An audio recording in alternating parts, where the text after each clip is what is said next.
I really want to go traveling. I don't mind where we go, as long as I have my friends with me.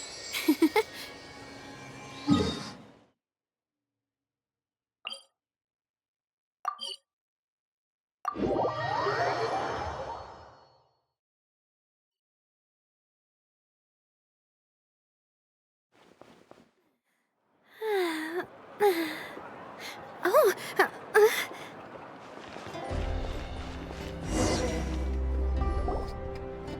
I see. Thank you so much. The Adventurers Guild has been overwhelmed these days.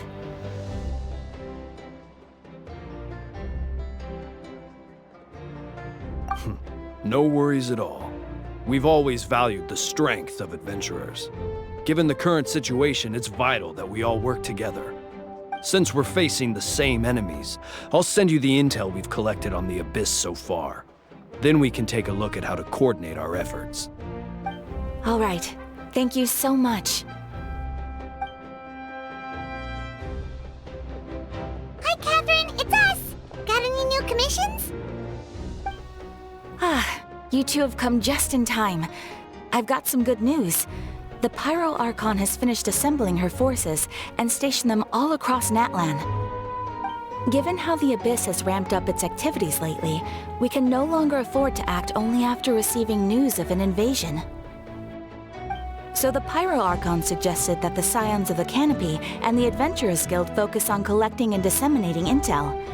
That way, we can stay informed of everything that's happening across the land. Once we receive word of enemy activity, we can notify the nearest camp and the stationed forces can take immediate action.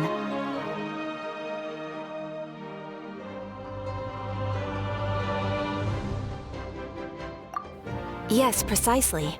This should also allow us to focus on gathering information, rather than running around and trying to tackle everything at once. So please also take a chance to relax, you two. You've been working hard these days, and this will be a good opportunity for some well-deserved rest. So that's the plan! Whew, we can finally stop and take a break! Paimon knows that! It's not like Paimon just wanted to lay here and do nothing! The movements of the Abyss are always unpredictable. There have also been times when it suddenly became more active in the past. The people here generally see it as something like an acute natural disaster. Once the disaster is over, everyone will return to their normal lives. We just all hope that day will be sooner rather than later. Oh, right. Most people have no idea just how bad the situation has gotten in the Night Kingdom.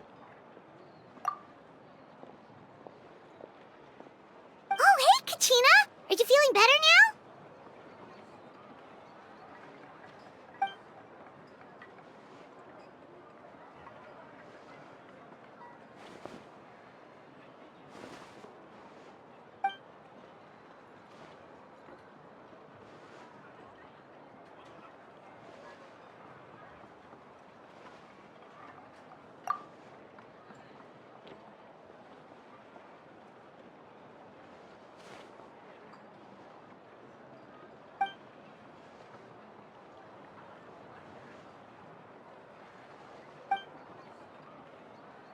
Wow! So we'll finally get to meet Shilonen, the legendary forger of ancient names! Paimon still can't believe anyone could forge those things.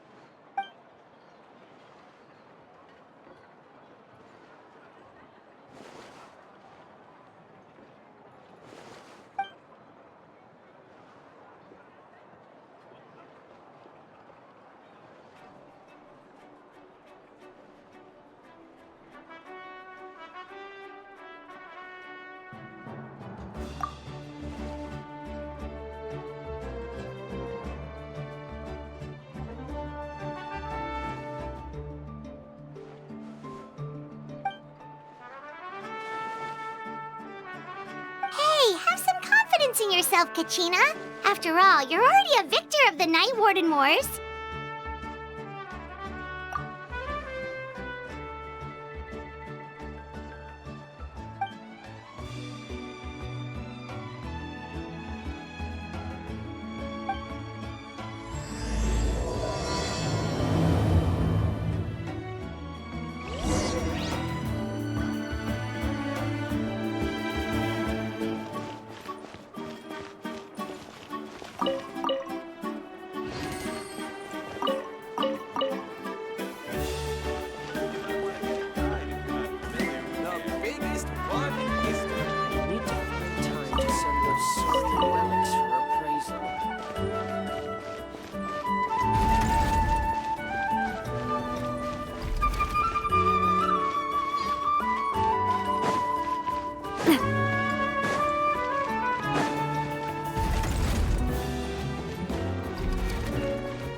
Ah, yes, so I've heard.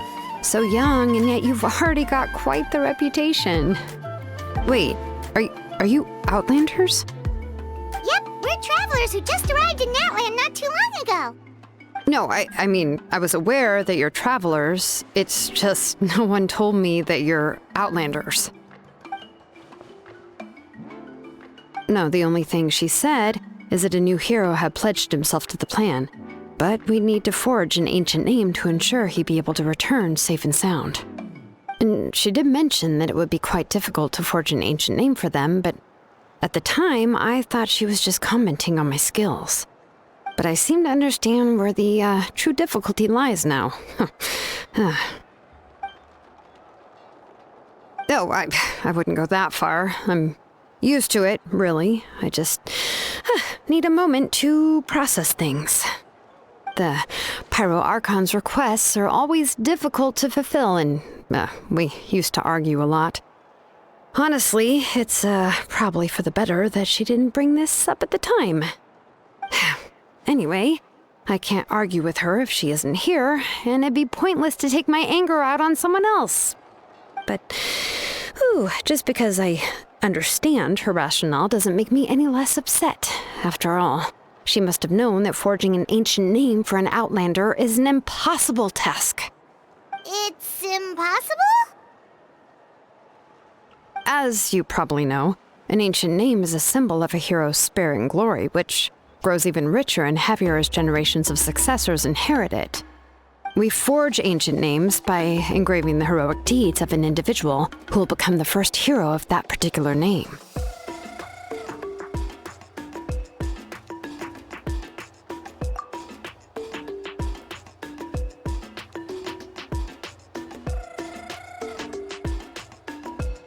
But they were all performed outside of Natland, correct? Yeah, that's right. Then those deeds haven't been recorded by the Night Kingdom. To take it one step further, even if you had performed heroic deeds in Natland, as an Outlander, your actions still wouldn't have been recorded by our lands. Only memories and experiences that have been acknowledged by the Wyab can be used as a basis for an ancient name. Even the greatest of craftsmen cannot create something out of thin air, you know. That's just how it is. Seems the Wyab don't want just anyone to get a name, huh? Mawika, of all people, should know better than anyone, yet she's still entrusted the task of forging the ancient name to me. Oh, Paimon gets it. Nobody's happy being asked to do the impossible.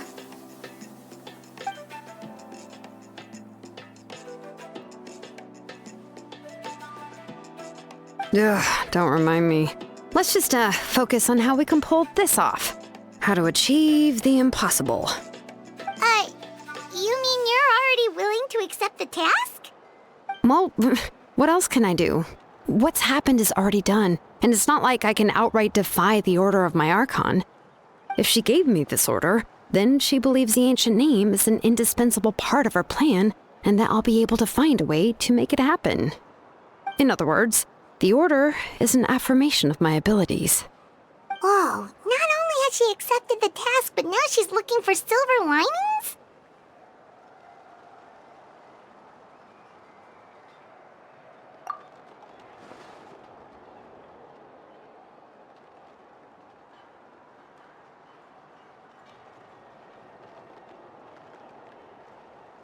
The key is getting the Wyab to somehow acknowledge the traveler's existence and record his heroic deeds. We heard the voice of a Wyab when we were in the Night Kingdom before. We even had a whole conversation with her. If we can talk to her again, maybe we can figure something out together. Well, every tribe has their own Wyab. How do we know if the one you met is indeed the best one for us to talk to? Plus, considering the unprecedented nature of this situation, I have a feeling that the acknowledgement of one Wyab alone would probably not be enough.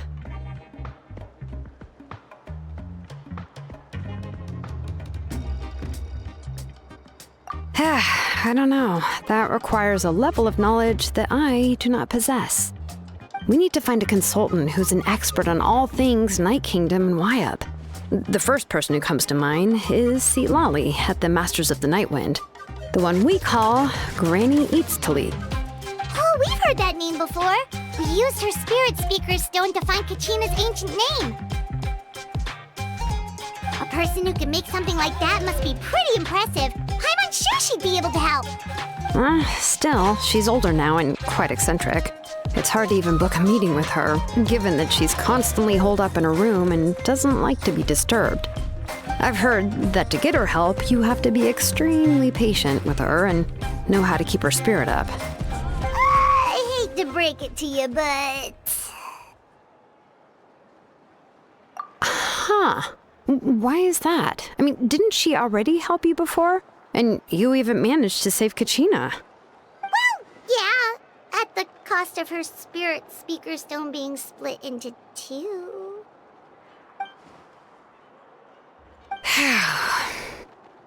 Great going, Moeka. We're already off to a rocky start here.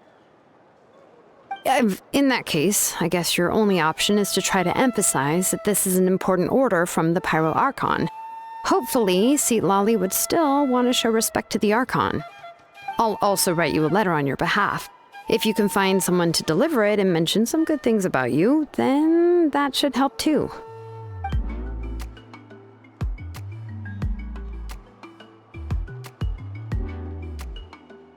Paimon sure hopes a Hal won't interrupt when he's talking, though. All right, Kanich is a seasoned negotiator. I trust that he'll know the best things to say. Please just give me a moment to write the letter, and we can meet up near the Statue of the Seven later. Sounds good. We'll take a stroll in the meantime.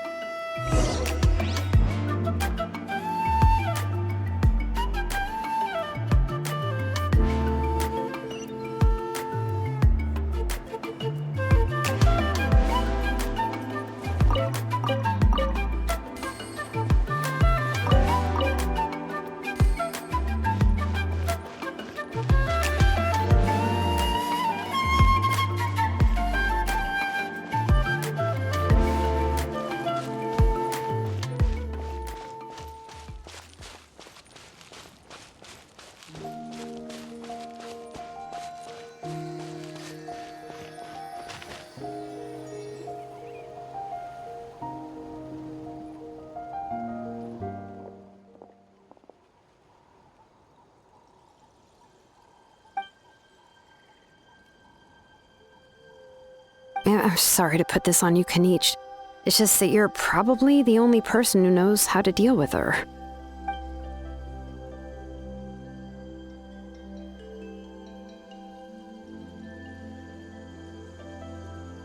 Oh, wait, so Kachina and the Traveler also know about the plan?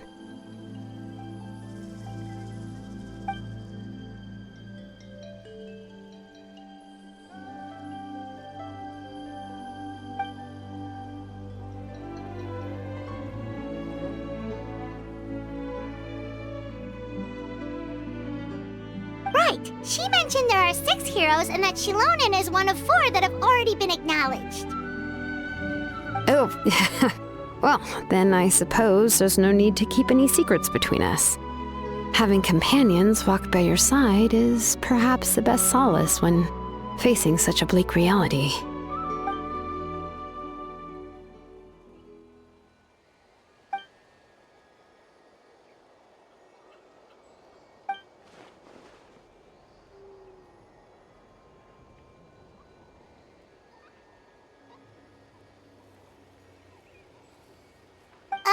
Seat-Lolly knows him too?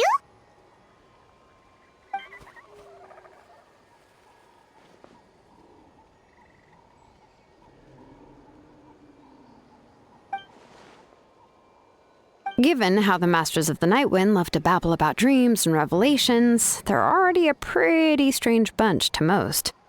I've never met Auroran, but if they consider him the odd one, he's got to be pretty far out there.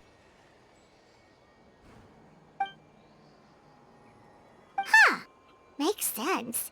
But Paimon wonders how Seat-Lolly could be the first one to notice Auroran's disappearance if she spends the whole day in her room.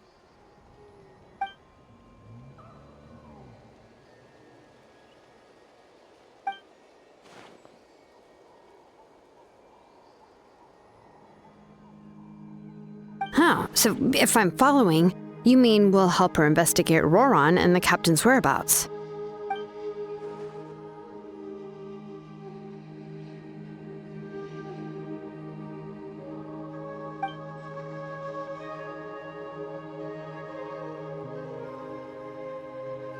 Yeah! Plus, we kinda owe her one anyway to make up for breaking the spirit speakers down. This is a pretty well thought out plan, as expected of Molly Poke Nietzsche. Then, yeah, I'll leave my letter to you.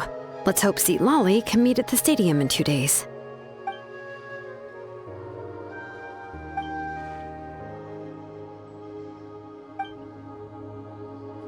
Okay, then let's part ways for now. I'll see you in a couple of days.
Oh, it's time to meet up with Shilonen. Let's ask her how things have been going.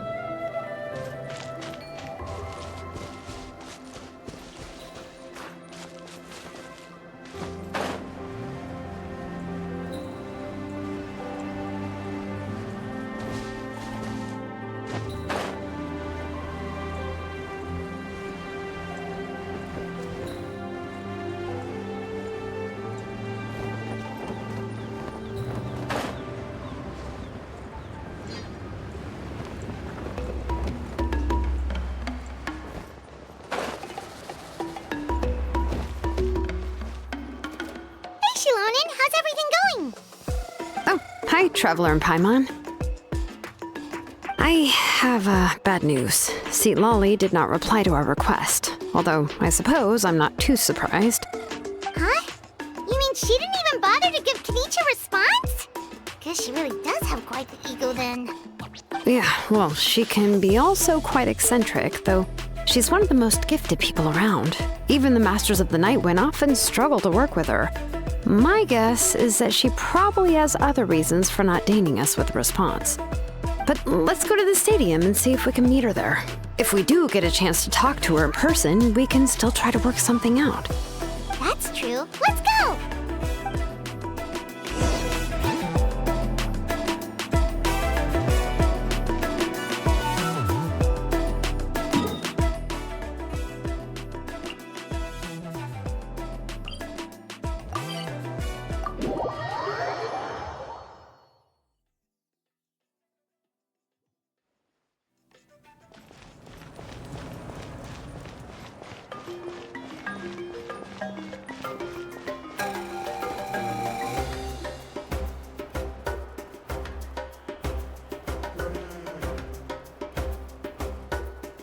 Doesn't see anybody.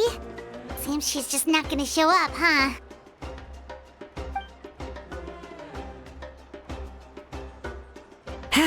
Well, we tried to be as considerate as we could, but she's under no obligation to help.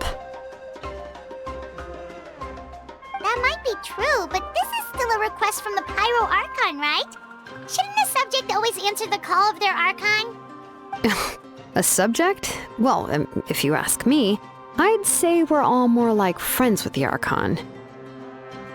Yes, Mawika is our leader, but that doesn't mean there's any kind of tall barrier between us and her. The only thing is that she often has very high expectations of us. Huh. So even though she's super powerful, it sounds like she's actually pretty down to earth and easy to get along with. Unlike that old hag Granny Eatstily, right? Does she think she can ignore us just because she's famous? You all talk about her like she's some kind of huge deal, but she didn't even bother to reply to our letter! Seriously, if she didn't want to come, she could at least let us know. If that's what aging does to you, Paimon never wants to get old. Oh, really? So, that's how you see me? Huh? Who's there? Who's talking next to Paimon? Oh, don't mind me. I'm just a disgruntled old hag, right? Come on, relax. I'm sure my bark's worse than my bite. Huh? See, Lolly.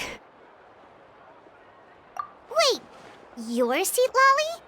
You're Granny Eatstily? Yes, Granny Eatstly. But emphasis on Eatstly, not Granny. You must know this trope from light novels, surely. They use it all the time. The young man who's actually the oldest person in the room. The girl next door who turns out to be a seasoned veteran. The wise sage who looks like a little kid. Oh, wipe that look off your face! You've seriously never seen an older lady that doesn't look her age? Okay, well, don't go thinking it's a trick either. See? I'm barely wearing any makeup. Did I forget to mention, she's called Granny, but she's actually pretty young.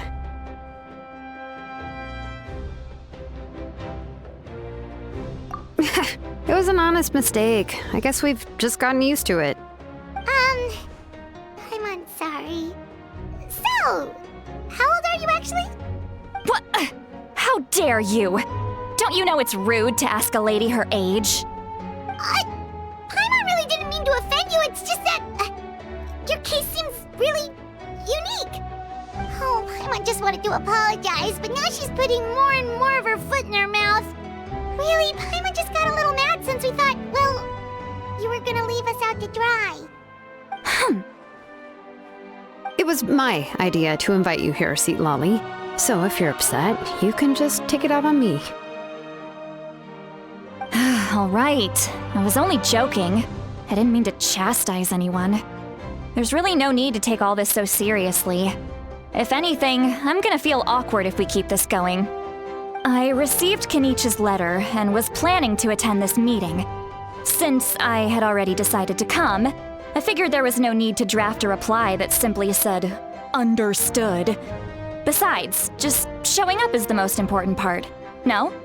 But, of course, it's also natural for people to get held up by one thing or another as they're trying to leave the house. It certainly was a bit awkward to see that everyone else had arrived before me. At first, I was thinking of quietly sneaking over, but since you were already here waiting for me, I started to think about how I should phrase my apology. Only to hear you all talking smack about me. Anyway, that's the whole story. Honestly, it's not like I owed you an explanation anyway.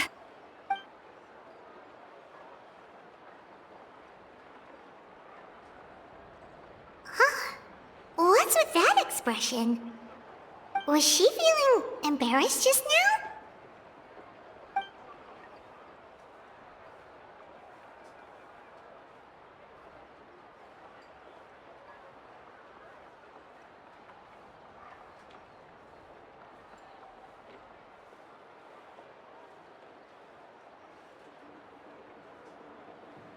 When the Masters of the Night Winds say they struggle dealing with her, I wonder if the feeling is mutual.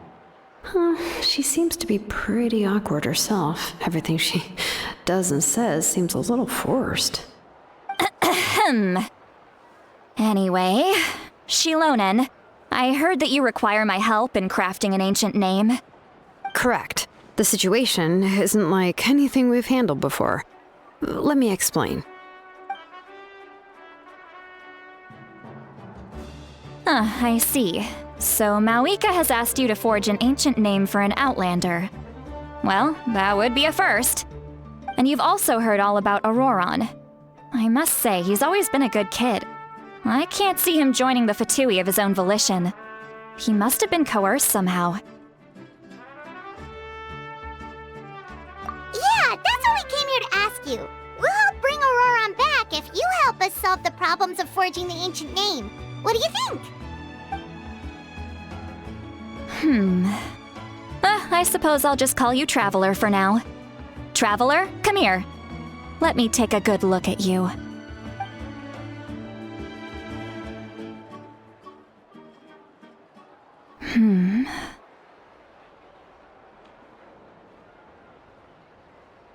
Wealth leads to unending conflicts between people. Yet you alone transcend the value of gold. Baleful thunder and wrathful waves bring terror to mortal hearts. Yet again and again, you've braved them to find new worlds. O weary yet free soul, even the most verdant leaf in the forest will pray for your happiness and safe passage.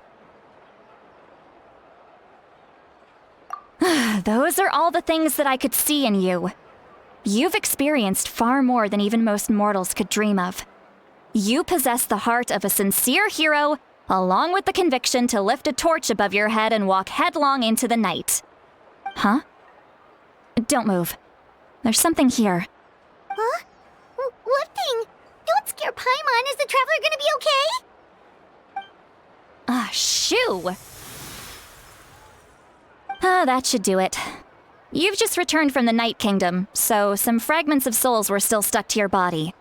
No need to worry. I've just cleared out the last of them. Isn't that kinda like having part of a ghost come back with you? It's nothing as serious as that. If left unattended, the most it could do is stir up some chaos in your mind, and generally worsen your mood. Well, in that case, better to get rid of them.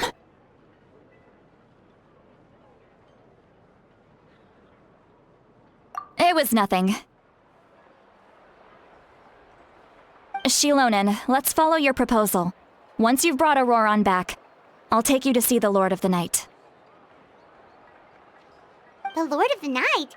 But don't we need to talk to the Wayab of the tribes? Something this important is beyond their jurisdiction. Only the Lord of the Night can decide whether we can grant an ancient name to one who does not hail from our lands.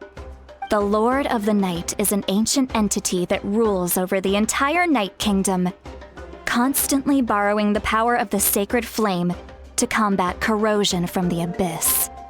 Oh, so you're basically saying it's even more powerful than the Wayab of the tribes. Well, that sort of makes sense, being the Lord of the entire Night Kingdom and all. Not exactly.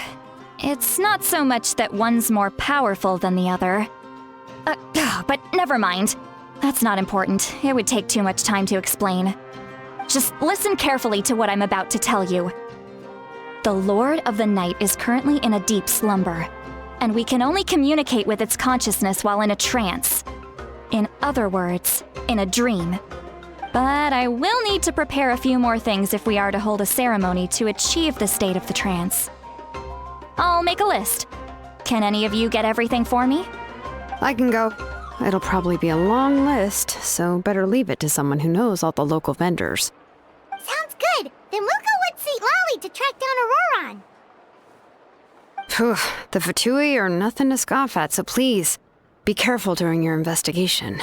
If you need any help, just come find me. Yep, we'll be sure to play it safe.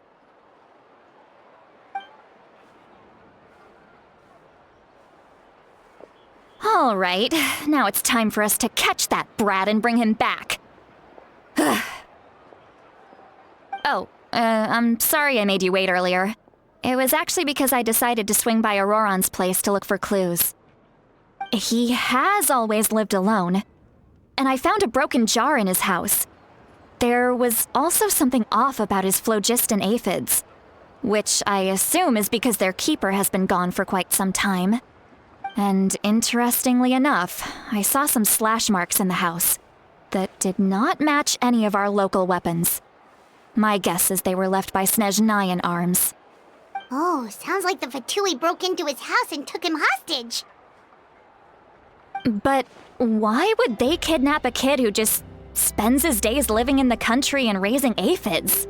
He's only in his 20s. What would they want with him? That's not to say that I believe he's totally innocent, of course. Since he's the only one who was kidnapped out of everyone in Natlan, he must have done something to attract their attention. In any case, we'll get to the bottom of this once we manage to get him back here. I'm truly sorry to put you two through all this trouble with me. But please help me get him back.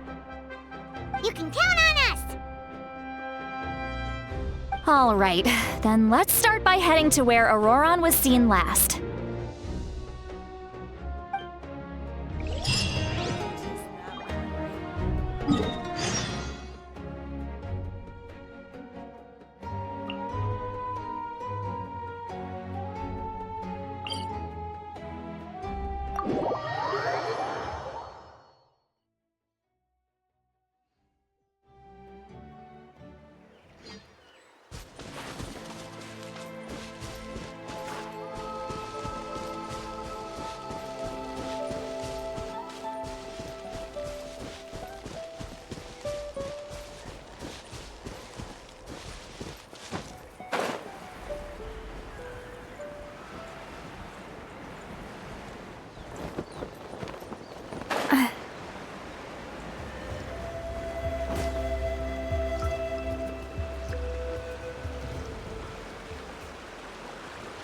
This is the spot. An eyewitness claimed to have seen Auroron speaking to some Fatui soldiers here. I don't know how much you're willing to believe me, but Auroron really is a good kid. I see no reason why he'd suddenly get involved with the Fatui. I'm convinced that what the witnesses saw was actually the Fatui coercing him, or perhaps trying to extract information. However, I doubt anyone would believe me, given there are no signs of a fight.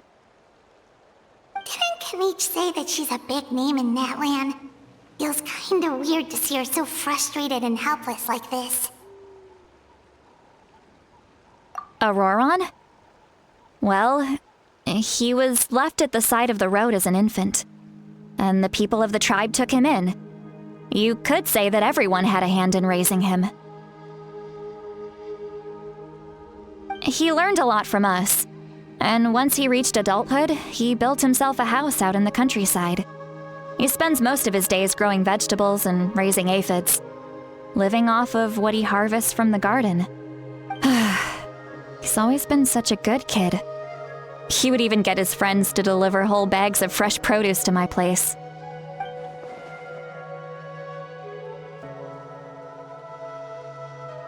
Oh well, let's keep looking. He can answer all of our questions once we find him.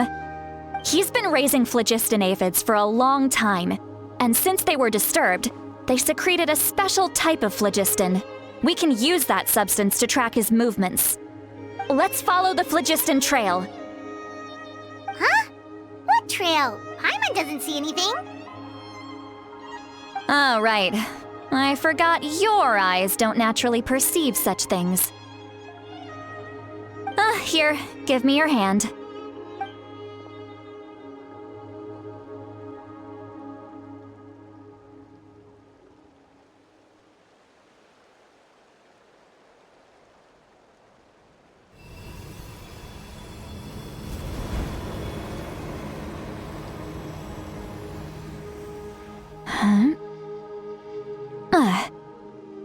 How about now? What do you see?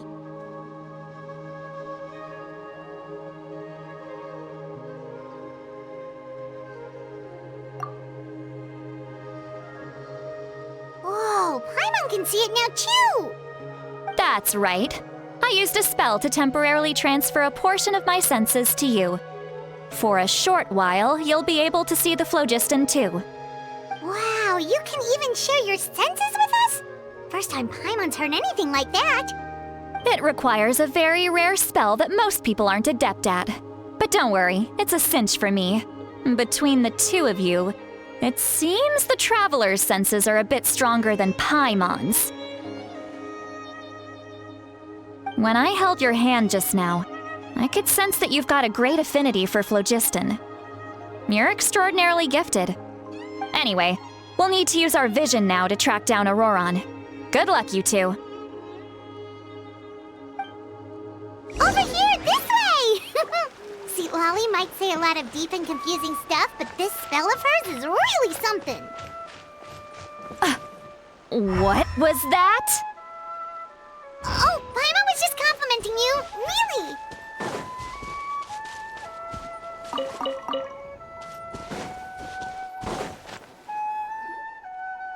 What does she mean by deep and confusing? As far as elderly shamans go, I'd say that I'm already pretty easy to talk to. Is there any other old hag who's as fluent in the language of the youth as me? But is my way of speaking still not trendy enough? I've already tried my best to match their speech patterns. But given the looks on their faces just now, or perhaps I'm still not fashionable enough? But that can't be, right? Don't tell me they're still getting the impression that I'm super old-fashioned. Huh?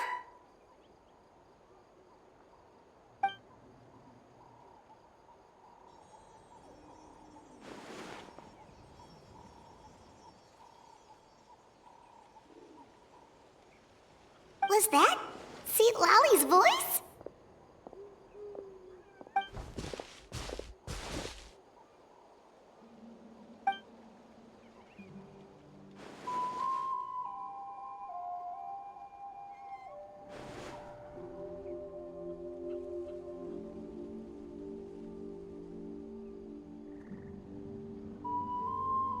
Now that I think about it, it's a good thing I found some helpers this time. Some things are best done with the help of friends.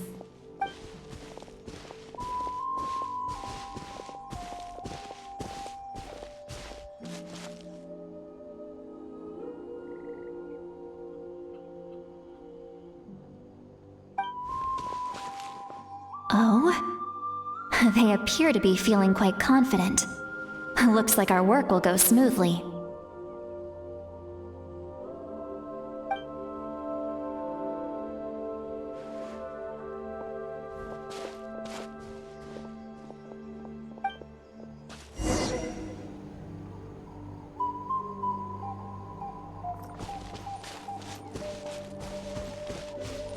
Hey, looks like there's a new camp over there.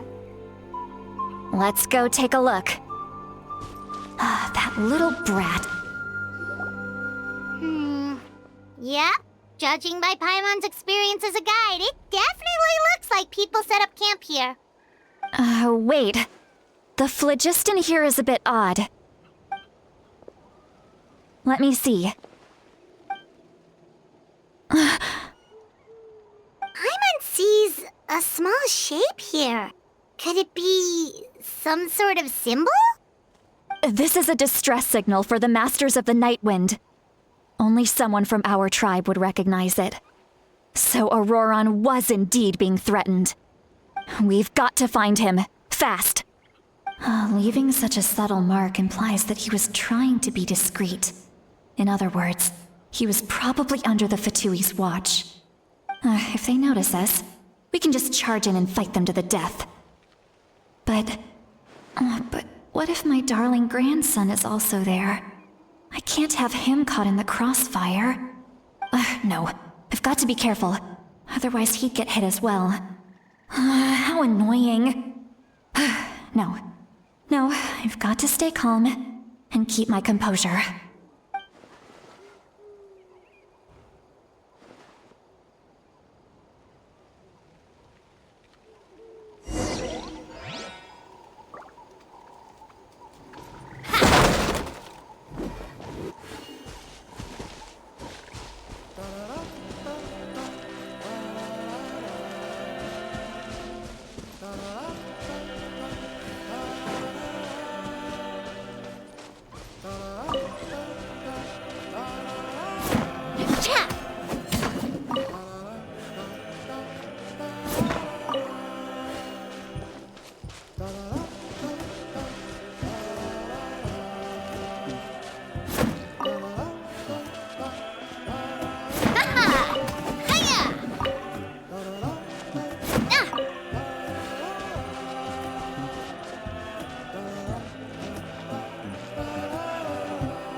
of people staying here too. Wait a second. The phlogiston around here is jumbled up. I can also smell a mix of elements in the air. Pyro, electro, and some other elements as well. Kanich told us that you were super amazing. No wonder you can sense so many more things than us.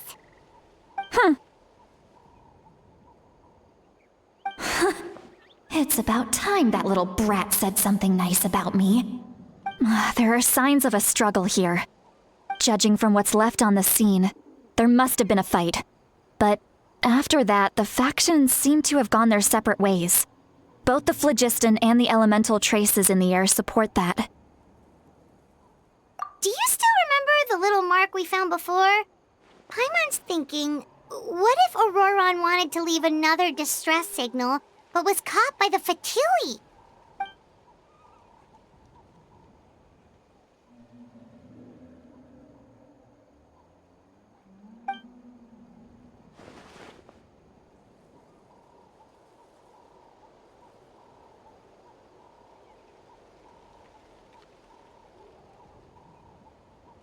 Given there are 2 signals leading from here, we should split up as well. I'll take this direction, and leave the other one to you. Let's meet up again later.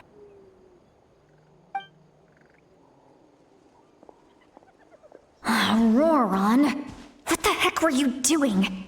It's one thing to trouble me, but now I had to bring other people into this as well. You little brat. And off she goes. Traveler, did you hear all of that as well? Once Seat Lolly left, that voice went away as well. Paimon even tried calling her name inside Paimon's head, but there was no response. So you were thinking the same thing.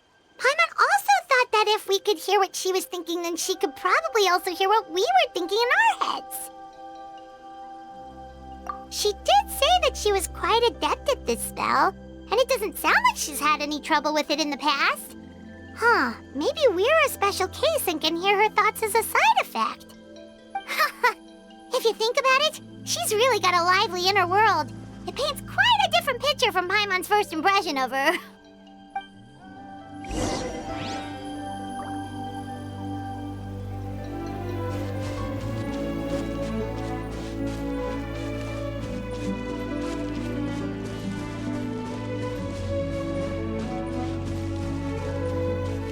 Paimon sees some traces here. Let's follow them and see if we can find anything up ahead.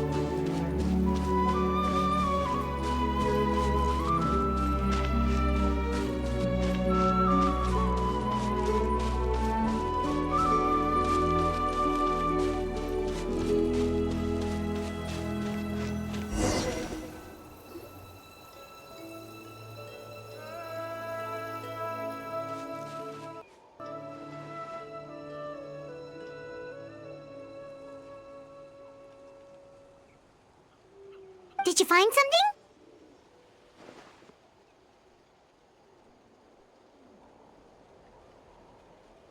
Huh. So we can't tell where Auroron might have gone from here.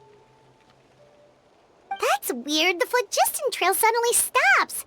We can't make anything of these footprints either.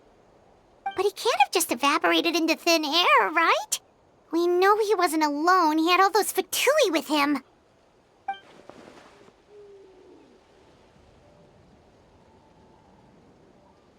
So, you can hear the sounds of the wind from beneath the earth.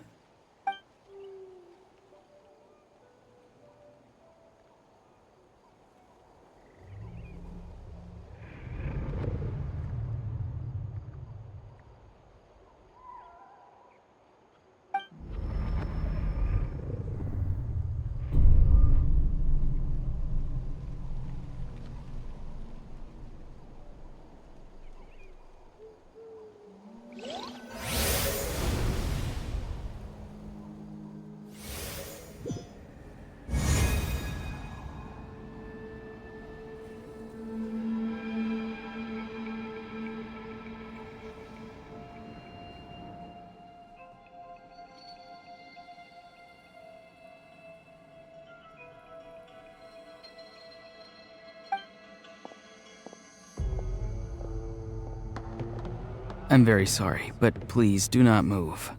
I have no desire to hurt you. I apologize that our first meeting has to take place like this. It's just that you're much like one of those animals with ears that perk up as soon as it senses danger in their environment. And given your combat proficiency, I would not have been able to gain an advantage over you if you were anywhere else in the world. However, you're now in the Night Kingdom, a familiar domain to the masters of the Night Wind. Hello, traveler.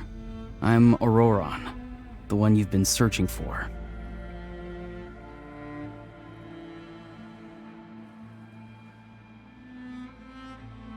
Ah, the Fatui's custody. I see. So even Granny has told you that I was coerced by the Fatui. I'm afraid you've been brought here by a lie, like a false omen in the lingering smoke. My friend and I only left those traces to lure you here. Deceiving you was never our true intent, however. It was simply the fastest and most feasible way for us to set up a meeting. Greetings, traveler from afar. Be careful with this traveler. His soul is temporarily restrained by us, and it appears to have become more fragile in the process. It's taking all my concentration to hold on to him. It was I who tasked Auroron with leaving the traces to lead you here, and I who used the Master's ritual to bring your soul to the Night Kingdom. I've heard much about you from the past encounters you've had with my colleagues. Given the present situation in Natlan, I would like to sincerely request a formal meeting with you, in person. I will use the opportunity to explain my goals and motivations to you, as well as why I mistrust Malwika, the Pyro Archon. I believe there is little reason for you to blindly follow her plan. If you would like to hear our intel, then find us to the east of the stadium.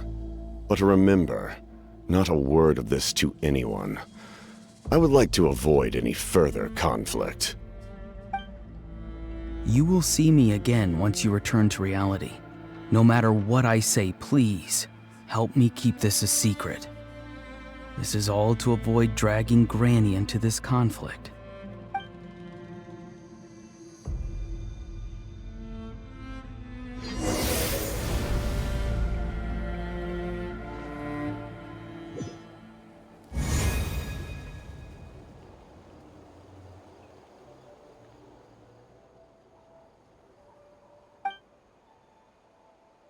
Hey, what happened just now? You suddenly collapsed and stopped responding.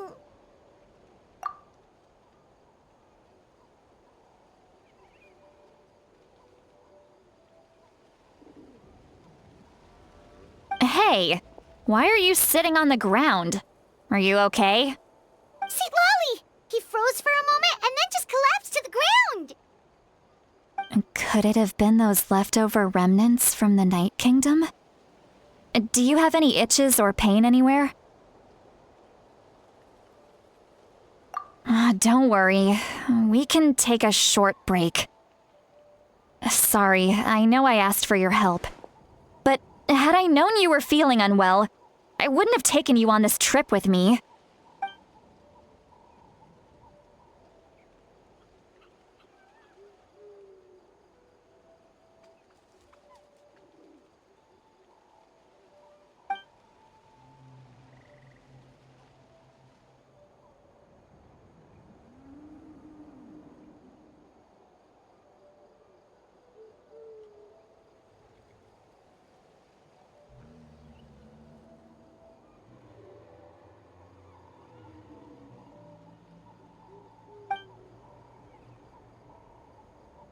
If you're feeling sick, you should just say so.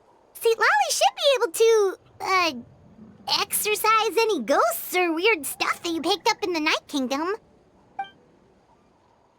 A seasoned traveler must know the importance of not pushing yourself beyond your limit. If you need anything from me, just say the word. In any case, let's take a bit more time to rest now.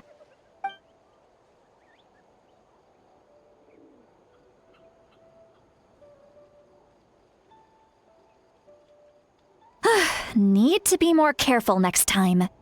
Feeling better yet, Traveler? All right, let's get ready.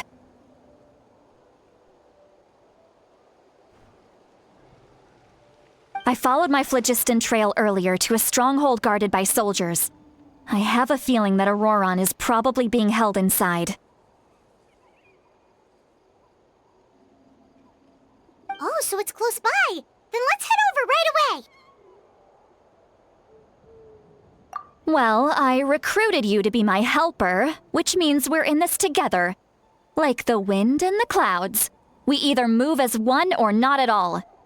But if you want to make it up to me, then just be sure to fight extra hard when the time comes.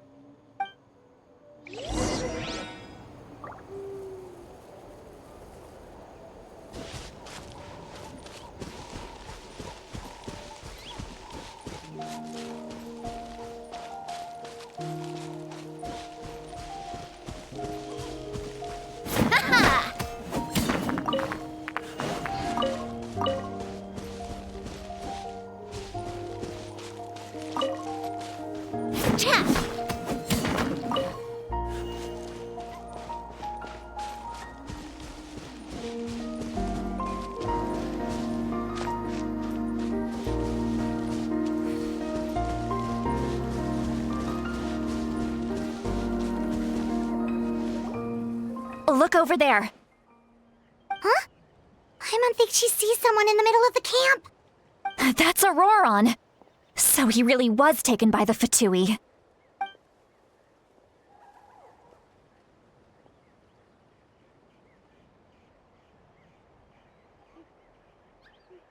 All right, we'll take the lead.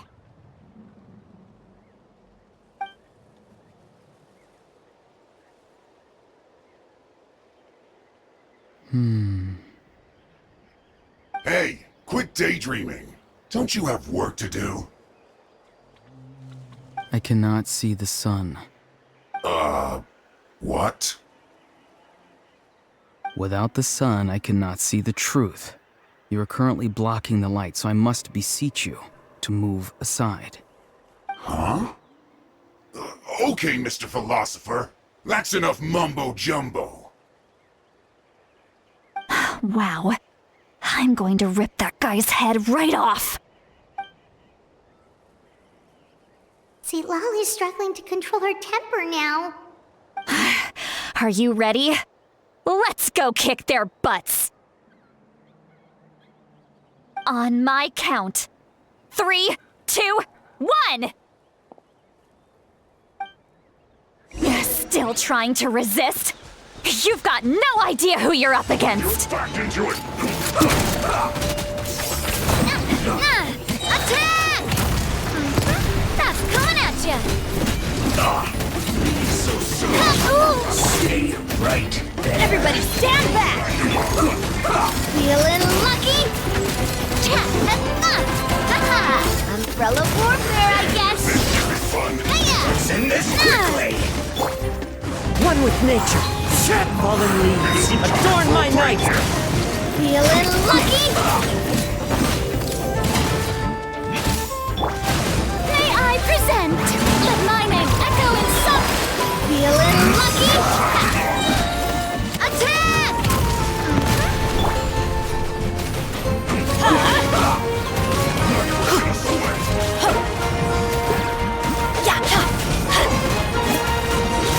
It isn't time! Go ahead! This This one's got your name on it! Haha! Ha! Umbrella warfare, I guess! Ah! This one's got your name on it!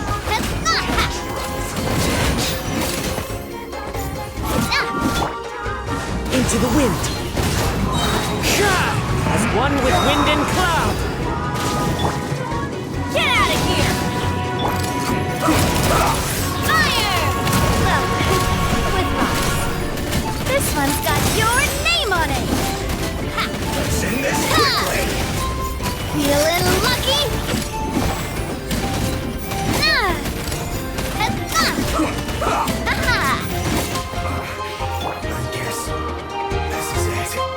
Time to go. This is The wind knows me. You can't run! Get out of here! Teamwork is dreamwork! Feeling lucky? Flopper send-up! From the Cena with love. Feeling lucky? Hiya! The show begins! Time to shine! This was well done!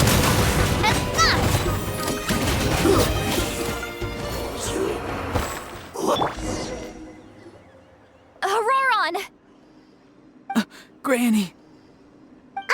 Paimon knows she's called Granny Eats to Lead, but it's still kind of weird hearing someone actually call her Granny. And greetings to you too, Gramps. What did you just call him? Gramps? Is that not right? You're Granny's friend, are you not? You seem to be approximately the same age as her, so I figured you've got to be Gramps. How many times have I told you? It doesn't work like that. There are a lot of people who look about the same age as me. You can't go around calling everyone Gramps or Granny. Oh, wait. He's not a child, is he? Don't tell Paimon he's one of those people who look like an adult but are actually only 8 or 9 years old. Oh, your words have pierced my heart like a thorned vine. Given how hard those thorns are to remove, I may just need to find a pair of tweezers. Why are you so upset? You can just say yes or no. Of course I'm not a child. It's just Granny always taught me to show gratitude where it's due. And since the Masters of the Night Wind raised me collectively, I basically see everyone above a certain age as an elder I should look up to.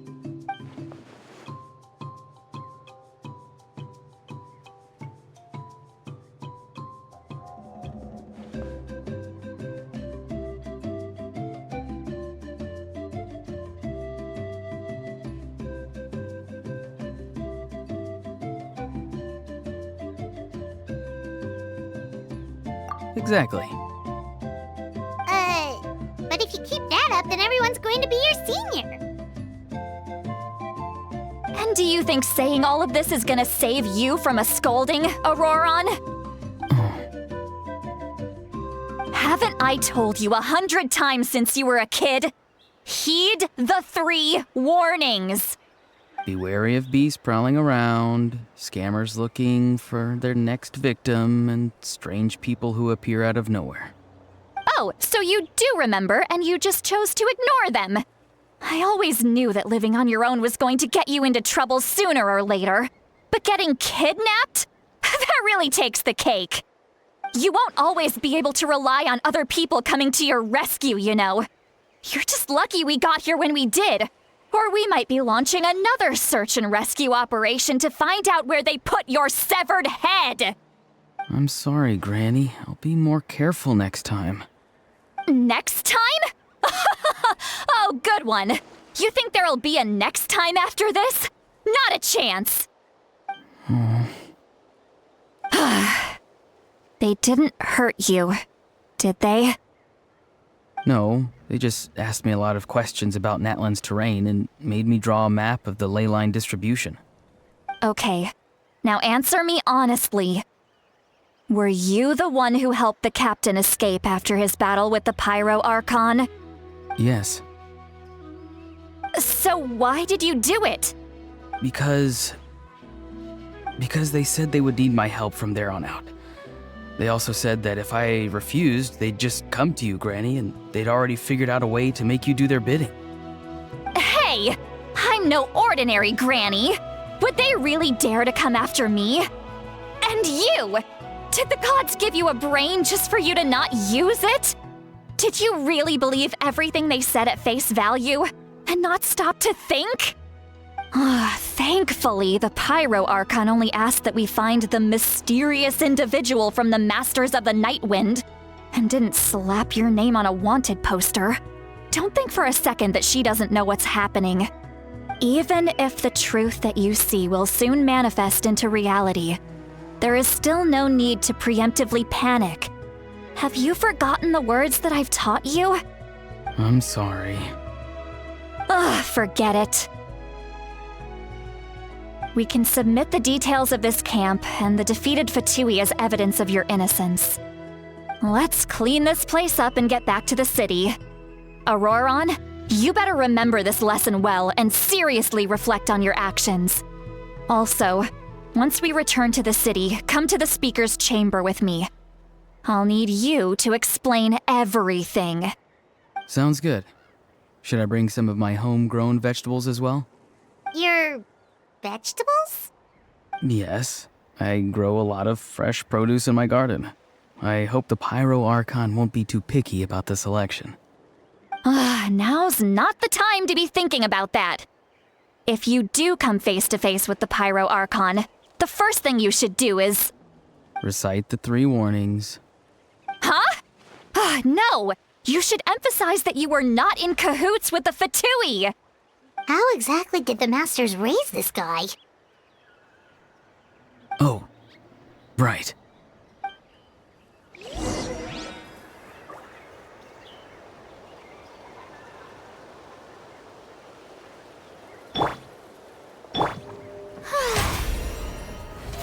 How brilliant!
I see.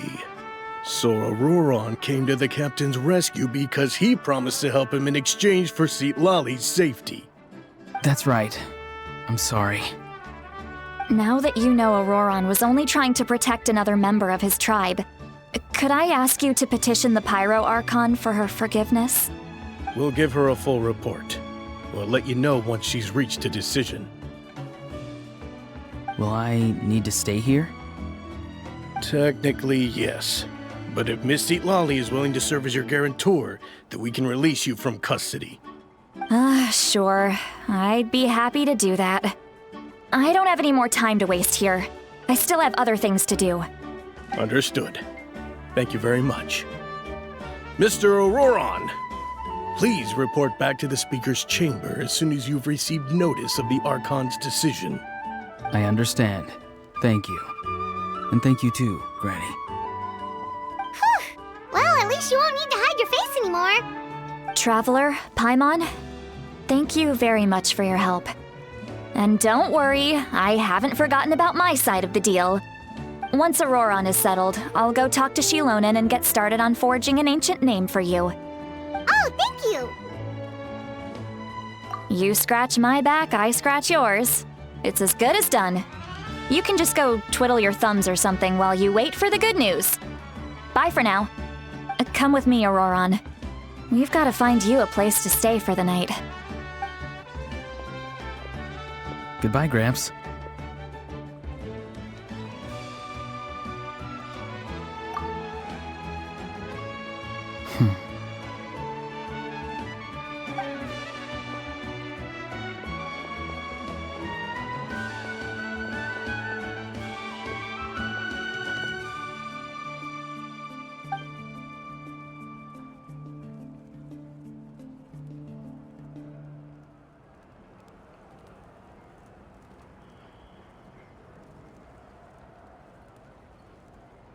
We're finally done. All right, it's time to find some grub.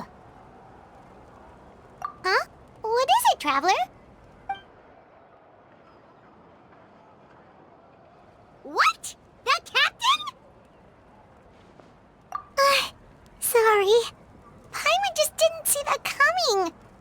you really saw him in the Night Kingdom? And he didn't attack you? Oh, that Auroron, what is he up to? He sounded earnest enough just now. Paimon would have never guessed anything was happening. All that stuff about protecting Seat Lally and being forced to help the Fatui, when he's actually been a willing accomplice all along. Yeah, you're right. Still, Paimon appreciates you telling her about this. Paimon will support your choice no matter what, so if you want to go, we can go together. We still have another whole day before the meeting, so we'll just meet with them when the time comes.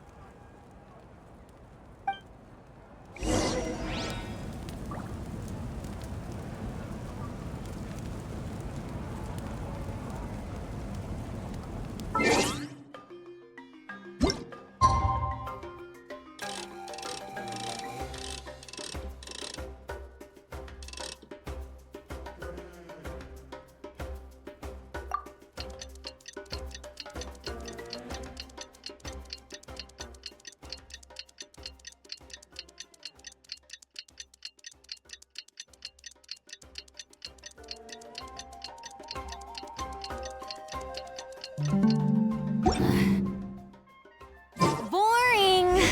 Isn't there anything else more interesting to do?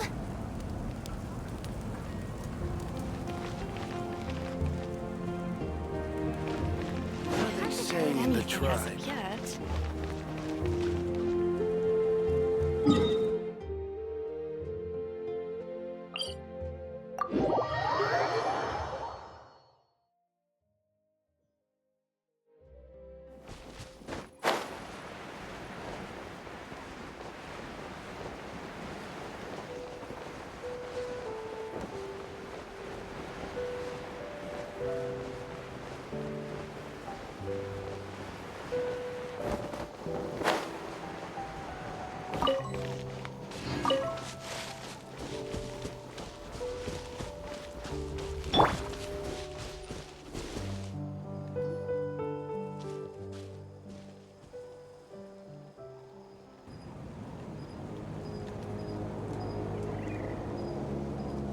Weird. Paimon doesn't see anyone.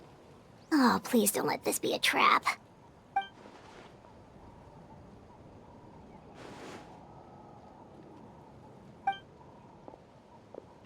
What was that? Good evening. Nice to see you again. It's you. You shouldn't pop up from behind people like that. What are you, a ghost? I'm terribly sorry. It's just a force of habit. Ugh, and what's with you apologizing all the time? You sound so polite and honest, but you're actually doing shady stuff behind people's backs. You're right. Granny tells me that too. Huh. Come to think of it, you remind me of her. Sometimes you two sound really similar, you know. Oh, so you're gonna call Paimon Granny too now? Well, I could.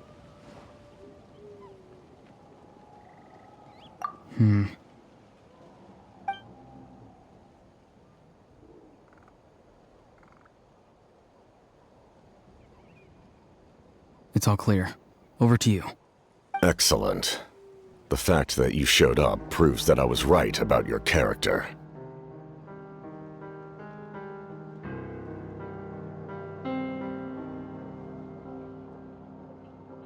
Yet, there's been a lot of talk about you.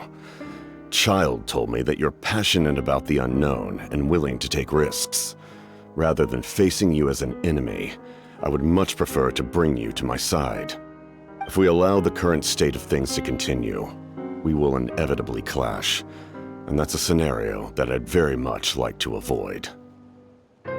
I've long heard of your exploits across the nations. Though you have crossed swords with my colleagues many times, I know that you are by no means an unreasonable person. And once you've learned the truth that the Pyro Archon Malwika would never willingly share with you, you may just find it in your heart to consider my proposal. I assume you've already been informed of the Pyro Archon's plan. In order to defeat the Abyss and save Natlan, she still needs 2 more heroes to appear. Wait, how did you know that? Never mind. Guess that's not important now. I've long kept a close eye on her plan. To be frank, it's an exceedingly risky plan. Will the heroes really appear? And even if they come to her, will their power be enough to drive the Abyss back? If any part of the plan goes awry, all of Natlan, even all of Tevat, will pay for her mistakes. Now, you may have been led to believe that this is the only plan available to her. But what if I told you she's had another emergency plan all along, the details of which she has chosen to keep hidden from you? An emergency plan? Yes. A way to keep Natlan intact, even if her original plan fails. But given the painful cost of its execution, she has chosen to keep it as a mere backup plan.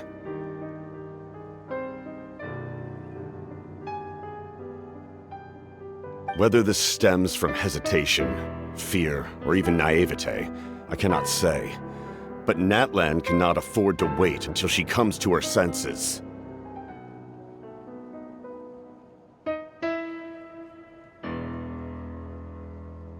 My fear is that given the enormity of the decision, she will be reluctant to confront the dire reality we face until it is too late. There will be no time left to execute the backup plan, and all of Natlan will be lost to the Abyss. We have to make the decision for her, here and now. Yeah, do you have any evidence for all this? Just telling us a bunch of scary stuff isn't enough, you know. Besides, wasn't it you who tried to seize the Gnosis for the Tsaritsa clan?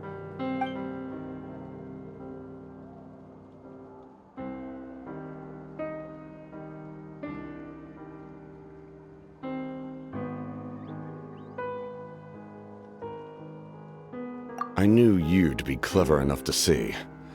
That's right. I did not seek the Gnosis for the Tsaritsa. Since I was defeated in battle, I must put to rest my thoughts about the Gnosis. But even so, my desire to save Natlan remains unchanged. And now, I have found a new way to solve the crisis. We can implement it immediately if we reach an agreement. Someone's here. Huh? The captain disappeared! Something is rapidly approaching. Oh no. Something? Bad news, chump! It's your granny! See, Lolly? When did you get here? I knew something was amiss after we were separated. Hidden ceremonial tools, an unconscious traveler. I must say, I'm very curious about what you're up to. How dare you go behind our backs like this, Auroron?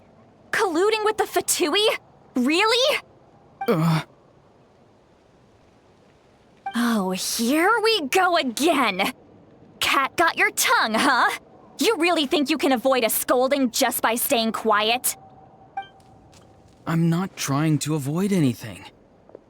Oh, and now you're talking back. Well, go on then. Explain yourself. What the heck are you up to? I'm sorry, Granny. I feel so guilty. You! That's it! Where are my tools? I swear if I don't teach you a lesson right here and now, I'll... Wait, see, Lolly! Please, calm down. We, still learned a lot of info, didn't we? Like the fact that the captain isn't trying to seize the Gnosis anymore. So, maybe just save the scolding for later, okay? Listen well, Auroron. You're only getting out of this now because of the Traveler's plea. This isn't over. You hear me?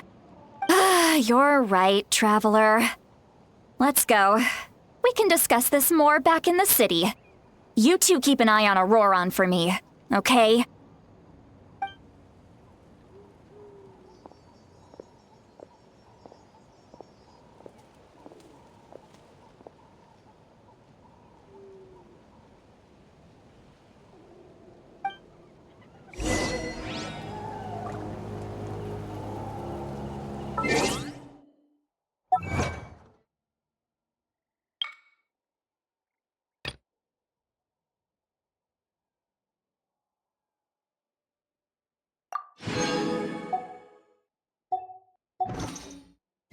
My time with the Spina has taught me that carrying an unreliable weapon is worse than not carrying one at all.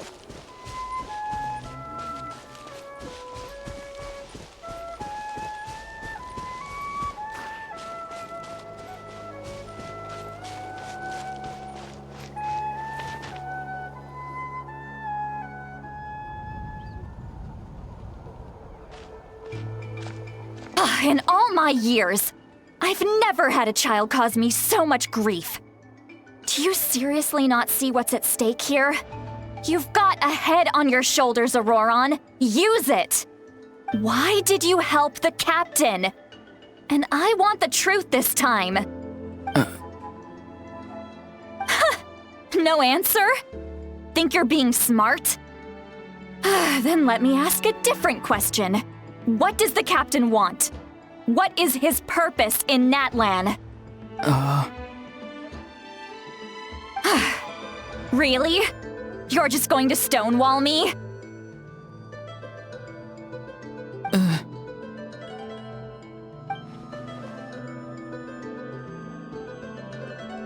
Just use your brain for a second.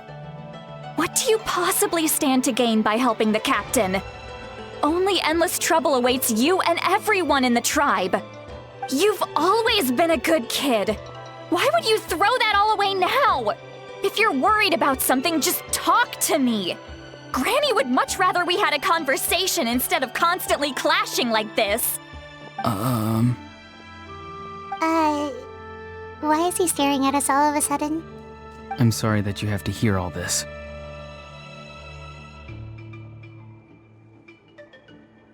Indeed. It's like going to visit a friend at his house, only to suddenly hear your friend berating a naughty Saurian. Well, that's an oddly specific analogy. Wait, did one of your friends really do that? Yes. And every time my friend scolded his Saurians, they would look at me the same way you're looking at me now. Helpless and embarrassed. Wait, but you're the one getting your head chewed off. Stop making this about us! Indeed, you've got a point. Then please just hang in there for a little while longer. Granny should be done with her scolding session soon. Oh? You dare gossip between yourselves instead of listening to me? You... Sorry, Granny. Sorry, Granny. Sorry, Granny. You know what? Fine. I'm perfectly aware that everything I say goes in one ear and out the other. You're all grown up now, so why would you listen to an old hag like me? You say all the right things, but then you go and completely ignore me. Well, if that's how you're going to treat me, you can stop sending Aoife over to my place to deliver your stupid vegetables! I don't need anything from you! Who's Aoife? A delivery person? That's irrelevant. The point is, he hangs out with this kid, so he must be no good. You kids get to a certain age and suddenly act like you know it all. There's nothing I can say to get through to you. Auroron, if you're still thinking about that so-called duty, then please, just forget about it. The ley lines did not fall to this state because of you. And we've long closed the book on that incident. Seems they've started talking about some kind of tribal history. I'm starting to get lost. That's not it, Granny.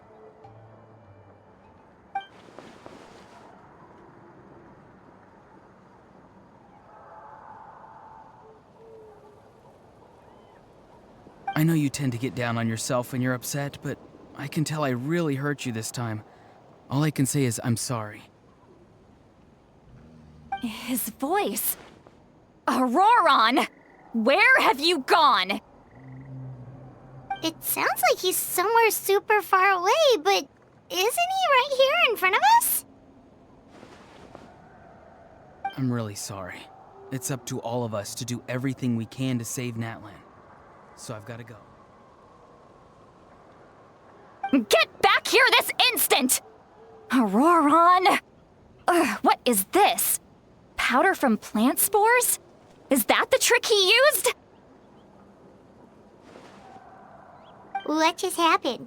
How was he able to suddenly get so far away like that? It's a trick of his. If you grind spores into a powder and spray it in the air, it can be manipulated to create an illusion. He pulled it off flawlessly. He must have put a lot of time into perfecting it.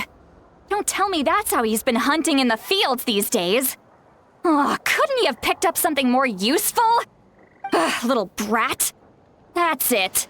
The next time we meet, I'm definitely going to break his legs. Whoa, that's a little extreme. But still, why does he feel like he needs to run from us? If his goal is also to protect Natlan, then can't we work together?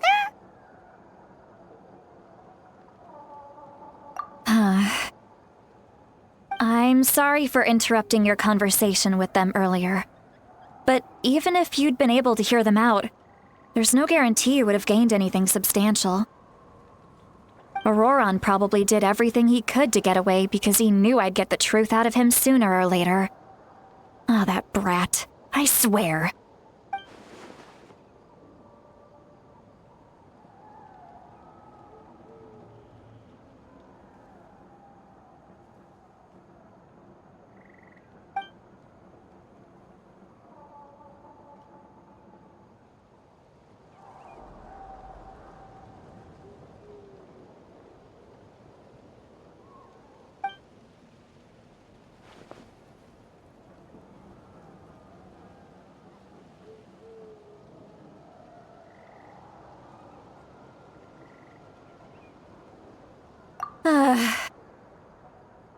We've got quite a long walk back to the city. Let's take our time. It'll give me a moment to figure out how to explain all this.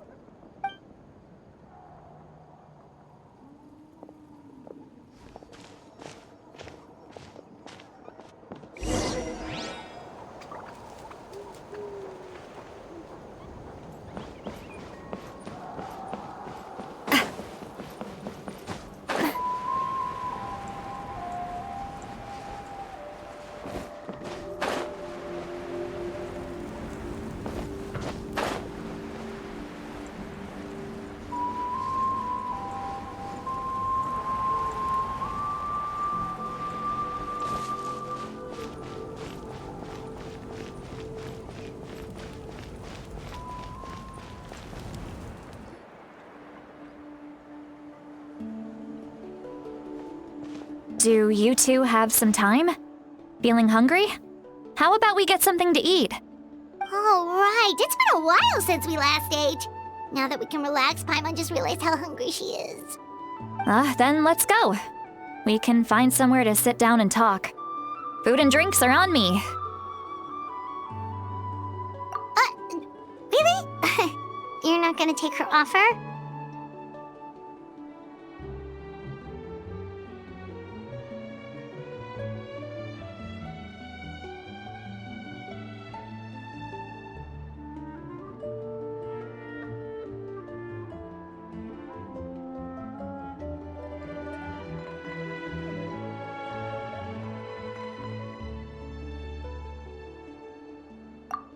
That's right.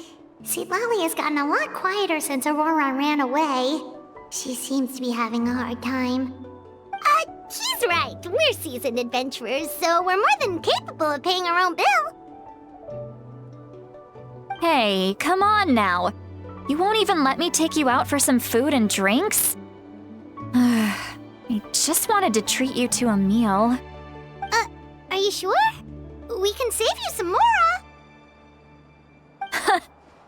Mora is the least of my concerns. Besides, we're definitely due a meal after all the time we've spent together. Let me get this one. I might be an old hag, but I like to think I'm not completely useless. Sure, that's fine with us, but Paimon doesn't want you to be sad, Sweet Lolly. Don't worry. I'm sure a juicy grilled steak will work wonders.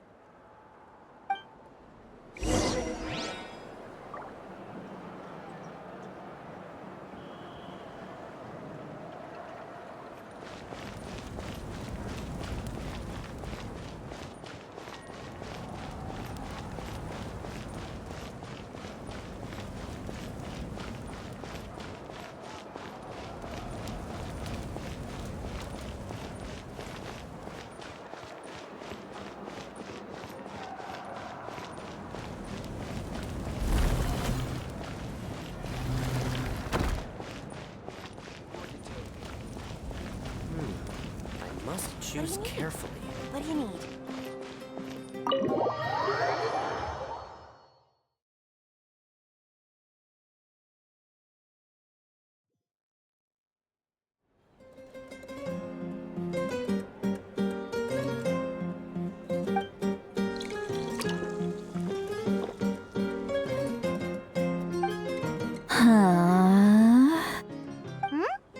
What are you looking at?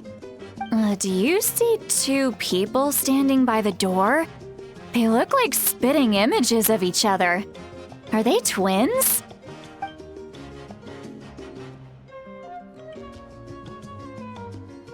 But Paimon only sees one person there.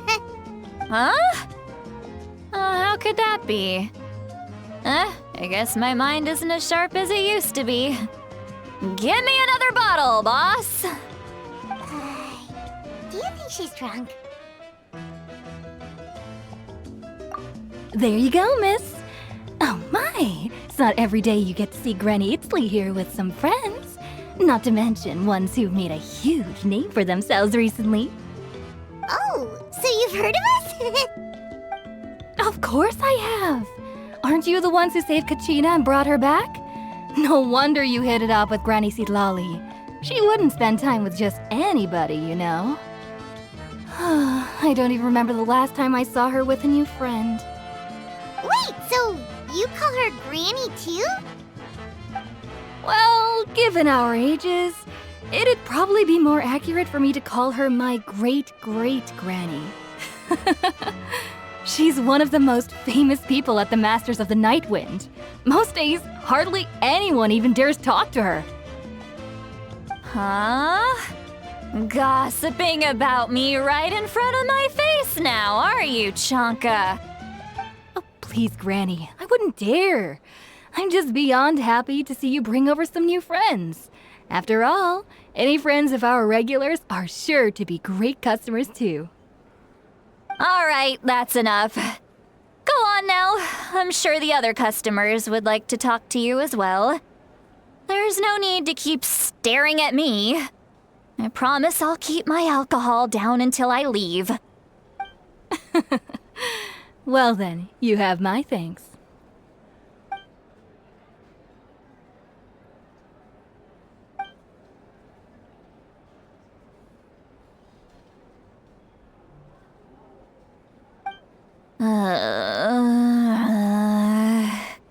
Sitlali?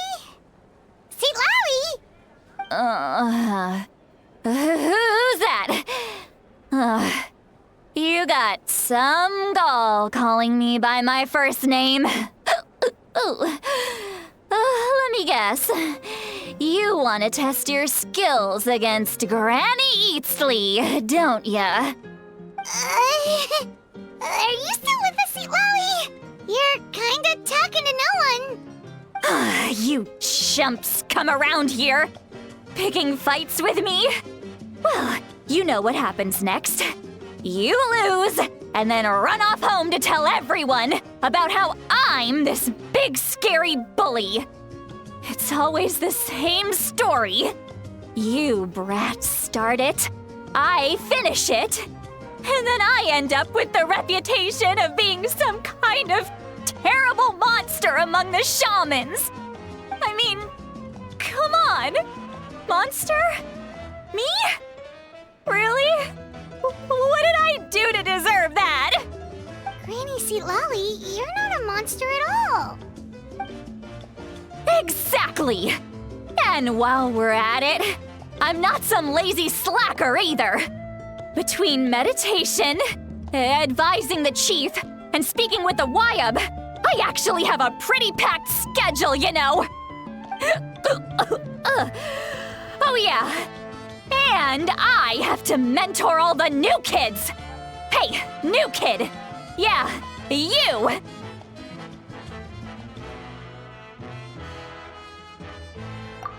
Don't play dumb. Didn't I teach you how to find phlogiston? You see? I know my stuff. I'm a good teacher. You tell him.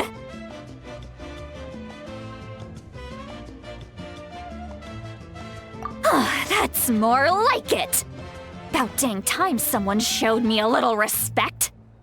Yeah, Granny's a hard worker, all right. You can always rely on old Granny.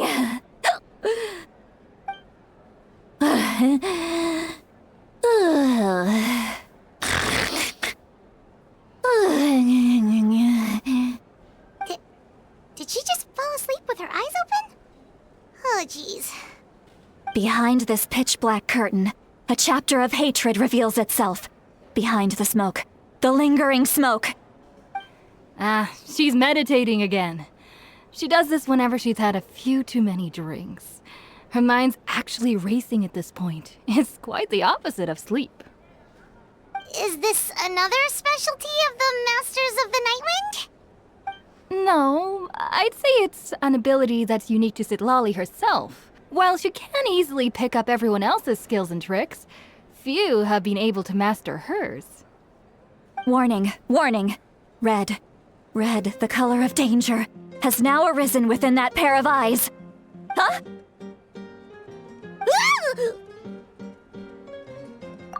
Traveler? Paimon? What's wrong? I'm gonna hurl. Hang on, just keep it in. Phew. Okay, it's passed. That was a close one. You had Paimon worried. Paimon really thought you were about to barf all over the table just now. How embarrassing. I'm sorry you had to see me like that. That's never happened before, I swear. I've never thrown up, not once.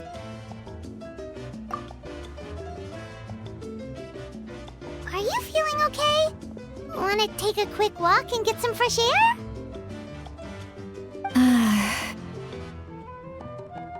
There's so much that I want to say, but I can't. Why not?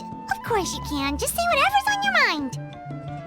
Please, Paimon. It's not as simple as you think. We've only known each other for a few days, right? What would you think of me if I were to start dumping all of my complaints on you after we've only just met? Oh, Paimon gets it. You're hoping that we wouldn't think less of you no matter what you're about to say. No, that wasn't my point at all! Seriously, don't you youngsters know anything about shame? I'm talking about shame! I've lived all these years and still can't get rid of it! Surely, you know the feeling too? Actually, about that. Huh? Tell me what? Yeah, this is as good a time as any.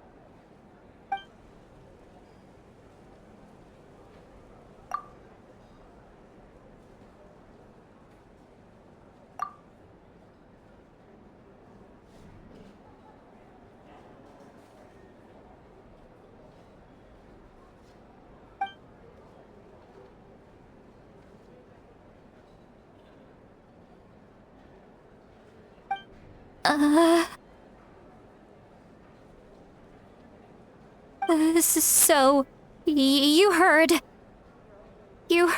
my... It's okay, Citlali. You had every right to complain about those things. I can't take it anymore! Why do these things happen to me? Hearing me mumble under my breath is one thing, but hearing what I mumble in my own head? That's too much! It's just like when you're rolling on the floor in your pajamas, but you forget to lock the door, and someone bursts in to deliver cabbages and sees the whole thing! So that, happens to you a lot. It happens to people in general, okay? Doesn't matter if you're 200 years old or 1,000 years old. Everyone rolls around in their pajamas sometimes. I was just picking something generic.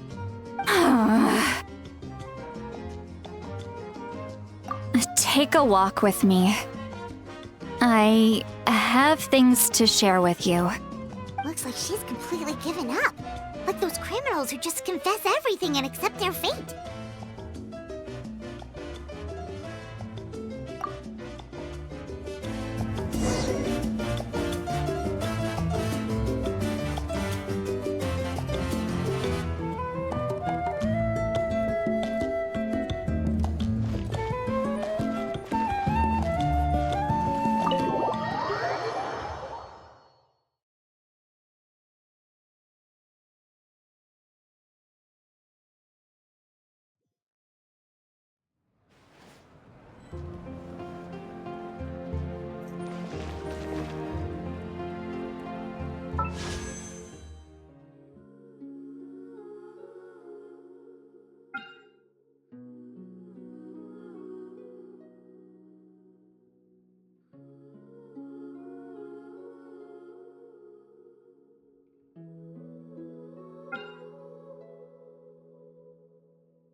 Well, great view, right?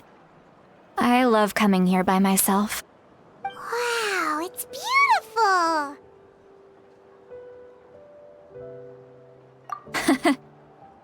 You're making me want to cry. Oh no, what do we do? Please don't cry! I was an expression, okay? A figure of speech. I'm just... embarrassed. Here you are thanking me. Even after you helped me all this time. Let's just have a casual conversation. It's easiest that way. Really? You don't seem like the kind of person who keeps things casual. Well, I guess I used to be more of a stickler for the rules. And you're right, I don't usually open up to the people of my tribe like this. I'm just an eccentric old hag to them.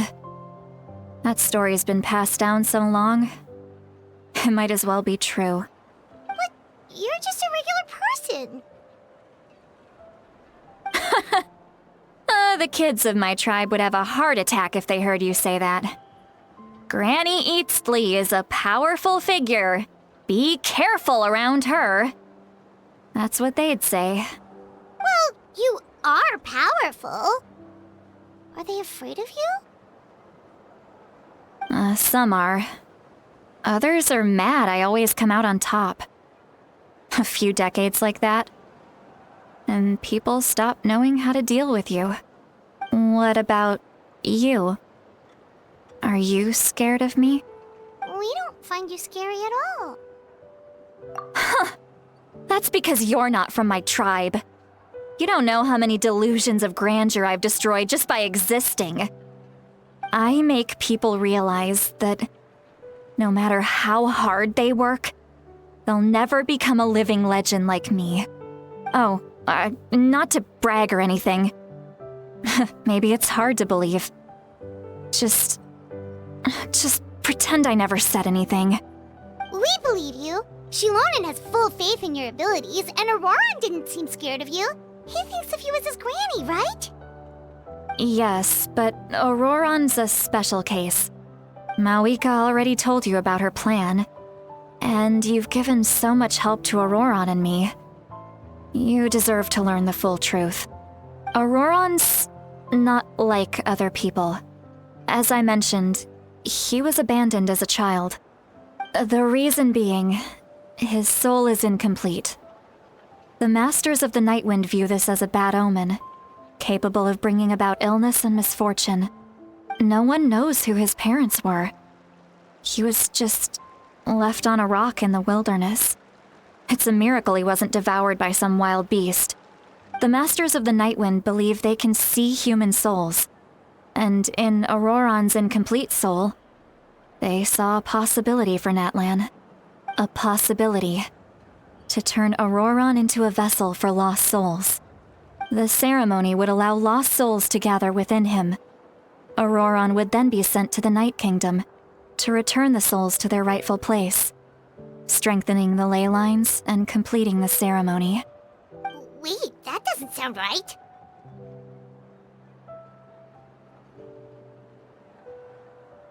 Now you see the problem. When damage occurs to the Night Kingdom, the souls held within disperse and remain adrift, unable to find a way back to the ley lines. This loss of souls damages the Night Kingdom even further. The ceremony can send back countless souls at once, which would benefit the Night Kingdom and the souls themselves.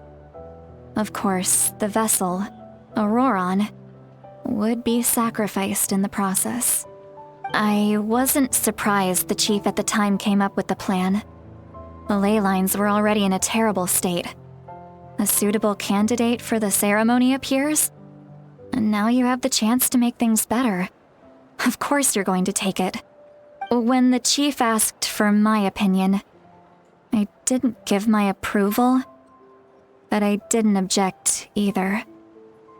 So they went ahead with the ceremony. It failed, and Auroran escaped with his life. Pathetic, isn't it? By not objecting, I basically gave them the go-ahead. Maybe they didn't have my explicit approval, but it's not like I did the right thing. If the ceremony was successful, Auroran would probably be dead. Of course, in my tribe, death is rarely something to fear. But what kind of message would we be sending by sentencing a newborn to death? By using a human life as a tool? It's not right. So, when I learned the ceremony had failed, I was ashamed by my inaction, and absolutely relieved by the result. The plan was never a secret. Or, I guess I should say, there was no point to keeping it a secret. A simple investigation from Auroran would reveal everything. Everyone thought he would be happy he survived, and he never really said anything to the contrary. But just as I was about to put all of it behind me, he asks this question. Would Natlan have been saved if the ceremony succeeded? Wait, but it's not his fault. He knows that, but he still feels guilty. Auroran has a strong ability to perceive souls, more than any of us. He understands just how dire the situation with ley lines has become.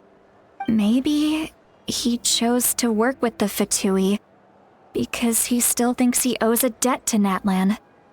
I can only imagine what they told him. Traveler, didn't the captain say he found a way to solve the crisis? Maybe that's what brought Auroran into this. Anyway, we can't just let things go on like this. We have to convince him to come back! Hey, you don't look so good, Sweet Lolly. Maybe you should head back and get some sleep. Probably drank too much. It's okay. The fresh air is doing me good. Okay. Forget that. I need to go home. I hit it a little too hard. You've helped me so much already. How do I even begin to thank you? Hey, we're friends, aren't we? Besides, you already said you owe us a favor, so you don't need to worry about us. Good point. Well, I'll go home and get some sleep. We can figure out our next move in the morning.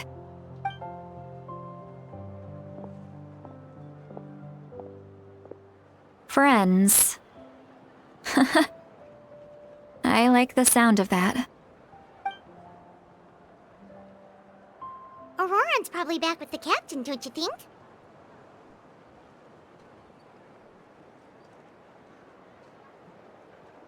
You mean about the backup plan? Do you really believe what the captain told us?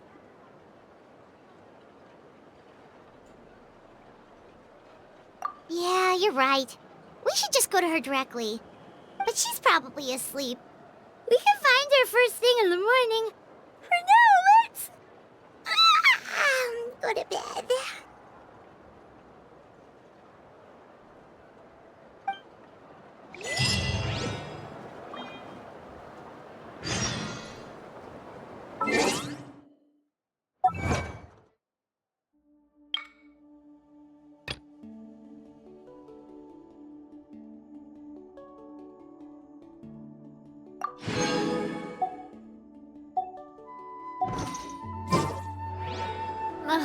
I really want to go traveling. I don't mind where we go, as long as I have my friends with me.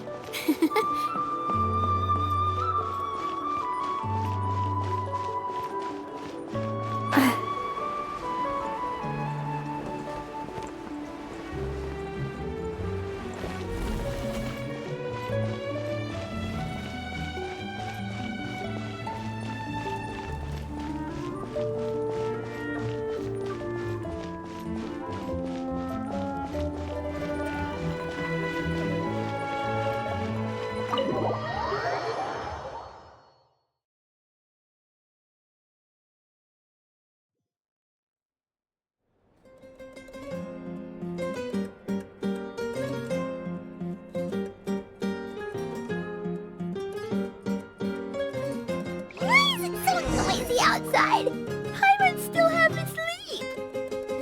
Well, guess we should see what's going on.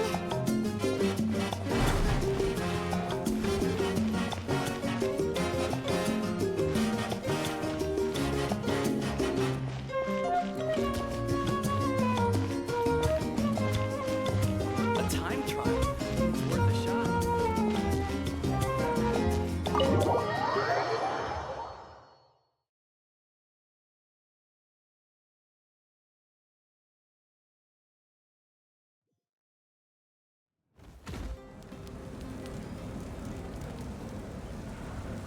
You're already here. I was just about to come get you. Wow, you're up early. That's impressive, especially after all the drinking last night. Let's not bring up last night.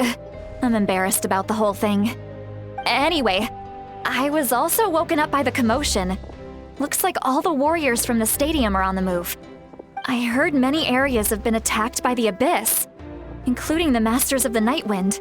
I need to head back right away. The Abyss attacked again? Are you sure you can handle it on your own? Do you need our help? I'll be fine. We also have the support of the warriors stationed at the various outposts. Given the quick response, things shouldn't get too serious. The stadium could always use more manpower, so you should join the forces here. I'm done making excuses for him. He's not a child anymore. He needs to take responsibility for his actions. I was the one who vouched for him, so I need to report back to the Speaker's chamber. I'll accept however they choose to handle the situation. But I should be able to convince them to let me go back to my tribe first to deal with the attack. As for the ancient name, Once we handle this crisis, I'll talk to Shilonen right away. Don't worry. I never forget a promise to a friend. Thank you. All right, I need to start heading back. She left in a hurry. The situation must be really serious. Oh, looks like a lot of people are heading to the stadium. Let's see what's going on.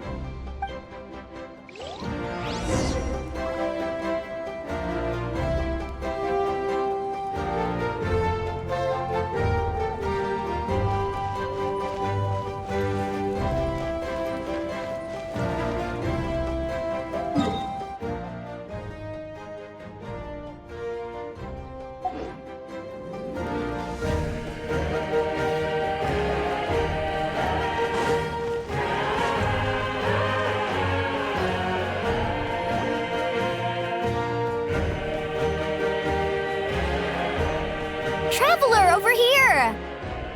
Perfect. Our star Outlander has appeared. Oh, you're all here!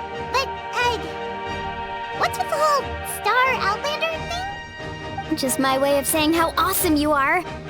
We've got a real emergency on our hands, so this is the perfect time for you to show off your skills. Alright, but can we get a quick rundown of the situation first? The Abyss suddenly attacked the Collective of Plenty, the Masters of the Nightwind, the Children of Echoes, and a number of our camps and outposts in the wild. Yes, and the attacks are increasing in frequency. The tribes have plenty of defenses, so they're safe for now, but I can't say the same for the adventurers and merchants stuck in the wild. Chaska and I have been searching for survivors and treating the wounded. We just got back, but we need to head out again soon. I plan on heading back to the Collective of Plenty, just in case my tribe needs me. What about you, Mualani? Where are you gonna go? I'll go help the Children of Echoes. They're the closest, so I can start fighting right away. What about you guys? We could go together. Yeah, that does sound important. No worries. Just leave the Children of Echoes to us. Who knows? Maybe yours truly will have the Abyss on the run by the time you're finished. That would be pretty great, actually. I hope my tribe gets through okay. It'll be fine. Your tribe doesn't do all that bodybuilding for nothing. Let's part ways here for now. And most importantly, be careful, everyone. Oh, and some of us need to avoid getting contaminated by dangerous-looking substances. That will make my job a lot easier. Koichi, do we really have to do this now? It's alright. She's just looking out for everyone. Alright, let's hurry up and talk to the Pyro Archon so we can help the others.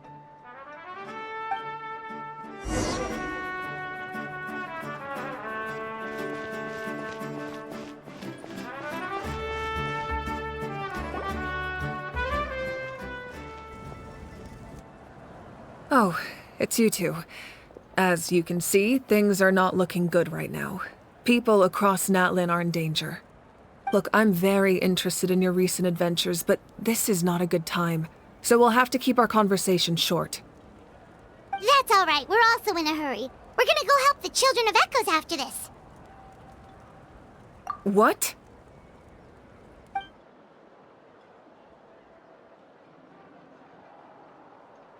So he thinks my plan is too risky.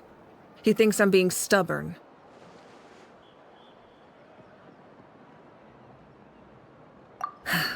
I shouldn't underestimate the Fatui's ability to gather intelligence. The Gnosis does have that function, but there's more to the story. I will answer you honestly, but you must help me keep this a secret. I can use the power of the Gnosis to save Natlan, but it comes at a heavy price. The Gnosis would drain all the souls and memories from the Night Kingdom and weave them into a giant net, which would surround the ley lines and protect them against abyssal corrosion. Wait, you can use souls to weave a net? But does that mean... Yes. It means sacrificing those souls in the process. Souls are just another form of life. The cruelty of this method is self-evident. The Night Kingdom not only houses the souls of the dead, but also our memories and legends. Using the Gnosis means converting all three into material for the net, erasing our history and culture. Even then, the net can still become corroded. If we cannot find a way to repair the damaged ley lines before that happens, then all those sacrifices are for nothing. Given the enormity of the price, it's a solution I refuse to consider right now.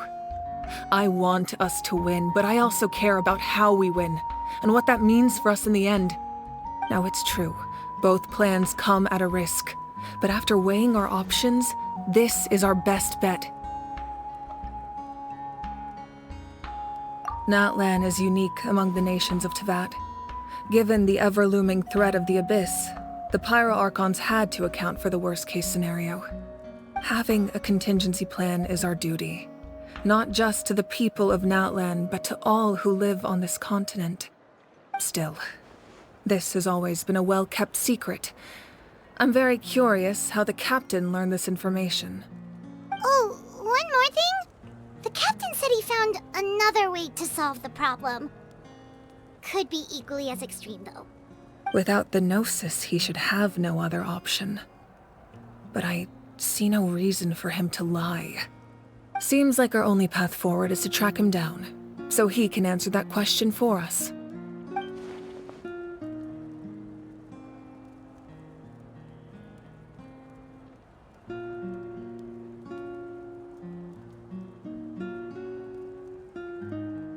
Judging by your expression, you must have doubted me, even if just for a second. Not even a little! We would never— Wait, what are you talking about, Traveler?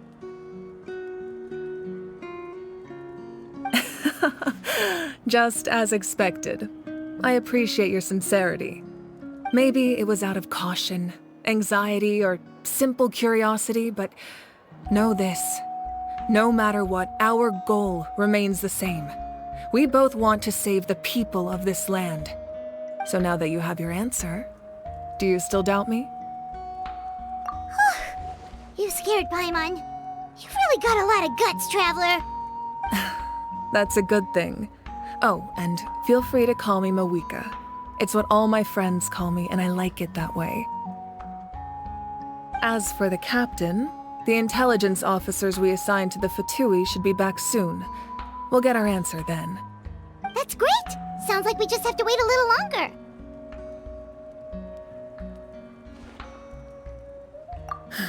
Not just yet. Even though the Abyss is attacking several locations at once, I'm confident the warriors stationed in those areas can handle it. Don't worry. I just need to finish coordinating our available manpower, then I'll take a small team to handle the difficult locations. Wait, you're going to fight in person? Didn't you give up your power? That's true. I'm far less powerful than a god in my current state. But don't forget, I was an experienced and powerful warrior before I ever became the Pyro Archon. No matter how you look at it, my duty is on the front lines.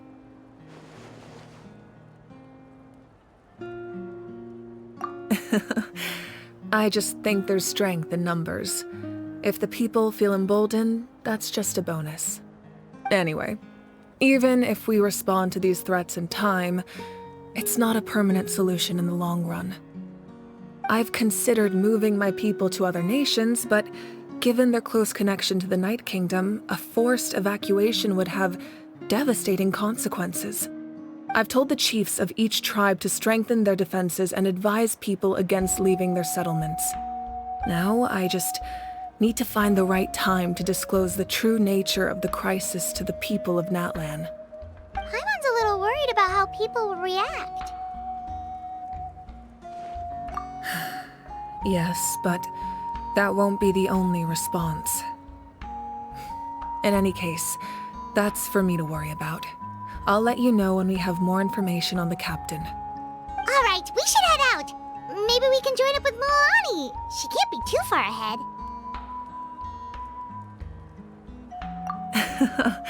No need to worry about me.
Over here! To safety!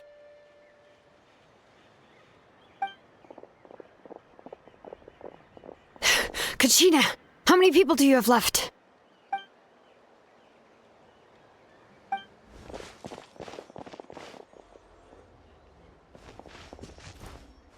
What's the situation? There's a trapped caravan that needs our help. We need to rescue them as soon as possible. We'll go together.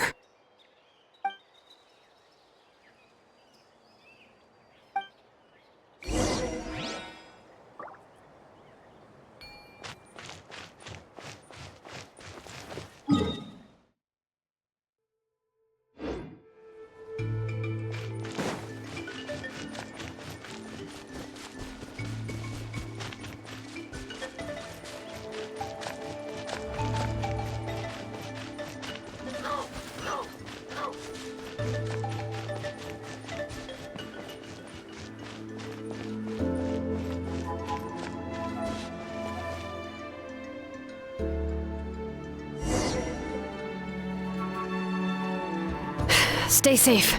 We've got this.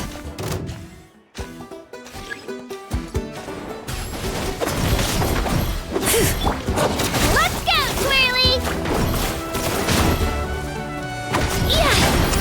Get there!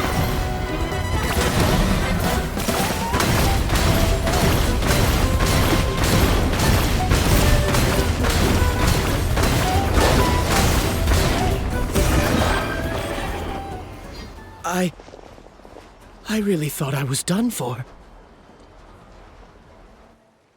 I can't thank you enough. Don't worry about it. We're just glad you're okay. Let's see. Your goods look fine too. Guess the Abyss isn't after Mora. That should be the last abyssal pylon near the Children of Echoes.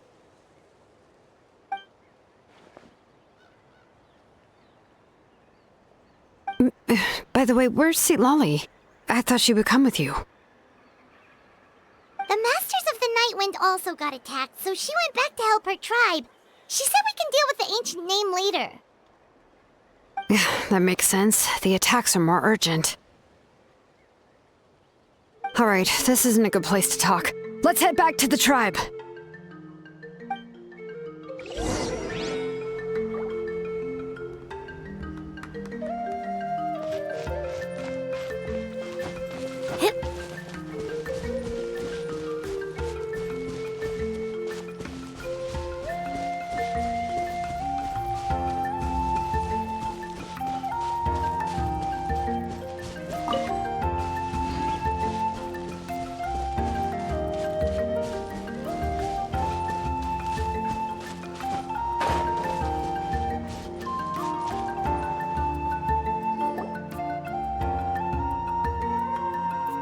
Looks like a few people were hurt after all. Oh, I should have got here sooner.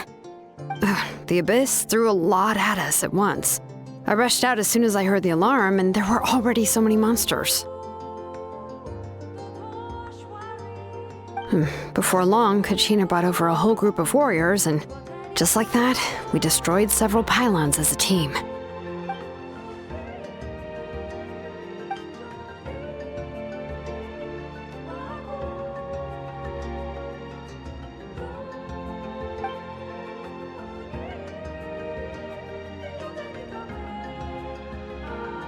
You mean the situation in the Night Kingdom, right?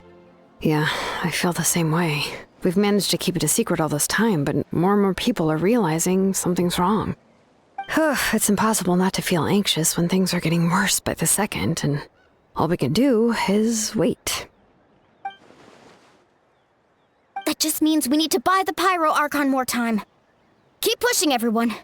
Every battle is worth something. You really are an eternal optimist, Mualani. You always find a way to cheer people up. Why, thank you. I guess it's one of my better qualities.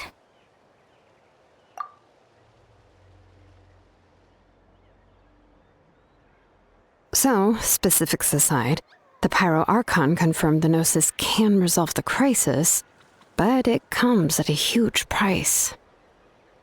And somehow the captain finds out about it, goes to fight the Pyro Archon, and calls her out for having a solution but refusing to use it. honestly, if he has the same information as us, I can't really blame him.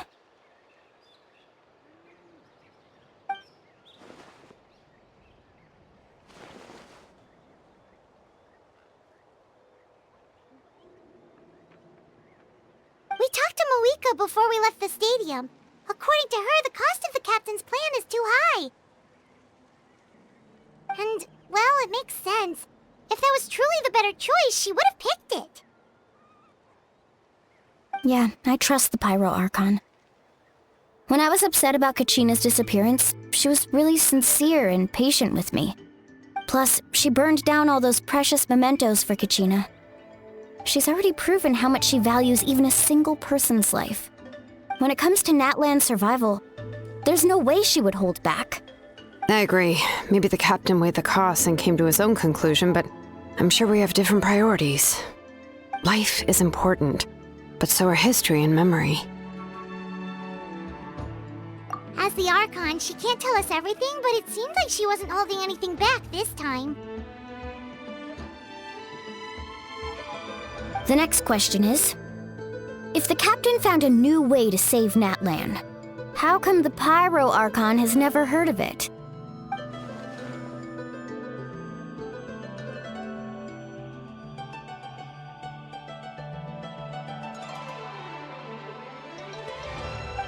This is all super confusing.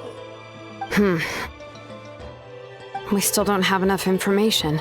Once we figure out what the Fatui are doing, we'll have our answer. Let's head back then. Moika said her intelligence officers should return soon. With how many Fatui there are, someone's bound to give something away. Sounds good. I have a few theories of my own. With a bit more information, we just might get to the bottom of the whole thing.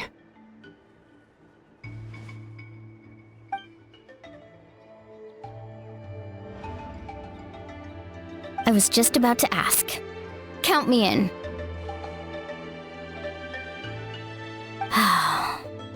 If I was just a bit faster, we could have prevented a few people from getting hurt. People who could help us in the next battle. It's all a chain reaction.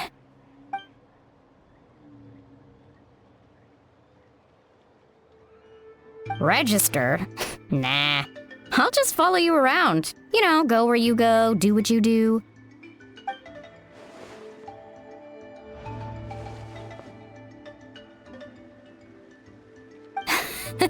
You got it.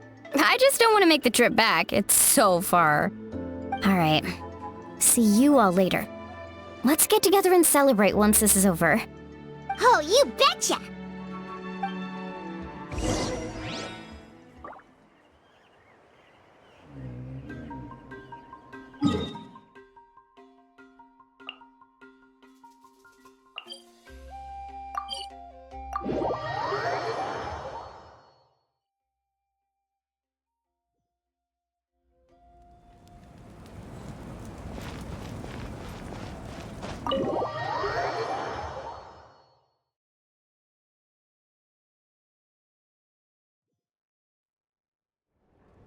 Moika! Oh, Chaska and Koichi are here!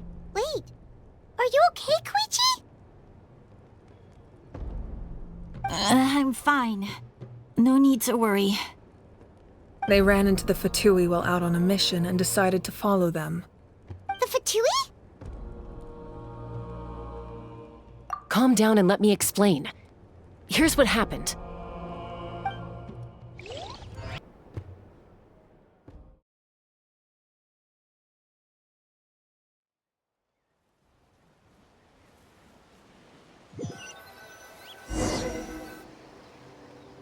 Watch out. It's the Fatui. Were they attacked by the Abyss? No, wait. It looks like they're protecting a group of travelers. Over there. Do you see? You're right. That's a traveling group from Natlan. Could they be trading for something? Let's keep observing for now.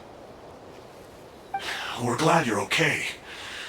Given the appearance of abyss monsters all over Natlan, you should cancel your journey and seek shelter at the stadium or one of the tribes. Thank you so much. I wish there was something we could give you. We don't expect anything in return. We were out on a mission and saw you being attacked. It was our decision to help. If you truly wish to repay the favor, you can keep this a secret. If anyone asks, just say you were saved by warriors from Natlan. Oh, okay. We can do that. But... We're not asking you to cover up our activities. We haven't done anything illegal. Our captain simply wishes to remain undisturbed. Nonetheless, the decision remains yours. If we wanted to keep you quiet, we would have employed a harsher method. Got it. We'll get going now. Did you hear that? They mentioned a captain. Isn't that who the Pyro Archon is looking for? Exactly. We could be onto something big. Still, there was no trade. They were just helping people in need. I didn't sense an ulterior motive. I didn't believe the captain when he said he wanted to save Natlan. But based on what we just saw, it's possible he was telling the truth. Maybe we've been wrong about the Fatui this whole time. It's too early to say. Let's follow them and see what's really going on.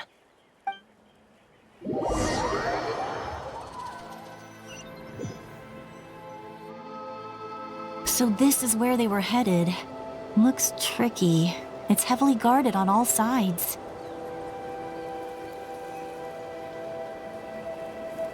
Koichi, wait for me here. I'll go in and check it out. Oh, no you don't. How are you planning to get through all the guards? Look, I can use this terrain to my advantage. With our tribe's special way of getting around, I doubt they'll see me coming.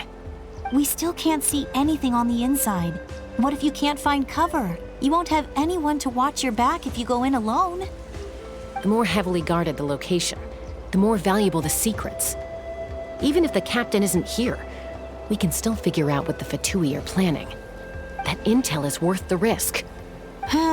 Fine. You're not gonna listen to me anyway, so let me come with you. That's even more risky. You've been running around saving people for days. You're already at your limit. I'm confident I can protect myself. I'm not sure you can say the same. At least right now. I can. You really believe that? Fine, don't believe me. But you can't honestly tell me infiltrating a heavily guarded Fatui hideout all on your own sounds more reasonable. You know, growing up, even if I insisted on doing something, it never gave you any trouble.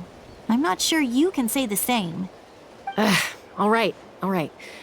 If we start arguing, this will never end. We can't let this opportunity go to waste.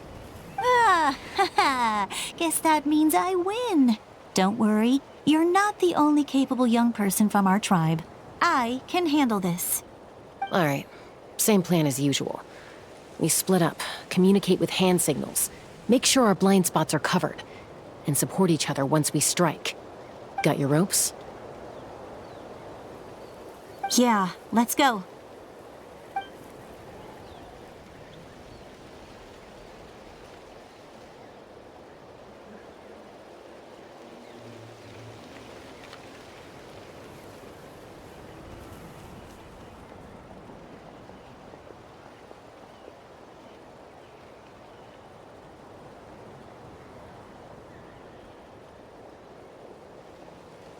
The Fatui have eyes all over this place. I should wait for Koichi's signal.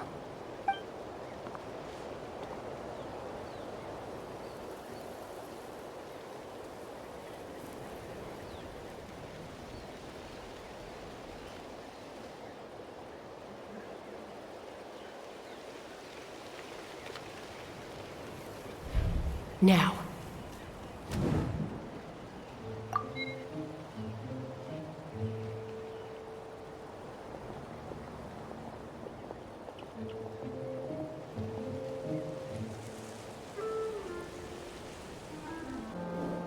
Not sure how many chances I'm gonna get.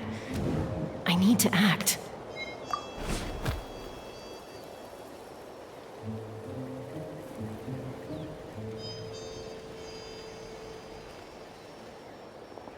good. I made it without getting caught. I should get to that platform over there. But it's guarded by the Fatui. Koichi should have line of sight. I'll wait for her signal.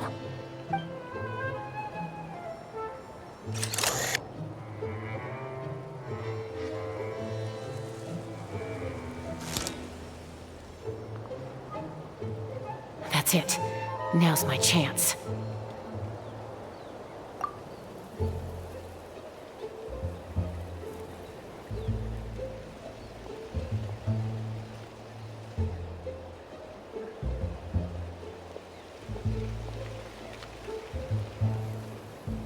It's no use staying in one place. I should keep moving. Looks like Chaska is helping me by keeping an eye on the Fatui movements.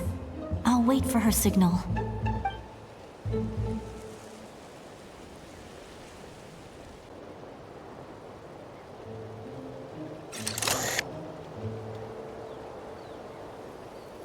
Time to move.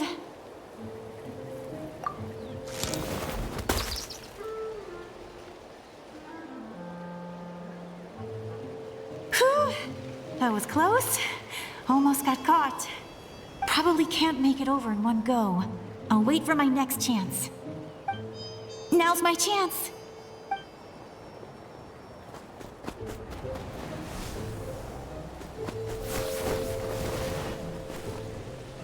I made it! That'll show my sister. Let's see. The Fatui's occupying all the best locations. If we could just get past them somehow. Wait! I've got it!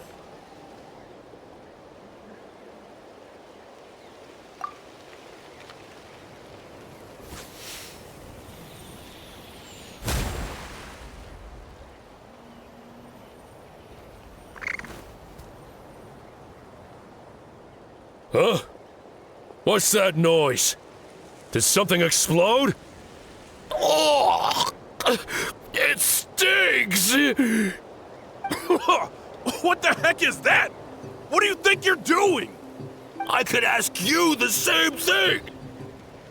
Good, they're arguing. Looks like they just needed an excuse. They've probably had enough of this job already. The people on the hill over there left to help their comrades. This is our chance.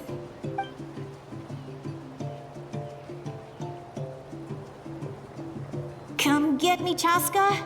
I hope she gets this hand signal. That's Koichi's signal. Smart idea. Alright, time to move. Give me your hand, quick. Coming!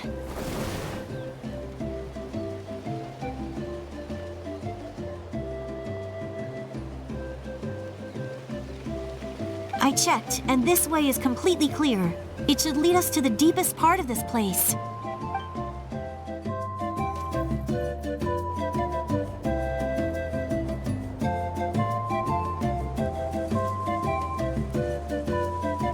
Well, I was pretty helpful, right? You know, everyone usually jumps at the chance to work with me. Not my own sister, though. No, she avoids me like her life depends on it. I was wrong, Koichi. You've done well. Wait, you're just gonna admit it? Now I look like the mean one. Let's focus on the task at hand. We're in the heart of enemy territory. More time we waste, the more dangerous this becomes. All right. If you're not gonna take the bait, then I'll drop it. Looks like the Fatui are here to dig something up. I'm surprised they mobilized this many people. I doubt it's because they're interested in our culture and history. It seems like they're looking for a dragon relic called the Source Mechanism. The device is ancient. Barely any information survives to this day. And even people from Natland don't know how to use it. Why would this be the Fatui's target? Not bad. Looks like it's in good shape. This should be what our Lord's looking for. Took us long enough. Come on, let's get this thing back. Back? Back where? Should we keep following? You really want to keep going? Of course. We make a good team, don't you think? No reason to stop now. What was that sound? Uh-oh. We've been spotted. Time to go. Falling rock incoming! Watch out for your gadget! What? You'll regret that! After them!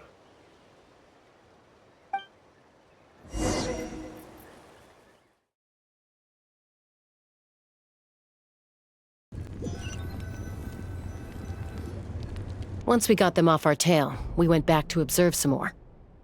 They'd collected several identical pieces of something. It looked like they were waiting, though. So we decided to come back. So, Koichi got injured trying to get them off your tail?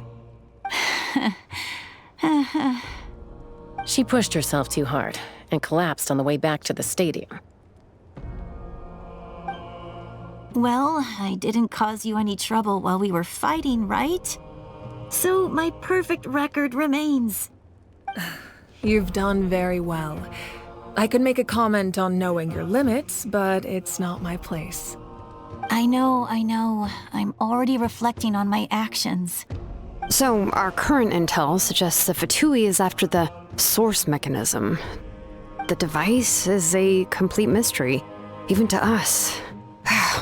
What does the captain want with it? I have no idea. But it's safe to assume the device could serve a similar purpose to the Gnosis. Shilonen, I need you to gather every scholar in Natlan familiar with the secret source. Yeah, I'll get right on it.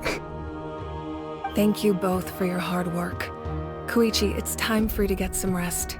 Oh, and there are gifts from your patients waiting at the speaker's chamber. I've prepared a small gift of my own as a token of gratitude. I'll send it to your home along with the others. My patience. That's so nice of them. Guess that means I'm doing something right. You don't need to give us anything, Archon.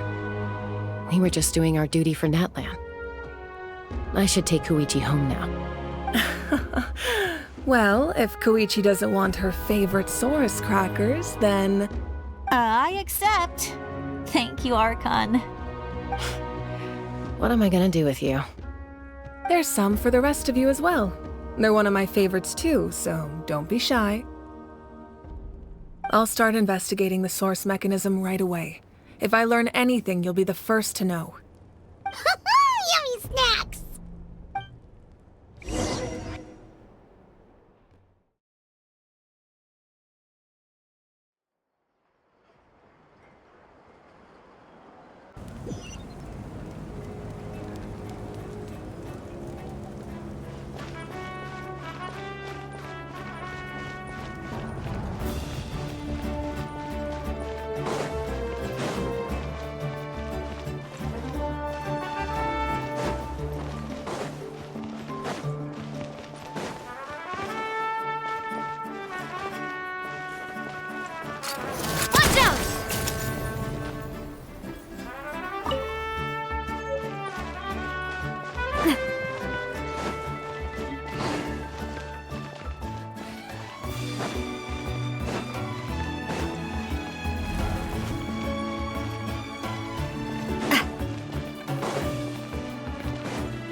What's next for you two?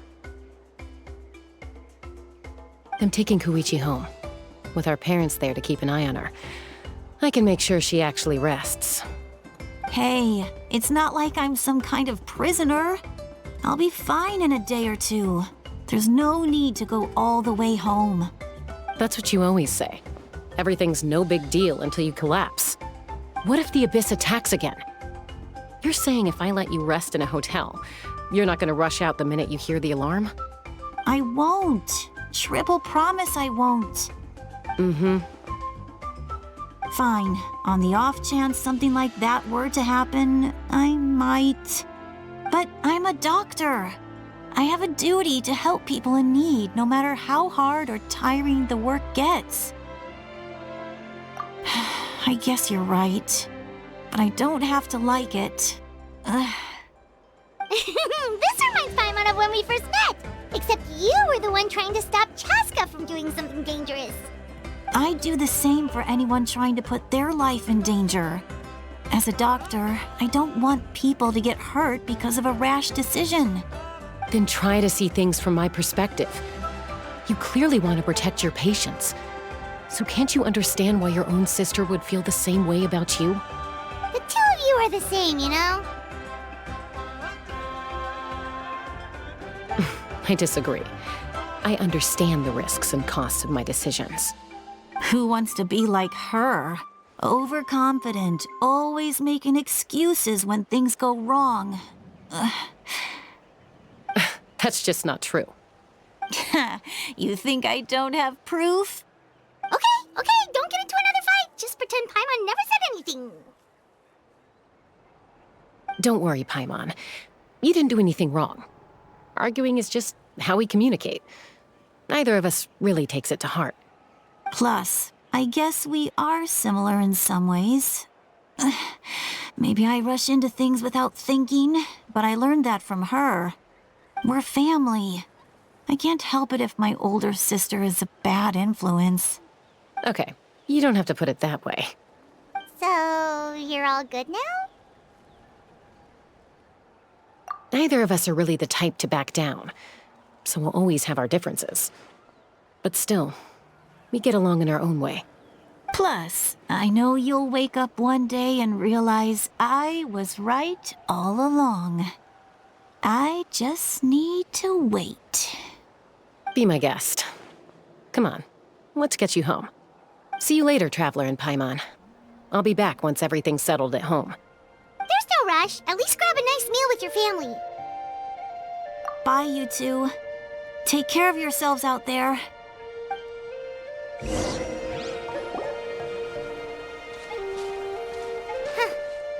two will probably make up for real at some point, right? Well, we've learned a lot. Let's go over everything that we know so far.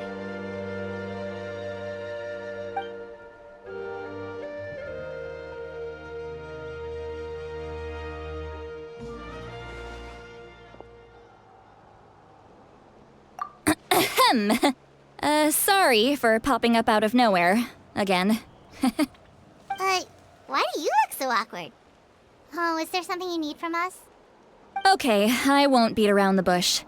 Oh, and I'm sorry for interrupting your rest. I'll treat you to some charcoal grilled steak to make up for it. Awesome! Just give us your orders! Hey, friends don't order each other around. I'm just here to share some news. Remember what we talked about before parting ways? Oh yeah, you mentioned how Auroron has always wanted to save Natlan, and something about his soul being fragmented. Paimon and the Traveler discussed it after you left, and we think Auroron is probably back with the captain. What do you think? I agree with your hypothesis. And just now, I confirmed it myself. Auroron came back. He helped the Masters of the Nightwind defend our camp. What? He came back? I told him to give up whatever he's doing, but he refused. He said they're just one step away from success, so there's no way he can back out now. Apparently, he came back to fulfill his duty to our tribe. When he left, he said it was because he still has a duty to Natlan as a whole. I'm surprised you let him go at all. I had to prioritize my tribe. Besides, the situation was intense. I couldn't focus on outside and inside threats at the same time. Plus, he was on guard. He knew I would try to go after him, so he made sure to keep his distance. I kept an eye out for a good opportunity, but it never came. All these years of calling me Granny, and I couldn't do a single thing for him in the end. Don't say that! Your tribe all raised him together, right? That couldn't have been easy. You're right. Seeing him come back reminded me of when he was little. Running around the tribe, dropping by random houses right and left. He's not only a child of the Masters of the Nightwind, but a child of Natlan. It's only natural for a child to want to do something for their family. Besides, Auroron is my apprentice. He might have a few tricks up his sleeve, but I guarantee I know every single one. Wait, what are you saying? Look. Remember how I said Auroron's soul is fragmented?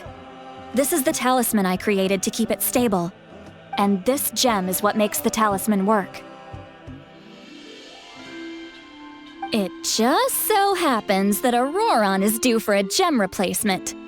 Since I can't get close to him, I put the new gem in a supply bag and asked Aoife to bring it to him. You guys know Aoife, right? No?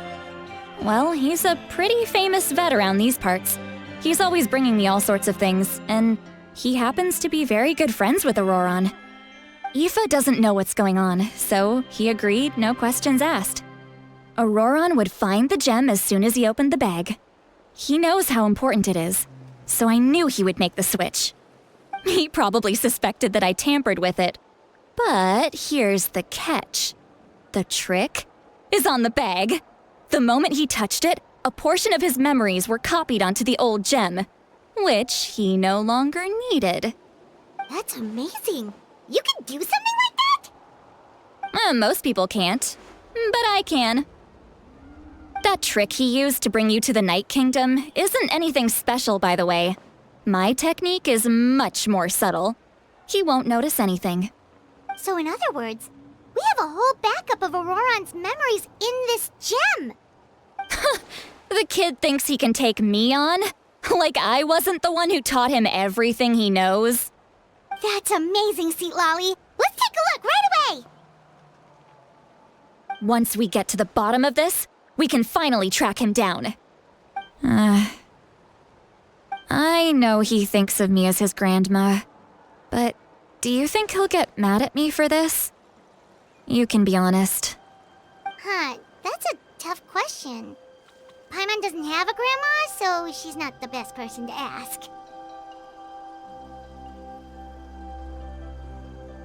To be honest, I've always doubted my ability to look after him. I didn't stop the ceremony all those years ago, and now I'm useless again. But if I stop here, it will haunt me until I'm 500 years old. Every night I'll wake up in a fit of anger. Yeah, you're right. First anger, then tears. Wait! Who are you calling a crybaby? You're just making it worse, Traveler. I need to look at his memory. Even if he resents me, refuses to see me, or runs away for good, I don't care, and I won't blame him. A family does whatever it takes to protect their own. You sure you'll be okay? We can come with you if you want. Did you just say you'll come with me? Is that okay? We have a pretty good reason to see it too, don't we? Because, right, we need leads on the Fatui. You really mean it? Fine, you can come. Just promise me you'll see this through. No backing out. Got it? Don't worry, we're professional adventurers. Then I place my trust in your professionalism. All right, time to sneak into someone else's memory and engage in some, unwanted spying. You heard it here first. I wouldn't be doing this if I had any other choice. Are you ready?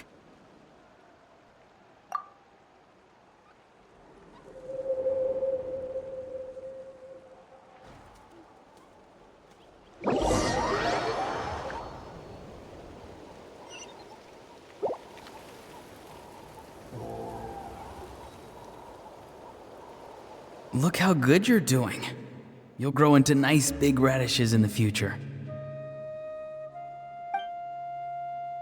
And you? Aoife says you're taking up too much space, but I think you're a good tree. What do you think? Hey! How's it going, Auroron?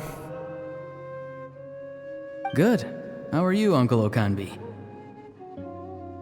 Ah, can't complain. What you up to? Naming your vegetables again? No, just some idle conversation. Sounds fascinating. What did they say? They told me you were coming and that you would take some produce with you. Ha! Only if you're offering. By the way, I ran into Aoife yesterday. He told me Chaska's fostering a saurian at his place. Said the thing trampled over a part of your radish garden. I hope you two didn't get into a huge fight. No, don't worry. I'll find a way for him to make it up to me. I've already wrapped your share of the produce. Here you go. You really knew I was coming. That's pretty amazing. Light up the smoke and you can see the path through the shadows. That's what everyone says. Hey, have you seen that strange group of people that just appeared out of nowhere? Appeared out of nowhere? I don't think so. It's the Fatui. Their leader seems like a big deal. He didn't bring many men with him, but they're all elite warriors. It seems like they're looking for someone, but I wouldn't go around asking too many questions. If you run into them, be careful.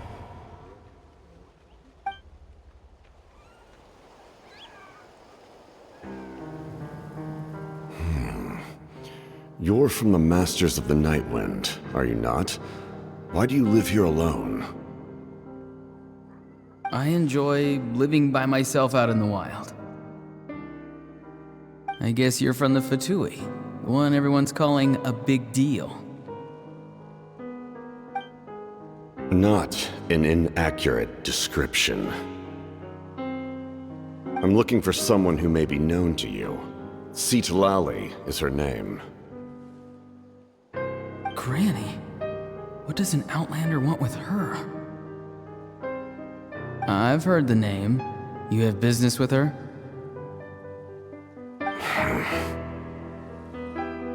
There's no point to further questioning if you insist on hiding things from me. I shall seek answers elsewhere. Oh, he could tell I was lying and now he's leaving? He gave up just like that? Hey! At least tell me why you're looking for Citlali. It's none of your concern. I have my own means of tracking her down. Why are the Fatui looking for her? What does she have to do with them? I can't just let them go like this. I have to figure out what they're planning.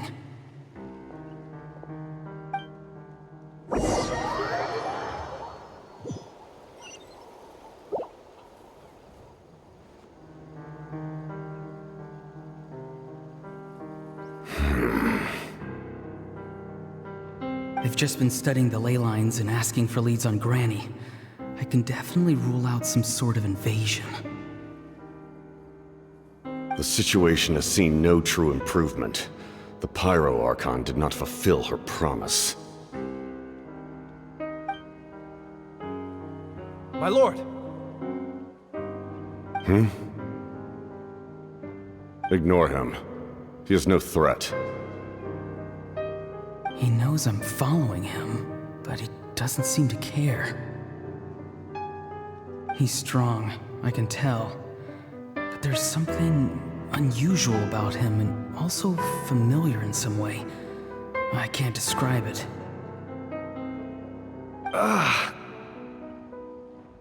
What is it? My lord, I feel dizzy. A ley line disturbance. Certain presences have been forced to wander outside their rightful realm.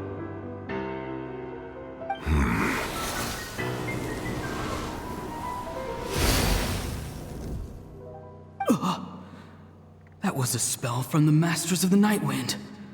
How did he know that? Is he sending those escaped souls back into the ley lines? How did he do that so easily? Soulfaring is supposed to be extremely difficult. This could be related to why he's searching for Granny. I feel much better. Thank you, my lord. Think nothing of it. Stay vigilant, and continue to gather information. The Abyss could attack at any moment. If you notice any irregularities, assume drill formation and be prepared to fight. However, there's no reason to over-engage. Information is our first priority. Yes, sir. Why are the Fatui fighting against the Abyss? Do they really mean us no harm?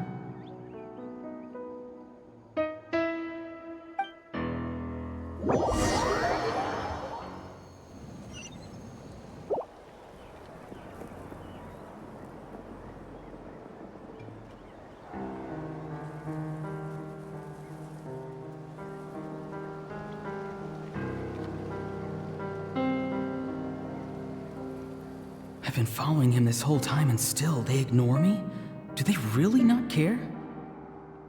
It seems like his subordinates referred to him as the captain. Never heard of him before. And now he's headed to the stadium. That's unusual. Oh, what is he gonna do? You two, with me. Everyone else, wait here as instructed. Send word to the other teams to retreat immediately if this fails. Yes, sir. He's going inside? But the Pyro Archon is in there. What does he want with her? Forgive me, my lord. Allow me to check one more time. Do you truly wish to do this? The time for idle observation is over. It now falls on me to act. This nation is out of time. Yes, sir.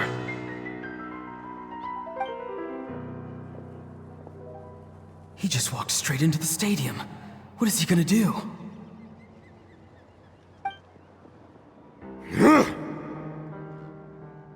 They're both incredibly strong. How long will they have to fight until someone comes out on top?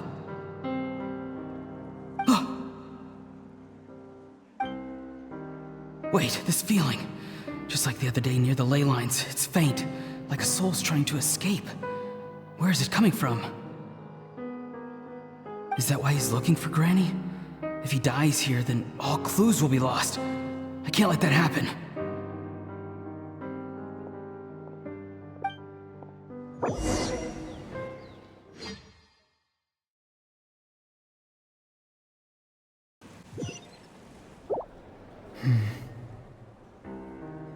As for you, I must confess, I did not expect that little trick of yours to save the day. No matter how dense the fog, as long as the sun remains, we cannot turn day into night. She could have dispelled it. She simply chose not to. You don't have much time, and you're injured on top of that. What do you plan to do next? I'm beginning to see just how useful you may turn out to be. You heard something from here, didn't you?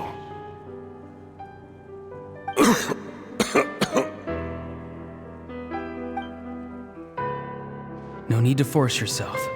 I've never seen anyone match the Pyro Archon in battle before. I didn't expect you to intervene at such a critical moment. You know I've been following you. Why didn't you stop me? When walking in the forest, it is only natural to encounter wild beasts. However, not every beast has the courage to come out and bite. And yet, one of those very beasts saved your life.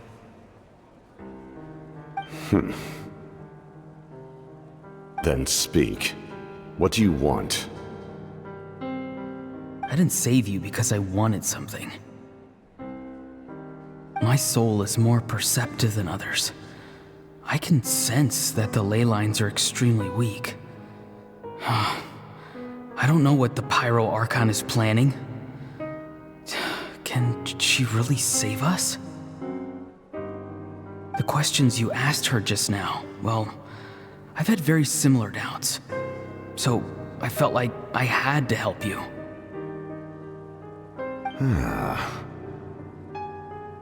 So, you can tell the truth. That was quite a reckless decision to make.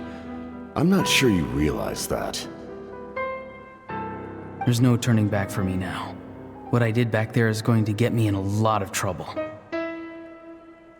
You attacked the Pyro Archon in broad daylight, and I used my spell to save you. A single glance was likely all it took for her to recognize my tribe. So, we're in the same boat.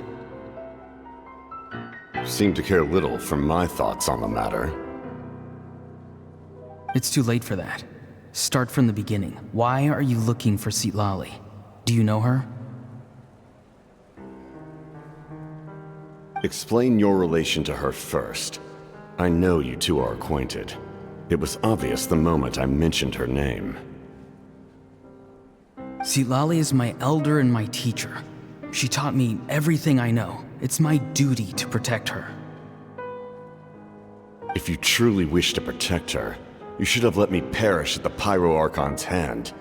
Yet, you chose otherwise. Do I really need to tell you what that means? I want to do something to change Natlan for the better. Something I can accomplish with my own two hands. You're stranger than anyone I've ever met. But maybe, just maybe, you can show me the way. Strange? Citlali is said to be the legendary Granny Eastly, someone capable of communicating with the Wyab, and the Wyab are the key to information on the Night Kingdom. Why do you need knowledge on the Night Kingdom? That is not something you need to know. Don't forget, I saved your life. Do you not believe the Fatui capable of betraying a debt? People can lie, but souls cannot. I can tell there's a weight to your soul, a sense of justice. You may not live among your tribe, but you certainly know their tricks. I apologize for my rash judgment. You are more capable than I imagined. Let's go. We'll see if you have what it takes to join my plan.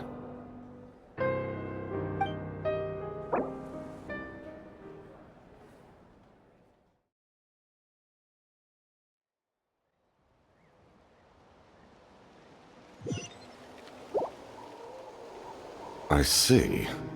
Interesting approach. Worth trying, I think. Rather than weaving a net to protect the ley lines, this method would address the root problem by reconstructing the ley lines themselves.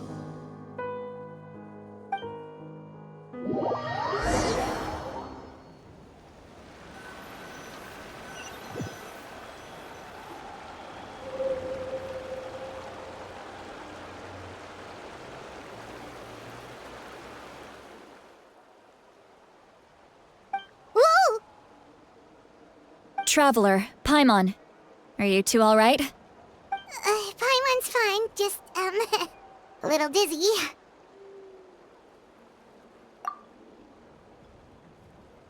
Of course. I'm so mad at him.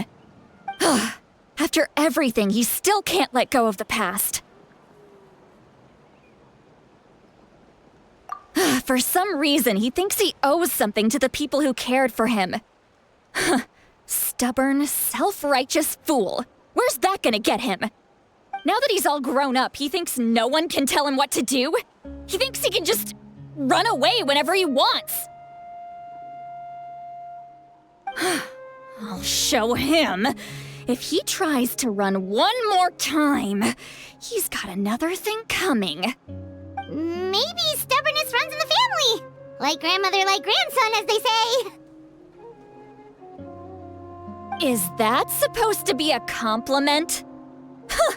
That kid's got nothing on me. Anyway, back to what we just saw. I don't even know what to make of it. Yeah, the captain seriously wants to reconstruct the ley lines? What does that even mean? Something like the loom of fate, maybe? But how does that help with the abyss? The loom of fate? Oh, it's kind of hard to explain. Basically, it's a device from Conrio that has unbelievable power. Anyway, if he really wants to manipulate the ley lines, everyone in Natlan will be affected. Oh, this is big.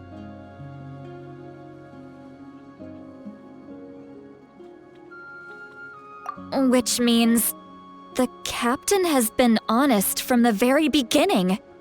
Auroron's memory proves that. Why is he so obsessed with saving Natlan? Oh, we've got to tell Moika about this right away. Yes, she needs to know about this. Now.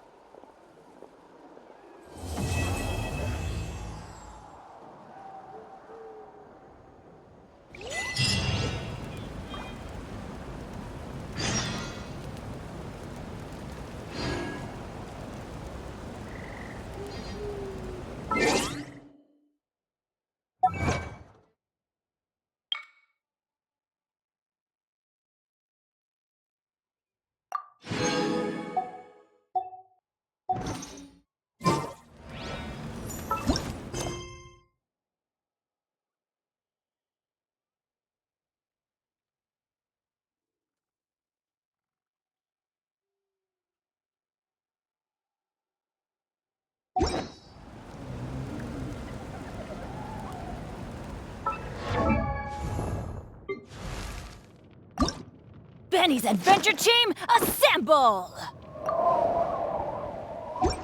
Oh.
Traveler, Paimon Sitlali. Perfect timing. I've located the captain. Really? That's great! We also just took a peek at Auroron's memories and discovered something huge!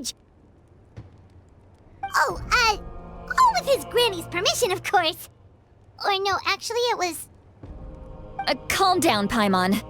I'll take it from here.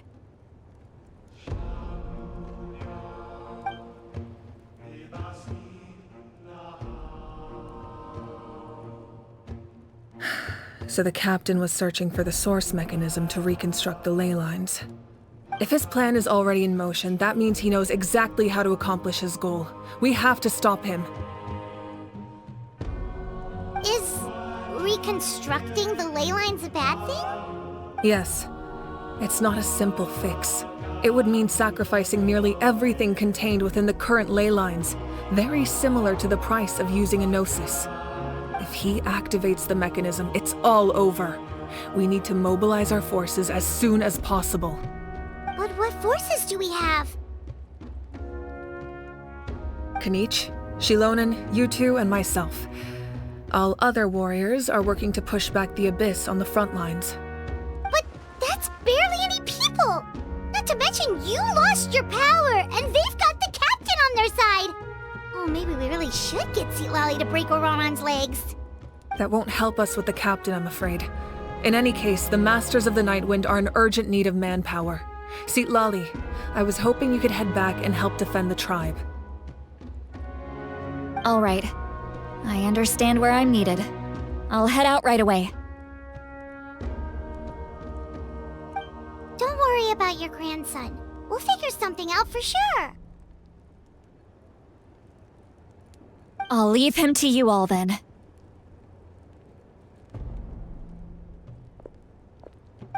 All right, back to the matter at hand. I don't believe defeating the captain needs to be our ultimate goal. Let me grab Shilonen and Kanich, then I'll tell you my idea.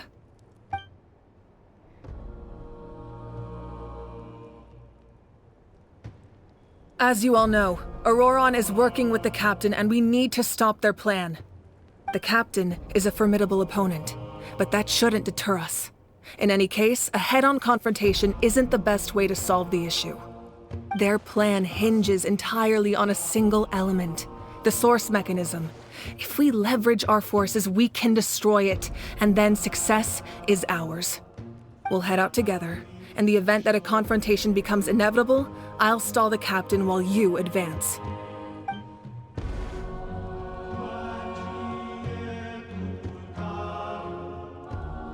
I agree with Kanich. The two of us can handle it. Listen to my plan first. Kanich, I want you and Ahau to launch an assault from the front and break through the Fatui defenses. The captain won't be on the front lines. As a seasoned warrior, he'll be stationed in close proximity to the device to ensure its protection.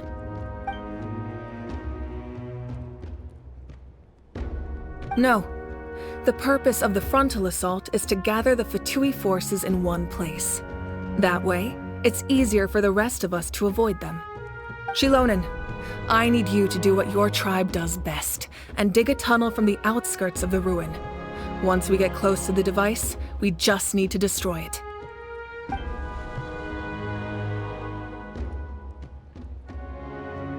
Exactly. The Traveler and I will join her as well. No one can create a distraction better than you, Kanich, not even myself. By combining our strengths, we just might manage to break through the captain's defenses. Understood. Then we should head out now. Just promise us you won't do anything reckless. You cannot face the captain straight on unless you have no other choice. You mean everything to us. Losing you would be the worst possible outcome.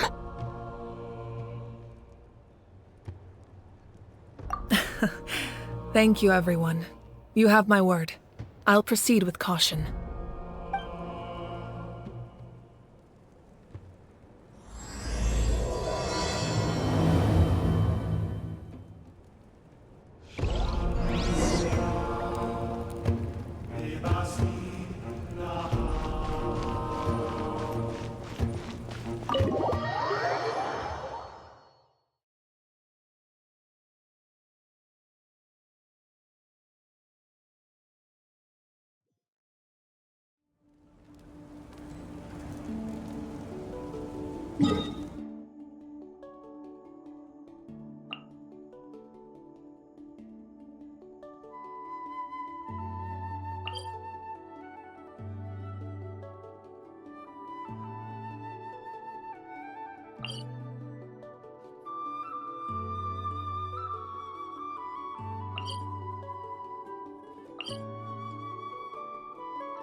this treasure hunt.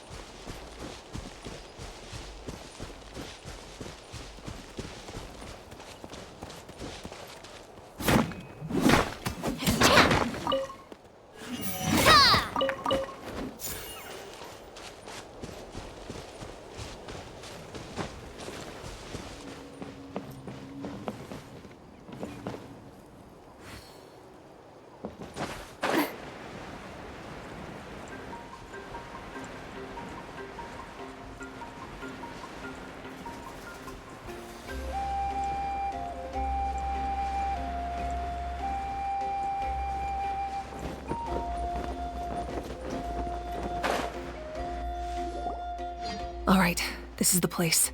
Their tunnel must be behind that gathering of Fatui guards. Any of the nearby mountains could be a good infiltration point, but if we want to stay under the radar, we should approach from the side. There are only a few Fatui stationed around the perimeter. We should take care of them first so they can't alert anyone.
This one's got your name on it! Umbrella warfare, I guess!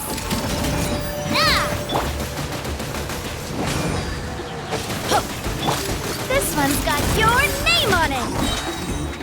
Disgusting. Fire! Well, with Ross. Don't be a Umbrella warfare, killjoy! I We've guess! only just begun! All right, that's done. Let's head. What do you think, Shilonen? Is this a good spot?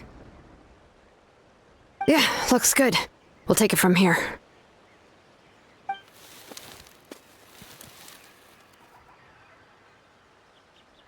I can see the inside! Perfect. We'll keep going. The rest of you should head back. Things are about to get dangerous. All right. Please, take care.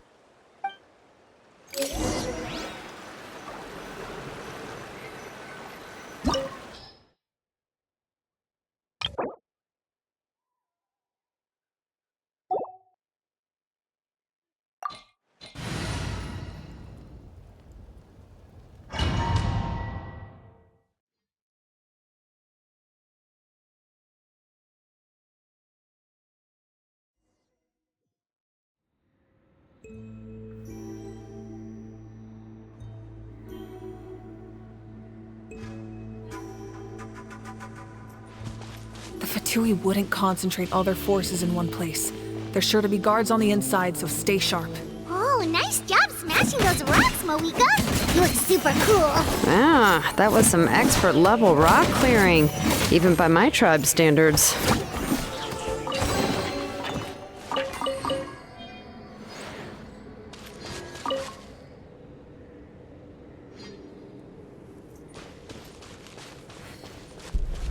This one's got your name on it!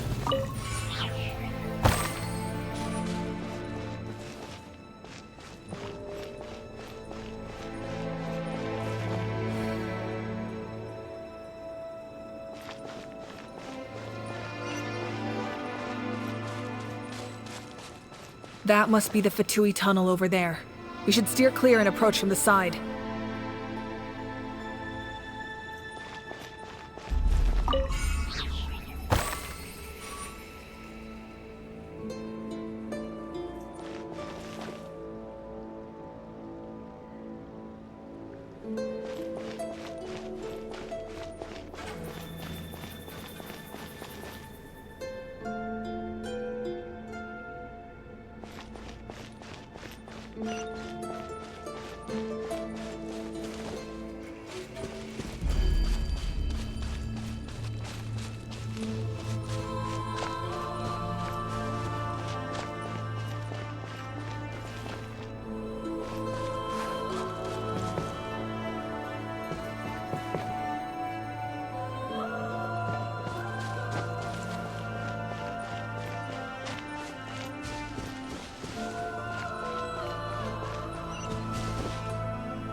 Come at me. I see through you. Warfare, I guess. This one's got your name on it. A proper send-off from the Spina with love. Feeling lucky?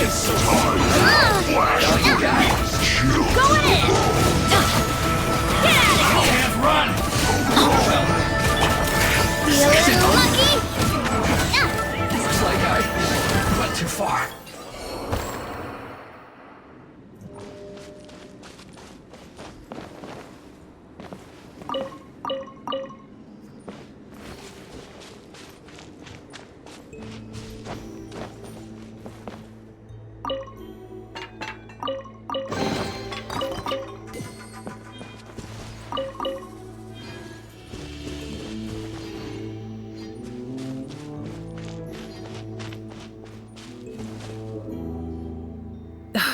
This spell is from the Masters of the Nightwind. It's Auroron's doing. They're probably trying to buy time.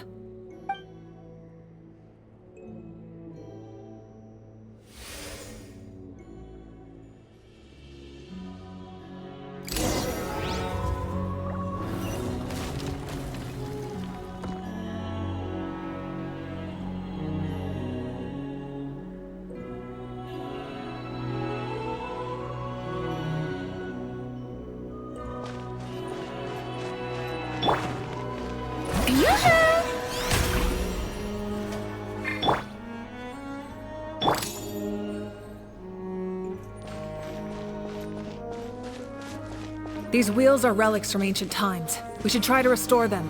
These mechanisms probably control that wheel, right? Let's give them a try.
My time with the Spina has taught me that carrying an unreliable weapon is worse than not carrying one at all.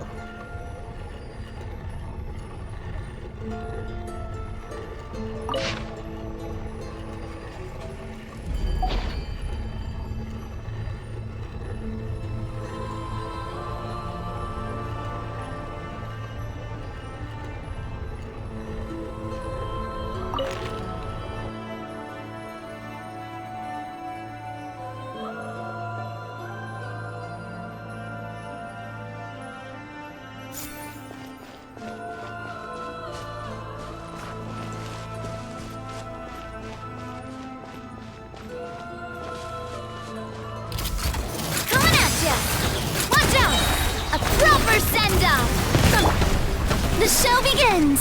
Let my name echo in song! Ugh! Get out of here!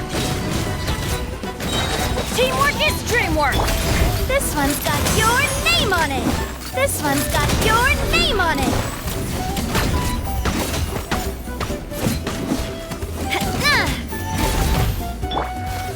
One with nature, as one with wind and cloud. A proper send-off from the Spina with love. This one's got your name on it.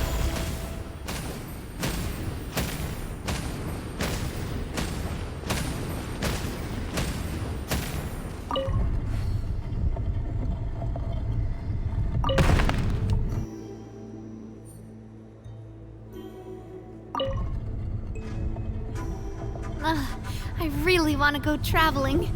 I don't mind where we go, as long as I have my friends with me.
I do love Spina di Rosula's logo.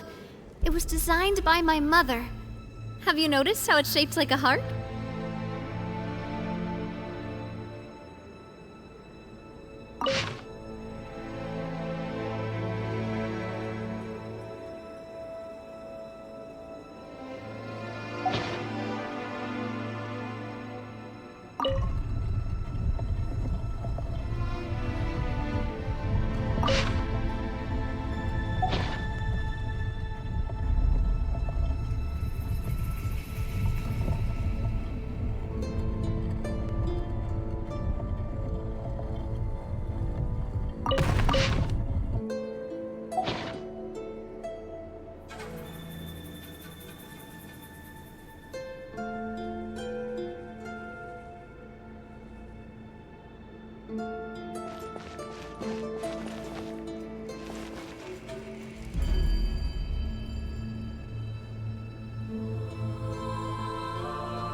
The wind knows me.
This must be it. There they are! Oh, the captain's here too. Perfect. Looks like they focused their defenses over there. Oh, they're here. Huh. I thought the Pyro Archon would choose a frontal assault. It doesn't matter. They're too late anyway. Stop! It's too late. We need to turn it off! I won't let you do this!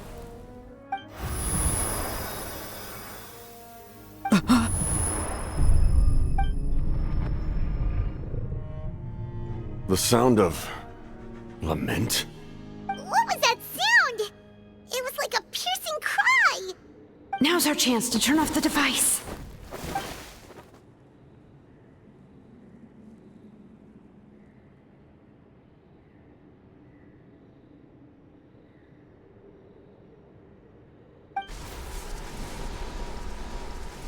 Oh, Auroran? How did he just... His movements have gotten a lot faster. Was Auroran always this good in battle?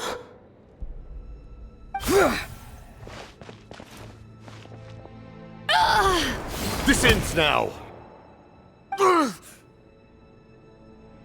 Huh? Something's wrong.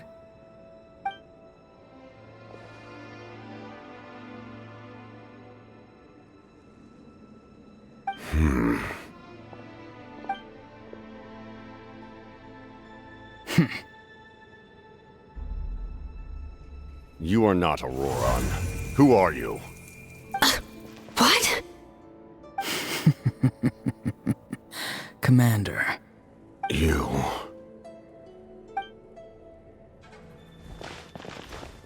So, you still recognize me, Commander? I'm glad. Although, I believe you have some more pressing concerns at the moment.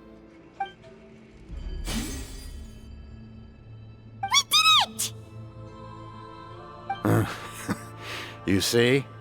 You indulge your sense of honor for just a moment, and now you've lost your chance. Even now, you're still the same as ever. His voice is completely different. Is someone inhabiting Auroran's body? Stop worrying about other people's survival, about their losses and sacrifices. You just need to win. That must be why I've returned. For this moment. Please finish what you set out to do, Commander. I didn't expect to see you here, but I have to disagree. Abandoning one's comrades is not the way of a warrior. Why do you care about a doomed man? I know you can see it. He's already close to death. After all, his soul has been incomplete from the start.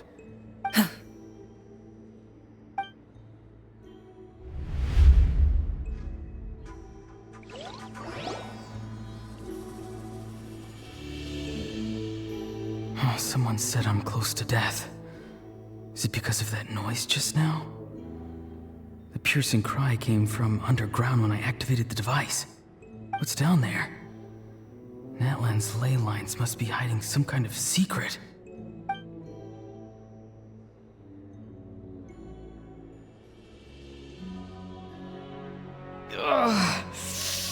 Am I dying? Oh, no. It's too soon. Ah, Aurora, it's you. What'll it be today? Oh, why the long face? Don't tell me you still haven't let that go. I knew it was a bad idea to tell you.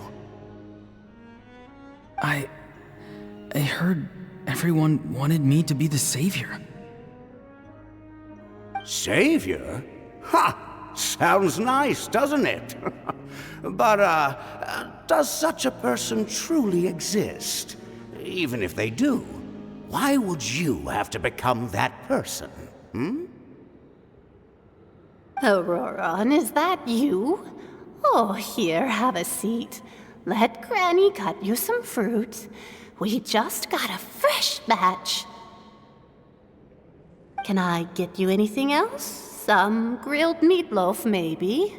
Ask for anything you want. We've got plenty of ingredients. What about those spiced rub mushrooms you made me last time, Granny Kuimi? Ah, you liked those, did you? An outlander taught me that recipe, actually. A merchant, to be exact. Never thought about going into business yourself, my boy? You could travel all over. Our Auroron? A merchant? He's far too honest for that line of work. Well, at least an honest merchant like him wouldn't prey on old-timers like us.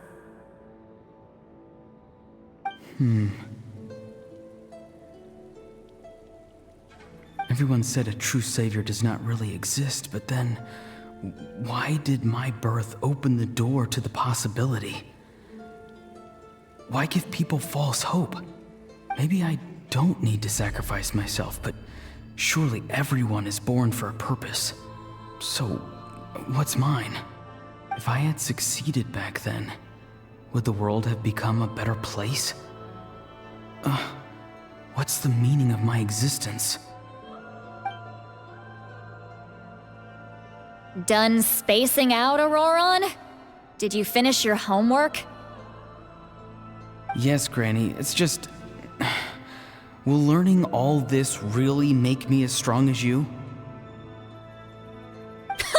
Of course not! I'm a special case. Other shamans study their whole lives without reaching a fraction of my abilities. Because you're a genius, right? You could say that. Or maybe I've just been alive longer than the rest of them, and picked up a few tricks that they didn't want to touch. It's rude to bring up a woman's age. Never do that again, no matter the circumstances.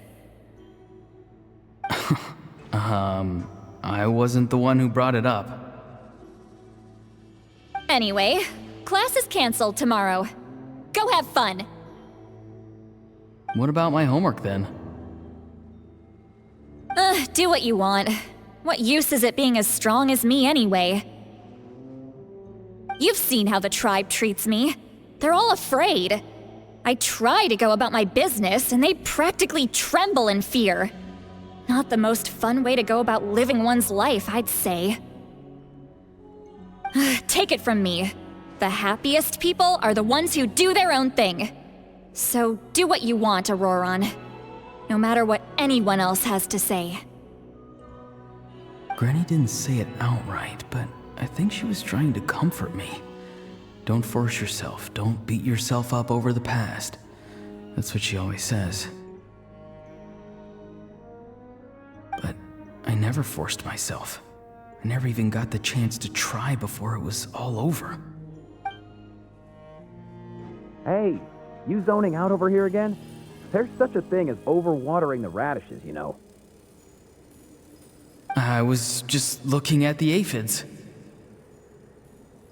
Something interesting about them today? I noticed some on the ground. Maybe it got too cold yesterday and they couldn't handle it. Bummer. Guess that means less honey this year. Aoife, do you think being a vet is fun? Fun? I'm not sure about that. Do you think planting vegetables is fun? Fun enough, I guess. I don't have anything else to do. Exactly. Most people live like that. No special purpose or calling. That's just how the world works. Oh, jeez. That troublemaker's at it again. Auroron, my man, come inside and give me a hand, would you? Why should I? I thought being a vet was no fun. Well, I guess there is a fun part. Trying to outsmart these rascals. Come on, give me a hand. Maybe Aoife was just too nice to tell me the truth. That attempting something above your capabilities will kill you.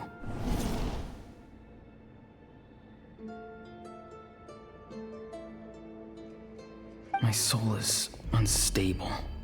I only survived because I had people to help keep me in one piece. A part of me has always been missing. That's why the other spirits said I was close to death, but... Why struggle? It's a miracle you were even born. Just close your eyes and wait for death. It was you, the thing that came out of nowhere. Thing? I'm a warrior, far stronger than a weakling like you. I'm not weak. There's just a limit to what I can do. And that's exactly why your fantasy is so ridiculous. You really think a useless thing like you can save the world? Useless? Savior? Ha! Sounds nice, doesn't it? But, does such a person truly exist? Even if they do, why would you have to become that person? Hmm? Exactly. Most people live like that. No special purpose or calling. That's just how the world works. Take it from me. The happiest people are the ones who do their own thing. So do what you want, Auroron. No matter what anyone else has to say. But I don't want things to end here. Auroron? It's all right. We'll take things from here. Every time they marched into battle, I had to stay behind. Don't worry. With the Archon on our side, the Abyss doesn't stand a chance. All the best warriors are fighting on the front lines. I want to do my part too. Both of us are bound to disappear. But your end will come sooner than mine, because you've been broken from the start. Once your soul shatters into pieces and dissipates into the wind, I will take temporary control over this body. I will serve my commander until the end. No. No, this isn't right. My life can't end like this. I still haven't done anything important with my life. My end will not come first, and I'm not giving up. I can't die here, no! I won't die here!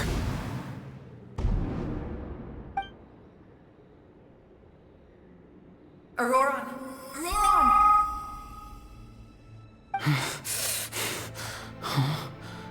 That voice. Control your mind. Feel the ground beneath your feet. This is not your end.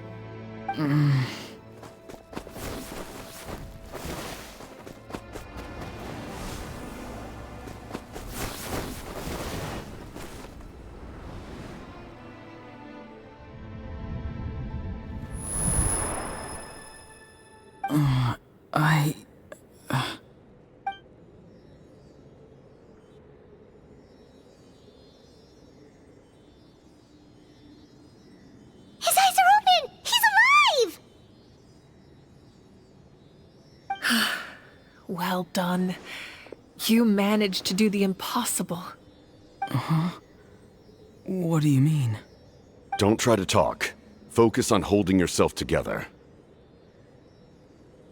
I can't believe the captain did that. Maybe he thinks of Auroron as a comrade. He was helping to rein him in all this time.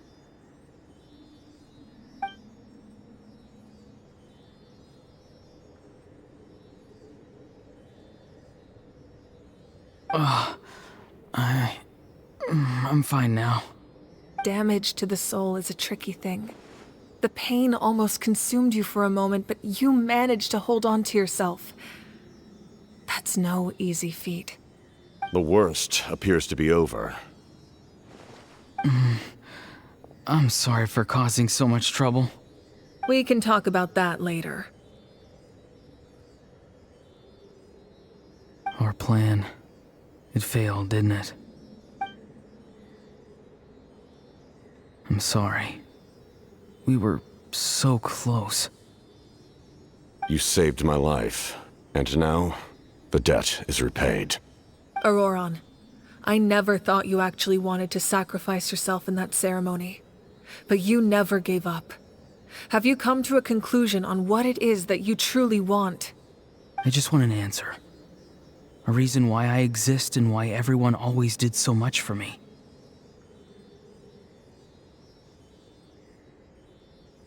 No one is born a hero, and no one should be treated like one from birth. I had a chance to do something important back then, but I failed.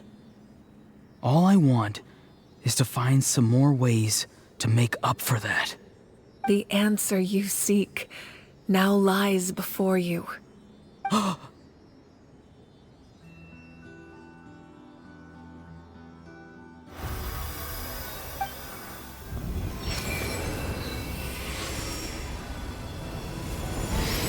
You are the inheritor of my name. The hero from the Masters of the Nightwind, who shall fight for this generation. Fascinating. You're not the person that the others thought you were. And yet, you're also not the kind of person that you thought you were. It can take a lifetime to truly discover who we really are. Like you, I never thought I had what it took to be a hero. I was too cunning, too self-absorbed. But in the end, I sacrificed my life for this nation. Now, remember your name. Even if others will see a different meaning, it still symbolizes your nobility and yearning. My ancient name, BD. It means devotion. You will give your all, not for the sake of a heroic death, but to do justice by the answer you found for your life. For that answer, you will offer all of your strength and be born anew. Through your devotion, you will prove your worth. Having foretold his own death, the omniscient man holds a feast in celebration. Let us raise our cups in honor of his heroism and send him off with this final tribute. For at last, his wish is now fulfilled. It's nice to see you again, Sunhudge. With your recognition, we now have the 5th hero of this era.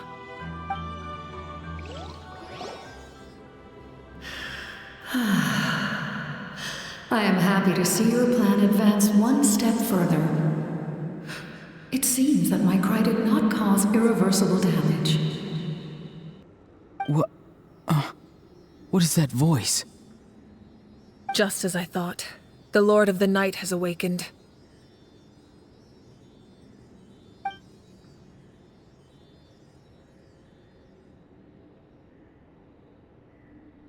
The Lord of the Night? As in the one who rules over the Night Kingdom? I preside over a realm of souls. Due to my limited power, sleep is the only way I can extend my existence. When you activated the device, I awoke and could not hold back my cry.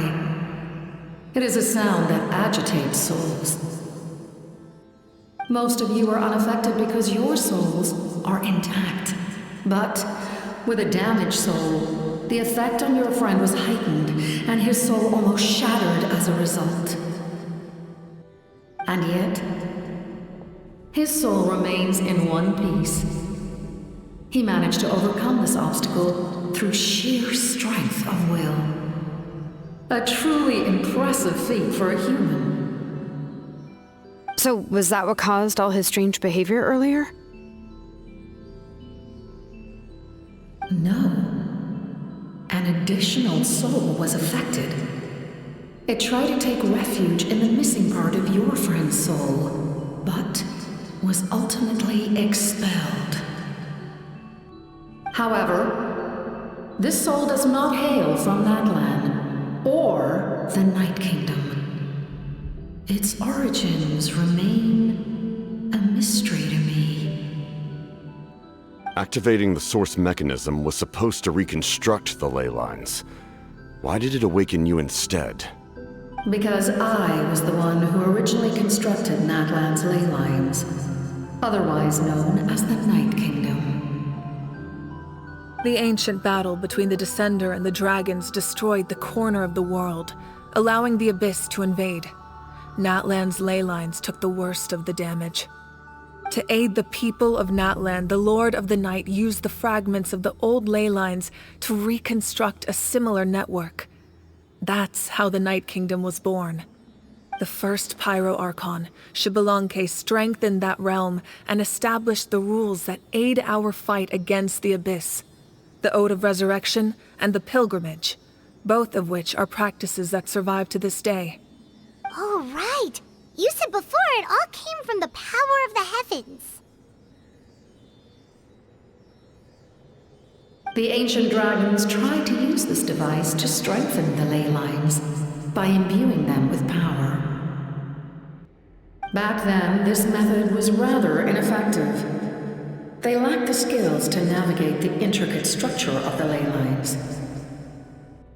And now, the structure of the ley lines has also completely changed. I am the only possible vehicle for the power generated by the device. It was an incredibly crude and painful method, but I managed to absorb some of that power. Now, I can speak to you like this and provide you with aid. Such as rebuilding the ley lines once more, at the cost of my own existence. But why would you make that kind of sacrifice? The people of Natlan worship me and call me their lord. In the ancient past, before we died out, we were also known by a different name. Angels. But adventurers like you are probably more familiar with our devolved form. Seelies.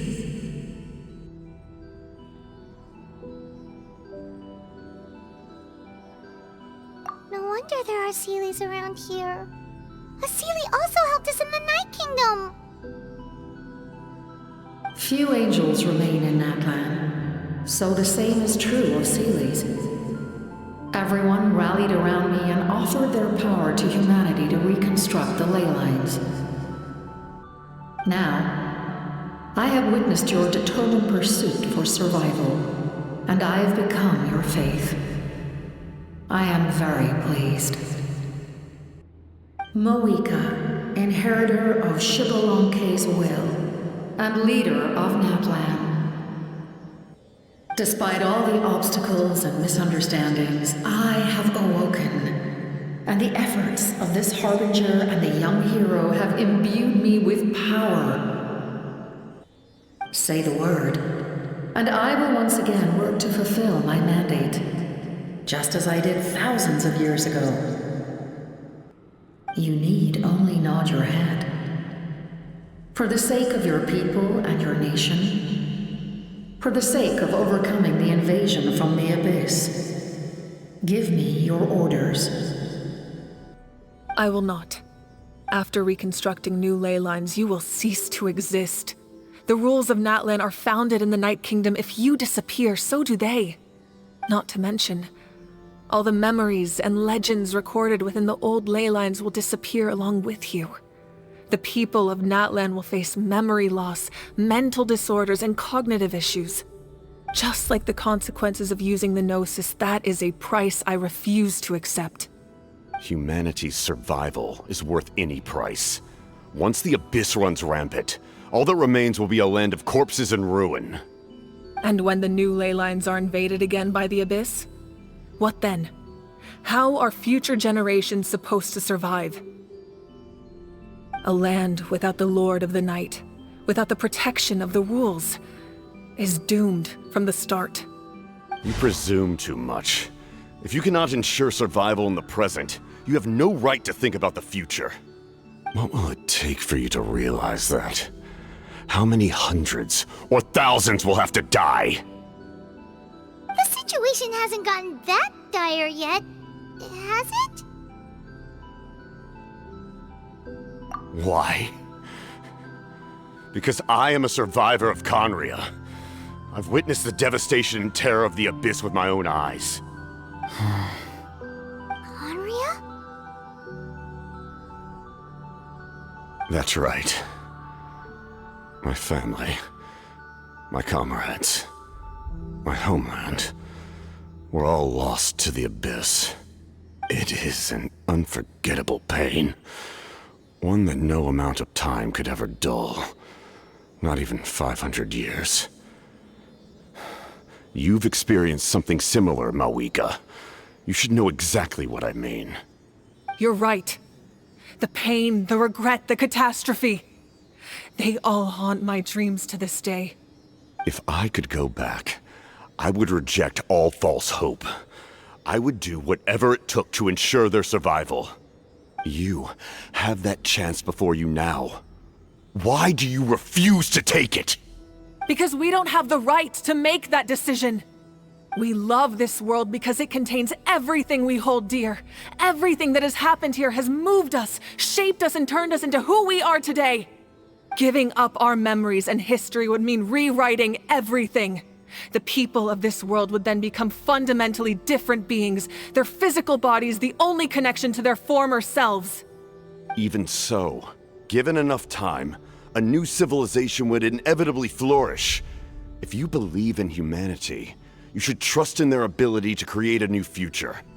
Or, history could repeat itself. The Abyss could invade once more, and it would all be for nothing.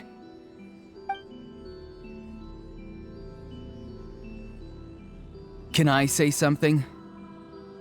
I once carried the hopes of many people, and I was also desperate to save our nation. In the captain's plan, I saw a chance to ensure our survival. But as I was on the brink of death, my wish for life and purpose was rekindled. I've been very fortunate to be well cared for by all the people in my life. I refuse to forget that. My feelings were so strong, they overrode my compulsion to sacrifice myself for their safety. No matter what path lies before us, we still have a destination.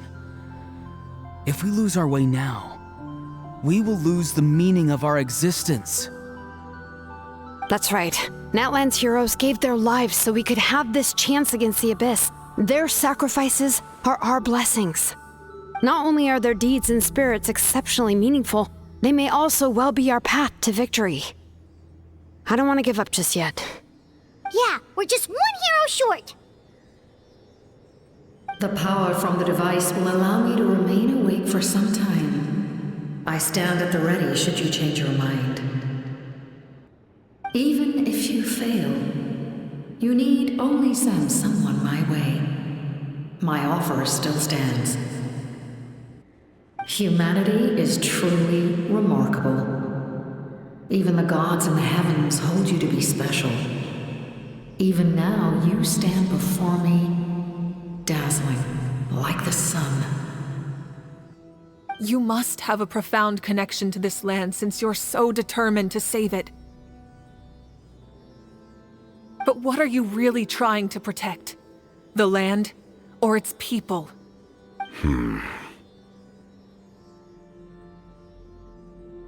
Pretty sure he wants to hear what you have to say, Traveler.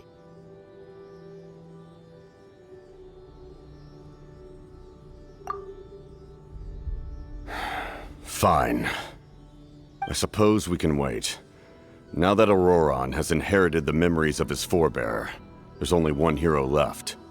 Your plan does have the potential to generate the best outcome. In the meantime, you shall have the aid of all the Fatui under my command. Thank you. Having such a powerful harbinger on my side is a big advantage. I know we may never completely see eye to eye on what it means to protect life, but for now, I'm willing to fight by your side.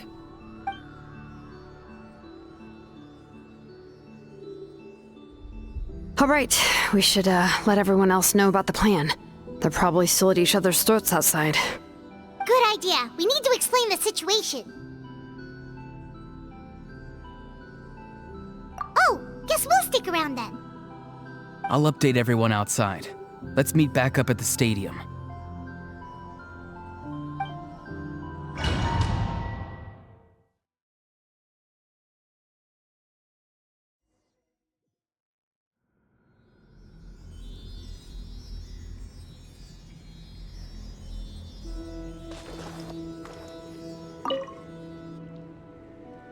You come to me with many questions, and you should be rewarded for your bravery. Ask, and you shall have the knowledge you seek. They do not like being mentioned by name by any living being, be it an ordinary human or one of the seven. They prefer to remain in the shadows as shades. The one you wish to know about? I call her the ruler of death. She helped Natlan establish the rules. It was also under her guidance that I created the Night Kingdom. It was an expression of love, as well as an act of reparation. She was seen as having significantly overstepped her authorities as a shade, which quite displeased the almighty heavenly principles. She succumbed to self-pity as a result, and no longer cared if others discussed her identity. Even so, her existence remains unknown to all but a select few. Self-pity? Please don't tell anyone I used that word. I'm just trying to speak plainly to conserve energy. You come to me with many questions, and you should be rewarded for your bravery. Ask, and you shall have the knowledge you seek. I'm not familiar with that concept. The device is capable of weaving and creating ley lines, you say? Even I cannot create something from nothing. I can only reconstruct the ley lines by reassembling the yet intact components into a new structure. If that power were available to the people of Natlan, they might have a new option against the Abyss. You come to me with many questions, and you should be rewarded for your bravery. Ask, phlogiston is Teyvat's primordial form of energy. The heavenly principles used phlogiston as a basis for the creation of elemental energy, to develop a power to better counter the Abyss. Have you heard of the concepts of the light realm and the human realm? That explanation might take too long. Light refracts into 7 different colors, which we collectively refer to as a rainbow. Elemental energy is a similar concept. It's essentially the modern counterpart of phlogiston.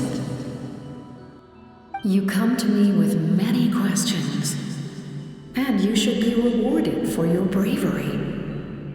Ask, and you shall have the knowledge you seek. Ah, yes, yes. The artisan from the Children of Echoes has yet to mention the matter to me. Probably because the young girl from the Masters of the Night Wind is absent. No matter. I'll reach out in a dream and tell them what needs to be done. Young girl? What? Did I say something wrong? You come to me with many questions, and you should be rewarded for your bravery. Ask, and you shall have the knowledge you seek.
Feeling lucky?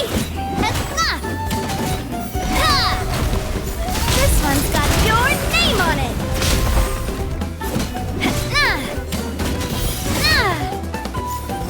Hiya! Haha! Coming at ya! A proper send-off from the Spina with love.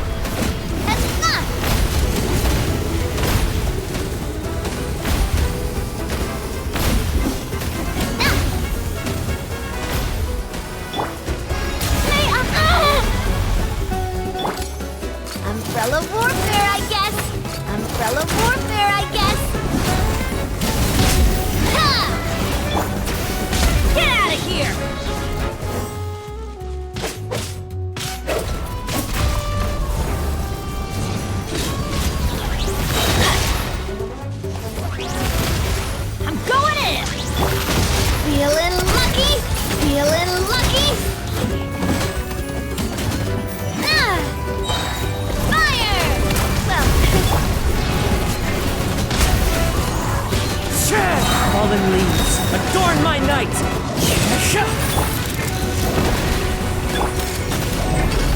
Hey there!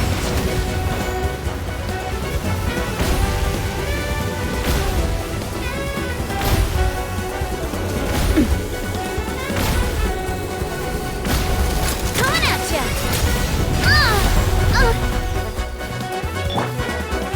Time to shine! This one's got your name on it! Feeling lucky?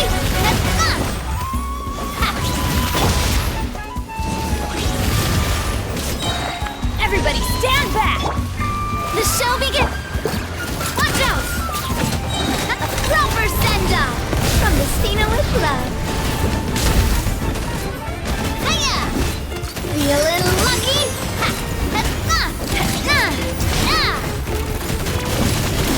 Feeling lucky?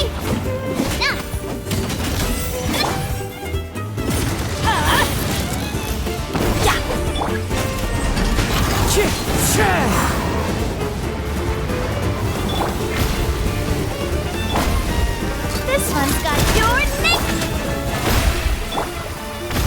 Feeling lucky?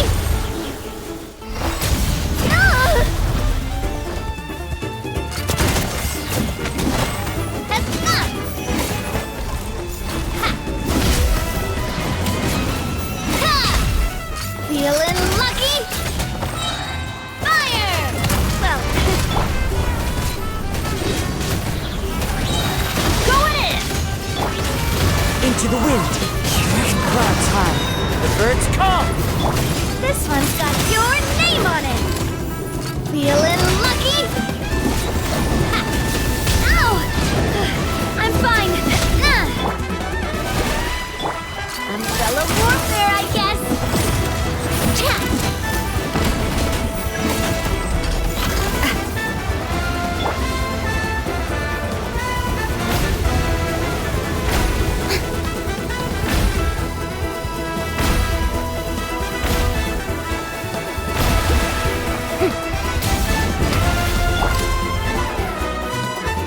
Feeling lucky?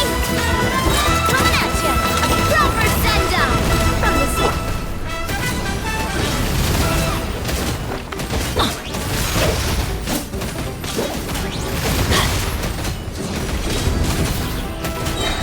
Teamwork is dreamwork! Umbrella warfare, I guess! This one's got your name on it! Hiya! What's your problem? Ha! This one's got your name on it!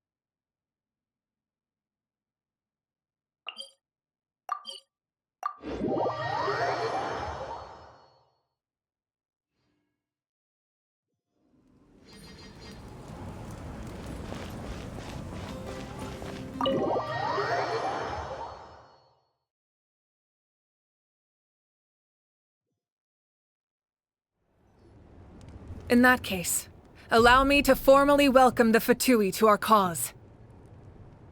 We now face a common enemy. It's time to put our differences behind us and look to the future. As for Auroron, his actions may have been out of line, but I don't intend to punish him right now. I'd rather give him a chance to prove himself. A magnanimous decision. We're back! Whoa. Seeing the two of you chatting like this, Paimon almost feels like she's dreaming. This may be an unexpected outcome, but a favorable one nonetheless. Now that we're all here, I have some questions of my own. Tell me, how did you discover the source mechanism? We weren't getting any closer to obtaining the Gnosis, so I had my men scour Natlan for a different option. Auroron helped as well. We tracked down 3 scholars, a Barawa, Bosomtwe, and Kushtal, and combined the results of their research to locate this ancient device. I've never heard those names before. Seems like my own investigation failed to locate some critical personnel. I'm just not sure how I missed them. Strange. Perhaps they simply live in seclusion. In any case, their results speak for themselves. That's true. Now we have another option at our disposal. Compared to using the Gnosis, our current plan will buy us some time. And if all else fails, we still have this plan as a last resort, even though executing it will come at a heavy cost. But that means making everyone forget their past! We should definitely try to avoid it if we can. Oh, actually, speaking of the Gnosis, how did you know what it could do? That story begins with the Cataclysm 500 years ago. I failed to save Conria from the rampage of the Abyss. When the situation became unsalvageable, I fled to Natlan with the remainder of my platoon, only to find that Natlan had fallen victim to the same tragedy. I defended this land for quite some time, and, in the process, met the chief of the Masters of the Nightwind, Aizu. I'm sure many people viewed Conria as the cause of the tragedy, but Aizu was kind to me all the same, and even helped me in my time of need. From that moment, I made it my mission to aid Natlan. In battle, a warrior fights to win. Even though my homeland was lost, I was already committed to this fight. Together, Aizu and I fought many battles and overcame countless hardships. However, he was unable to escape his fate, and, in his final moments, told me the secret of the Gnosis. So it was him. He recommended using the Gnosis on several occasions even before the tragedy, but I turned him down each time. You knew him, and you fought for Natlan all those years ago. Why don't I recognize you? It must be the mask. Even without the mask, my past appearance is long gone. Even with the curse of immortality, the flesh still rots. Wait, do you know someone named Dainsleif? That problem doesn't seem quite so extreme for him. You've met him already? Yeah, a bunch of times. Sounds like you know him too. During the age of Conria, all I knew was his name. The last time I saw him in person, he was traveling with the princess. He carries a degree of pain and hatred that far surpasses my own.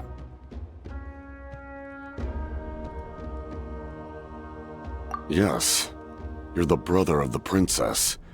Given the role I held in Conria, I would prefer not to harm you. Although, this is likely a self-imposed burden. If the princess saw me now, I doubt she would even recognize me. As for your question, I don't know how Dane managed to slow the deterioration of his body. My appearance is much changed, and that's not the only thing. Even my physical strength is a shadow of what it once was. I would have never known. During our battle, it felt like I was fighting against the pinnacle of human strength. And I still lost. I deserve no praise for that outcome. Still, it's a shame we never faced off 500 years ago. You could have seen what I was truly capable of. I agree. Had we fought then, I'd also have been more motivated to go all out. So, all that commotion back at the stadium, and you're saying neither of you were using your full strength? I'd say we're evenly matched. If we face off again, victory will come down to who wants it more. I imagine you held back since there were spectators around that could have gotten hurt. But capitalizing on that situation would have only led to a hollow victory. It would have been no different than taking hostages. My goal was the Gnosis, and I failed to obtain it. That means I lost, plain and simple.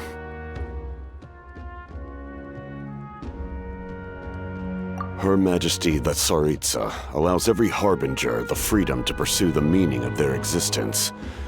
When the time comes, that freedom can take precedence over her orders. That's why our methods can be so radically different, despite sharing the same goal and the same sovereign. I needed the Gnosis because I came here to save Natlan. That was my primary motive.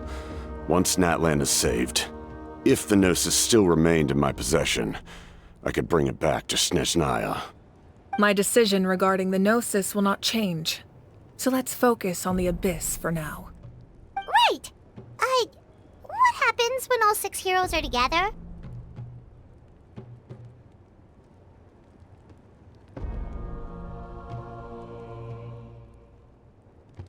We will unleash a great power that can be used to thwart the Abyss. But only once. It's a power that Xbalanque gained from Renova. Renova is a god whose existence predates any Archon. You can think of her like an emissary of the heavenly principles. She controls the power of death. Wait, is that why you have the Ode of Resurrection? Yes. Renova also orchestrated Natlan's rules. As for the Divine Throne, like I said before, when a human ascends to the Divine Throne, their inner flame will awaken. The size of the flame depends on the person's potential. The same principle applies to the ruler of Death's power, with one notable distinction. The amount of power inherited will not change depending on your ability to tolerate it. In other words, it's a kind of power that not everyone can withstand. But if you survive the trial, you will gain unprecedented strength, and the ability to harness powers more formidable than any Archon. That still sounds really risky. We cannot walk this path without accepting risk. Mualani charged into the Night Kingdom despite the abyssal contamination. Auroron fought back from the brink of death. In the face of their bravery, I must respond in kind. That is my duty.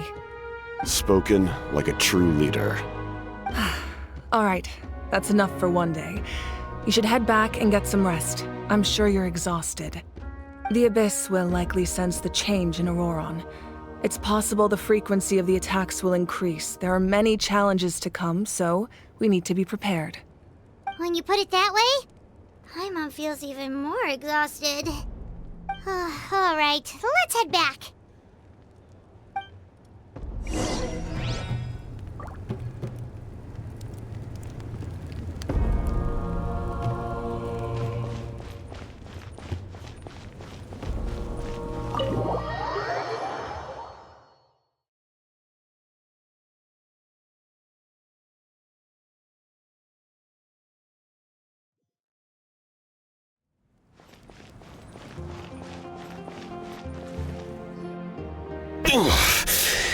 That hurts. The monsters keep increasing in number. It's like something changed. It's definitely unusual and we should all be careful. But don't worry too much. You have us by your side. If there's one thing the Abyss fears, it's strength. If they think we're easy prey, they've got another thing coming. Oh, someone's calling us.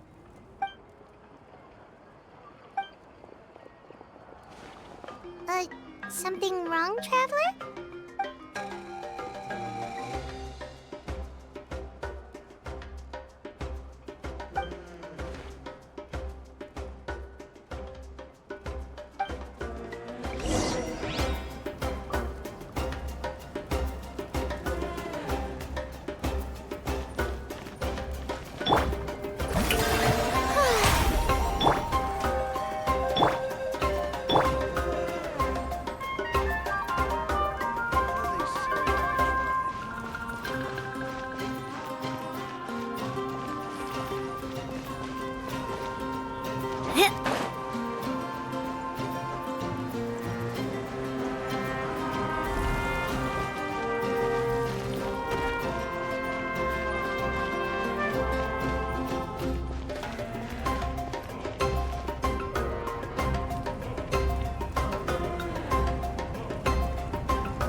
Nope. We can't give any of these to our soldiers. They were not tempered correctly at the forge. Well-made weapons and shields are vital for the survival of our people. I know we're under a lot of pressure, but we can't compromise on quality. Listen, I'm not blaming you. I know this isn't your usual standard of work. Why don't you all just take a break and I'll take care of the pieces.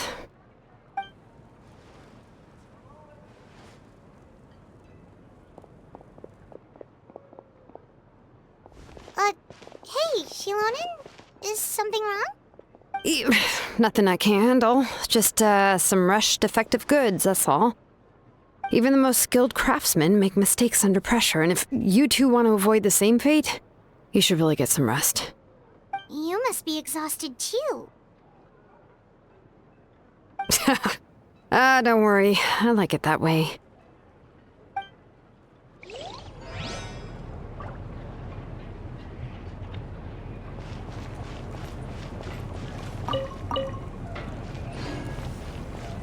One, two.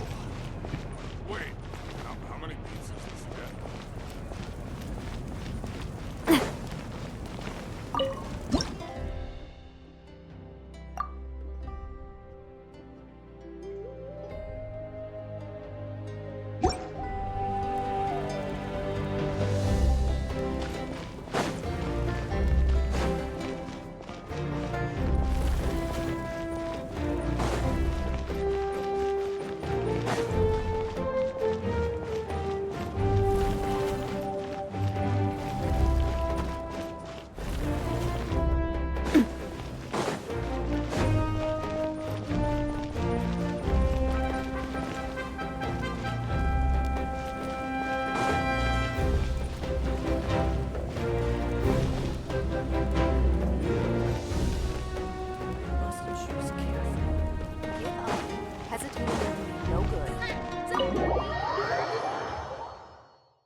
Auroron.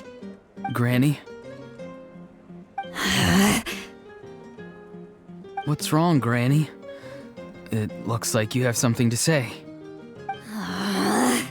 You know exactly what you did. You need some sense knocked into you, that's what I think. Now, where do I even begin? I'm sorry. Now that you have nowhere to run, that's when you apologize? You couldn't wait to run off last time, and the time before that. Pretty sure I apologized those times too. What exactly were you thinking? Being a wanted criminal is one thing, but then you also tried to pull off that whole thing in the ancient ruin. I'm not the one who needs an apology. Apologize to yourself for risking your life. Okay. I'm sorry. I don't have anything to say for myself, Granny. Yell at me all you want. I know I messed up. You better be sincere. This is an incredibly serious matter. I'm being sincere, I promise. I've seriously reflected on my actions. I know what I did was risky, and I know I made some bad choices. But I don't regret it. I just had to do something. Not because I thought I was special, but because I wanted to help Natlan as much as I can. Of course, in the end, I just ended up causing more trouble, so you're right. My apology doesn't mean much, but I don't know what else I can say. You even had Aoife bring me that gem. A simple thank you isn't enough, but still, thank you, Granny. You're welcome. Just make sure to thank Aoife sometime. I will. Anyway, don't feel too grateful. I tampered with the bag to copy a portion of your memories. Oh, I didn't notice. Of course you didn't. You forget how many years I have on you. Like you could uncover one of my tricks. Anyway, I have something else to tell you. The Pyro Archon has discussed your case with the others. Many of your actions violated the rules of Natlan. And you should understand you'll have to take responsibility for that. I understand. But your efforts weren't entirely meaningless in the end. In addition to giving us another failsafe, you saved yourself with sheer force of will and managed to become a hero. Huh. Not too shabby, grandson. Did the Traveler and Paimon tell you to say that? What? No! I said that because I mean it! I can't believe you're complimenting me at a time like this. You normally let your fists do the talking. You're not off the hook just yet. I told the Traveler I was going to break your legs, and I meant every part of it. Could you not? I still need them to walk. Trying to negotiate, are you? All right. Make me an offer. Given all the good things that I managed to accomplish, can you let me off the hook this one time? I promise to do better in the future. Fine. I can let this slide for now. But I'll be watching. We'll see if I change my mind. Oh, Traveler, Paimon. Didn't expect to see you here. Hello! Yes. Looking after these little rascals is rather exhausting. Taking care of the Traveler isn't easy either. Paimon's life is an uphill battle. Traveler, Paimon, I want to thank you for your help back at the ruin.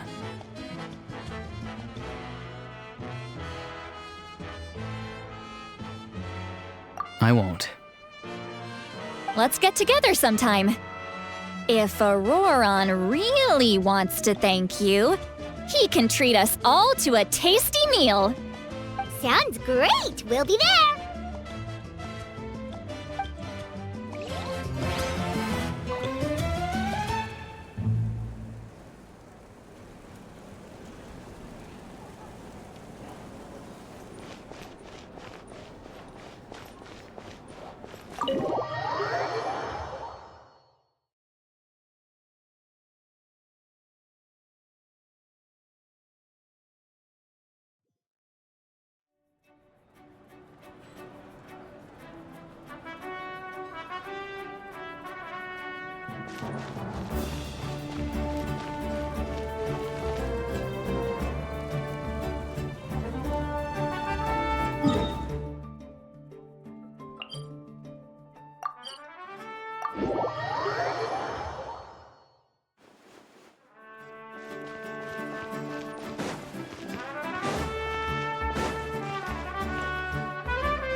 You made it back in one piece! Oh, these must be friends of yours. Well, head out then. See you later.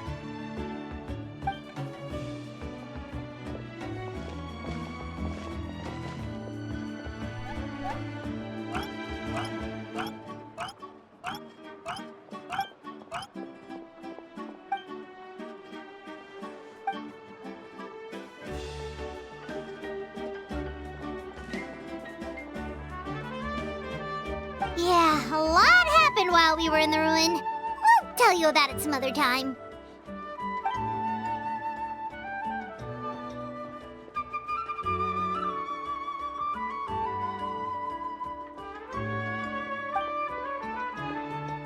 We won't keep you then. Let's talk later.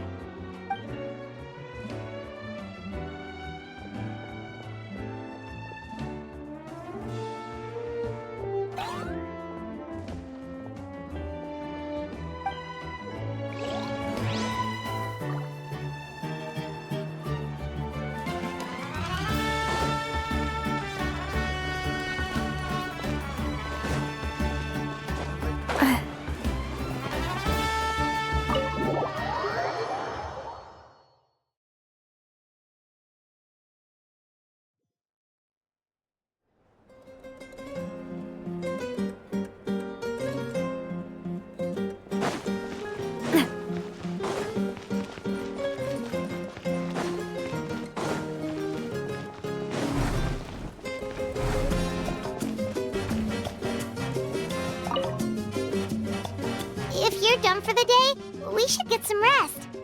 Paimon has a feeling we'll need it for tomorrow.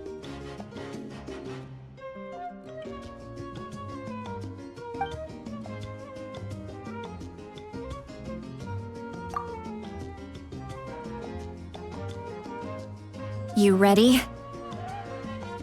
Yep. Let's go meet the Lord of the Night.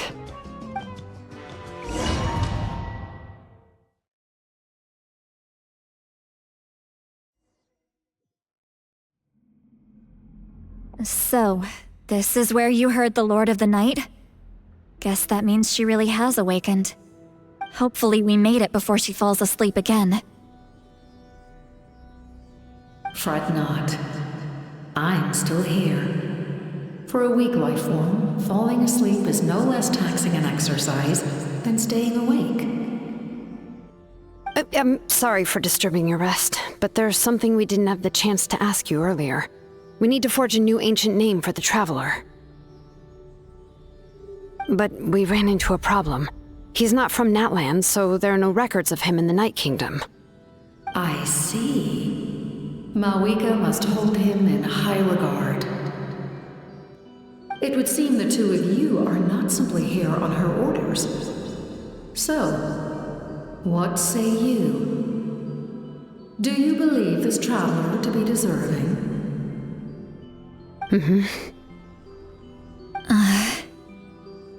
Speak your mind. There are no others here. You are both my children, both children of Natlan. I would hear your opinions on the matter. He is special. He saved Kachina and devoted himself to helping us avert this disaster. Natlan owes him a debt. But that debt has not been repaid, and with an ancient name, we can at least guarantee his safety. Even though that guarantee will come at the cost of your own life? Yes. So, it's true. Forging an ancient name consumes the life of the craftsman. Forging an ancient name is an act of creation. It involves taking disparate concepts throughout the Night Kingdom and condensing them into a heroic epic. But it takes time for the new concept to be integrated into that realm.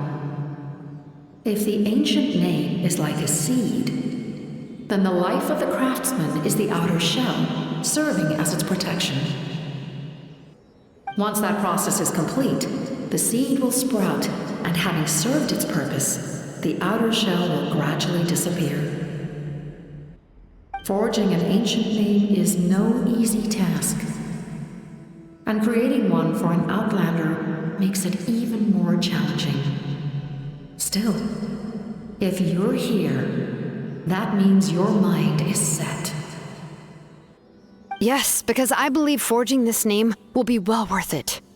We don't know how long we'll be able to hold back the abyss or what the final price of averting this disaster will be. If giving up my life means that all the people of Natlan can have a future, then the sacrifice is practically negligible. Even when I'm staring death in the face, I don't think I'll regret this decision. I bear the name Baraka. This is a part of my duty. I understand. The chance may be exceedingly slim, but you still want to seize it, because this could be the final step to victory. And you, Sidlali, the anxiety you feel, it's because you saw something, yes? Something you were not meant to see. So, you know about that too? What is she talking about? I've had concerns for a long time. Malwika's plan needs too much time, and too many things can go wrong. The Masters of the Night Wind have a ceremony that can be used to glimpse the future. It's just... using this power on the Pyro Archon has always been seen as a taboo. And you did it anyway? What did you see? Death. How? A key part of Malwika's plan is using the 6 heroes to release the power Xbalanque obtained from the ruler of death. Considering its origins, the price of using that power is death. You're saying Mawika is going to die in this war against the Abyss? Yes. I can't just ignore what I saw. That's why I need the Traveler's power. I need the power of a Descender. Don't forget, Sitlali. Even if it may seem like someone is fated to die, the nature of death and fate are different.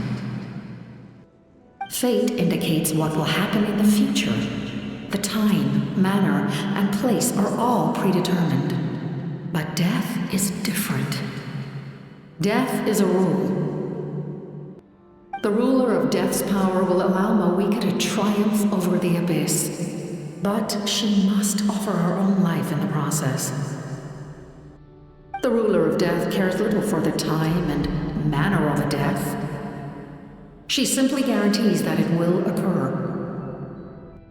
Fate may be able to influence the timing, but that is all the Traveler can change. Wait, you're saying we might be able to change when she dies, but not the outcome? I cannot help you with this, I'm afraid. It's beyond my capabilities. Mawika knows about all this, doesn't she? Yes. I imagine she has long accepted this eventuality. Well, I can't. She's so strong. She never gives up, never rests until a problem is solved. She's not the type of person to just quietly accept her death. The Traveler shares that quality. That's why I think this gamble is worth it. Together, I know they can overcome the impossible. Be it fate or death. We shall have to wait and see, but I will curb my expectations. My time is running out. It is my honor to witness humanity in this moment of absolute determination. We won't forget your contributions. Once we deal with the Abyss, we'll find a way to keep you alive. Thank you for saying that, but there is nothing you can do. How many years of life are enough? 10? 100? 1,000? 10,000? The Night Kingdom will disappear. The humans will continue to fight against the Abyss, and in the end, all will cease to exist. When you consider all of that, extending my life is meaningless. That's what makes us different. Even if our end comes tomorrow, humanity will still do whatever it takes to survive today. Exactly. Times like these always fill me with admiration and reinforce my commitment to the mandate I shoulder. My Creator was right in esteeming you as special above others. Here. This is my gift to you and an extension of my will. It can record the Traveler's experiences in this land, whether from the past or the future. With it, you can forge the ancient name you desire, and the Traveler will also become a hero forever recorded in the memory of Natlan. Thank you. We're sorry to ask this of you when your strength is already all but spent. Really. Thank you so much. Your thanks are unnecessary. This is the least that an angel can do. Time for you to leave. It's getting dark.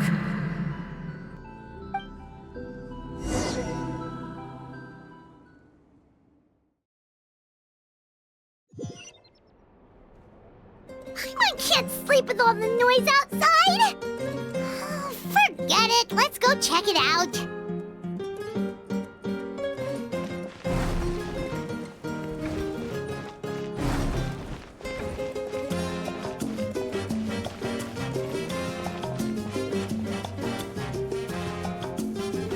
Shilon and Sitlali, is there a reason you're up so early? We went to see the Lord of the Night, and she gave us this. Like I said before, I couldn't forge your ancient name because there was no record of you in the Night Kingdom. But with this, we can finally record your deeds. Just keep it with you during your time in Natlan. And eventually, it'll be full of your adventures. Really? Let Paimon see!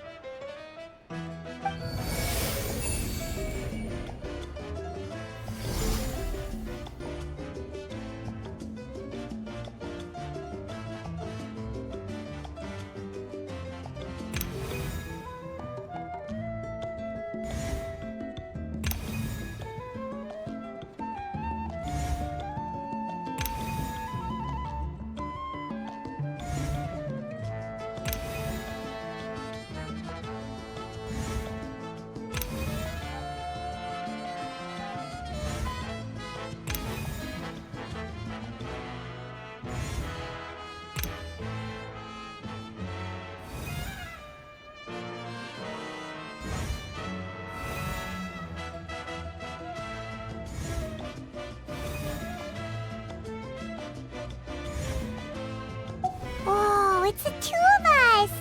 And a sun in the middle! Oh, and that must be... Kachina? It's not a concrete medium. It reflects the Lord of the Night's will, and shows what she wants you to see. Oh, in other words, don't worry about his form. When you want to check the contents, just take it out and have a look. Sounds convenient! It's also super light and doesn't take up too much space. This is a really awesome gift!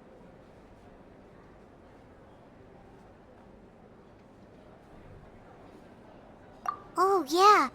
We'd feel bad accepting something like that. Oh, yeah, don't worry, you two. It's, like you saw yesterday, aiding humanity is the Lord of the Night's mandate. She would have willingly reconstructed Natlan's ley lines at the cost of her own existence. She wouldn't ask anything in return for this. Exactly. Just take it. Well, if you say so.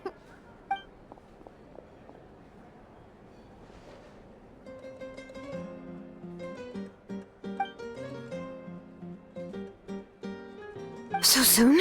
We just fought them off. We can figure that out later. Let's go!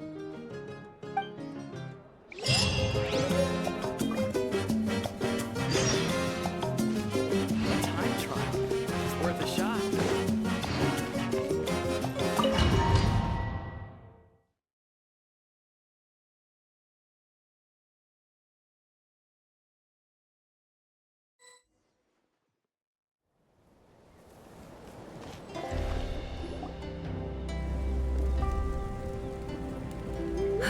I see.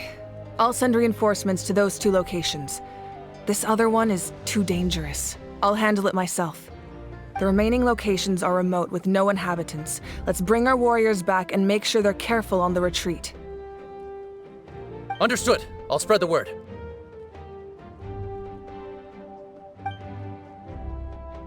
We're here. What's going on? Kachina said the Abyss attacked again? Yes, it's not looking good. Our forces have always been able to handle the sporadic attacks, but now, there are more monsters than ever, and the attacks are more frequent. What about the scale?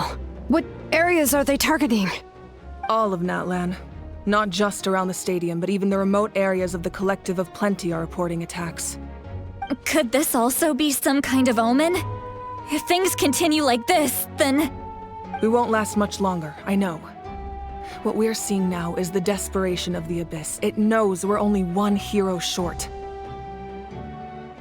I don't have the strength to fight it right now. This is its best opportunity and its final chance.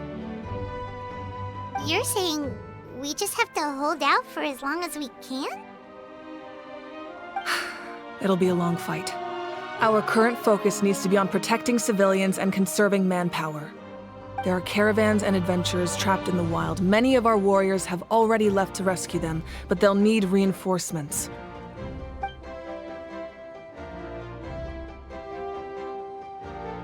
All right.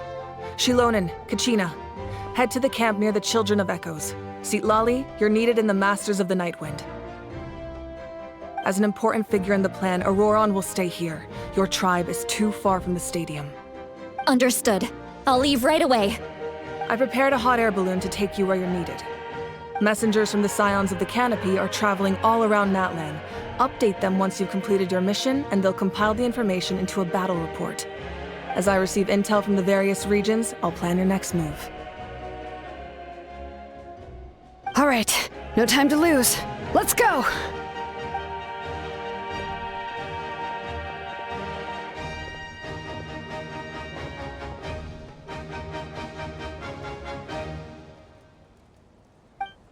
What about us? Where should we go? I received word that a small team escorting civilians back to the stadium was attacked. They won't be able to hold out for long. Can I leave them to you? Thank you. The hot air balloon is over there.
And we're off! Hey, this thing is pretty convenient. It's not only fast, but also saves us a lot of energy.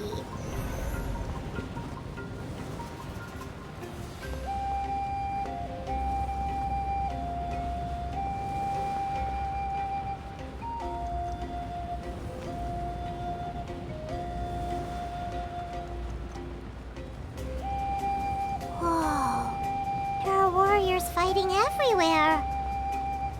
Seems like chaos in the making. Good thing for those battle reports.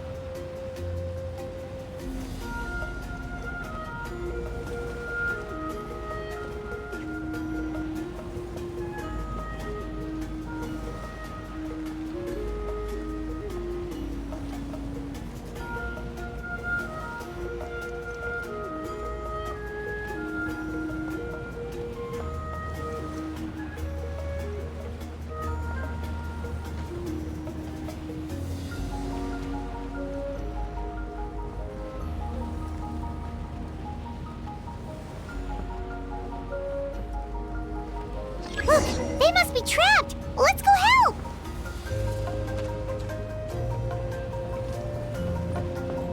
Reinforcements! Thank goodness!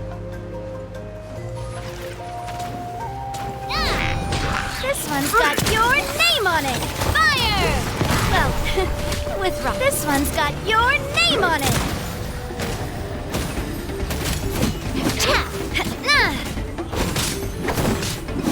Umbrella warfare, I guess!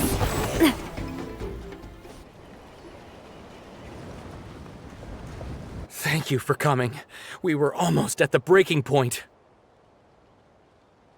There were just too many monsters. They just kept coming, wave after wave.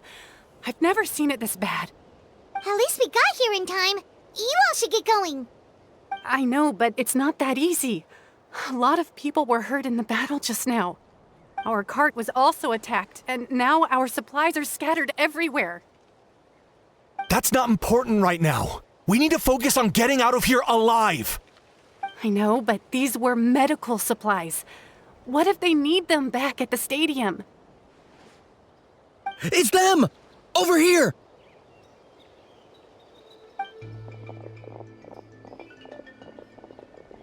We came to help, but looks like you don't need it. Nice job making it through. Now we can head straight to the next location. What other areas need help? Here, take a look at the latest battle report. Messengers from the Scions of the Canopy are traveling all around Natland to pass along the latest intel. If you see a messenger from the Scions of the Canopy, feel free to ask them about the latest battle situation. Thanks! Now where should we go next? Seems like you can hold your own in a fight, so let's split up. Choose where you want to go and we'll take the rest. Still looks like they could use some help here, though. These supplies are really important. What should we do? It's all right. Don't delay your rescue efforts on our account.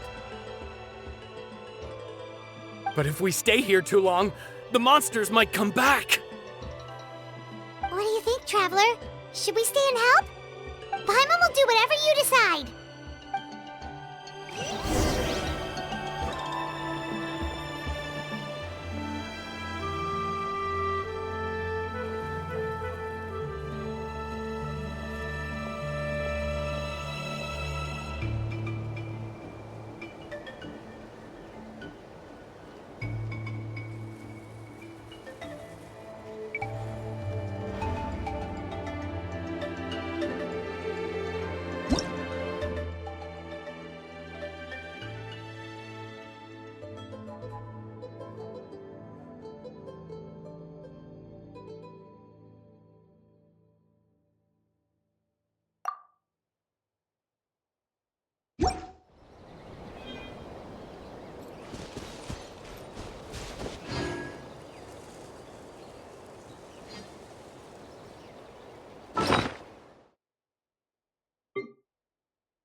Traveler, can I ask you a favor? My mother's a doctor. When she heard about the attacks in the wilderness, she rushed out to help, and I haven't heard from her since. I'm worried. She's not a fighter, and I can't leave to check on her. I want her to stay out of this. So if you see her, can you please tell her to take shelter? Of course, we've got this. Thank you. Oh, that makes it easier to focus on the current battle.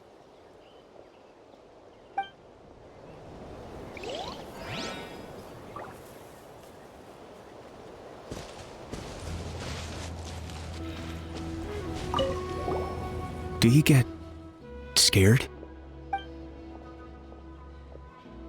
Normal? You mean I'm not being a coward? Not at all. You're here, aren't you? Ready to fight even despite your fear. That's impressive. Oh, yeah. You're right. Thanks, you two.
Kanish just ran past. He must be busy delivering messages. At least he didn't look hurt.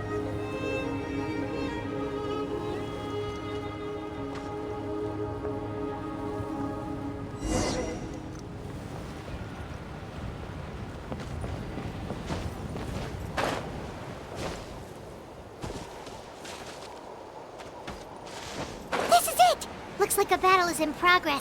Let's go help them!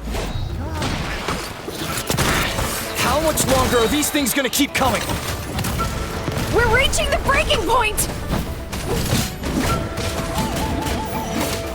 This one's got your name on it!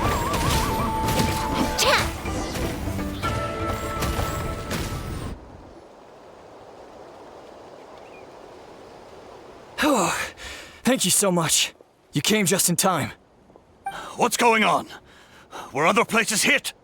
Yeah, seems like it. The Pyro Archon told us to be ready to evacuate. She warned us something like this could happen. But I never thought there would be this many monsters. You got here just in time. But what should we do about the wounded? The wounded? This area was hit bad. We're housing the wounded in this house for now, but we're short on medicine. It's not easy for them to get around either. We don't know what to do next. We're sitting ducks if we stay here, but we can't just leave them behind. Thank goodness you're here, though. You saved us all.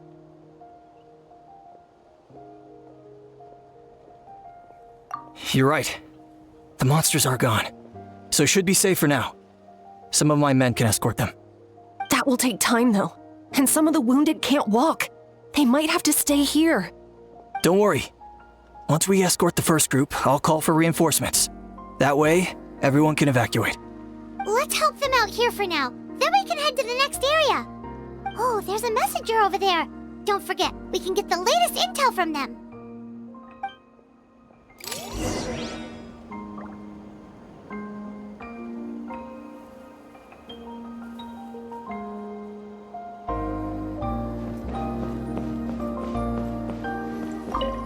Thanks for your help. I've updated the intel on this area. I'll start spreading the word. Hang in there, you two. A lot of places still need your help.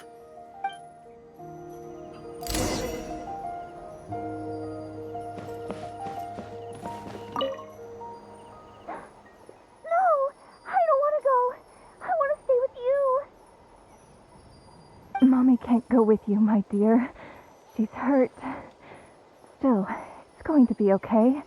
These nice people are going to take you to safety. Then they'll come back for me.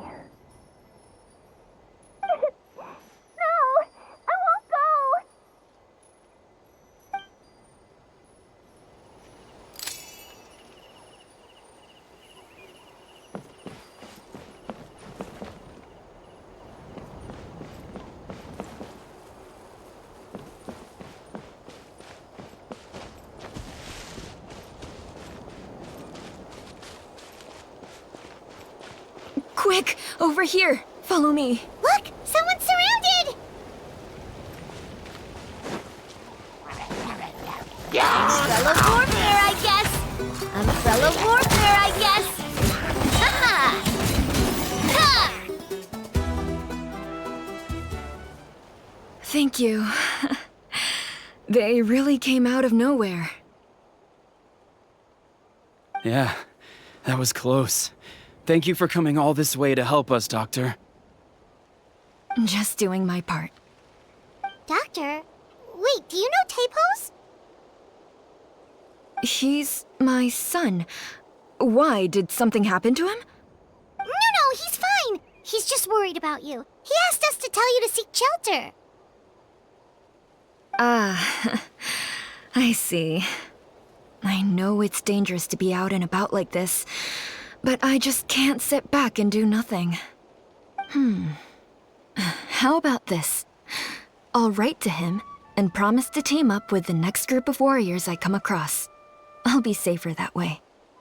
Sounds good. Paimon's sure he'll be relieved you're okay. Thank you for passing along his message.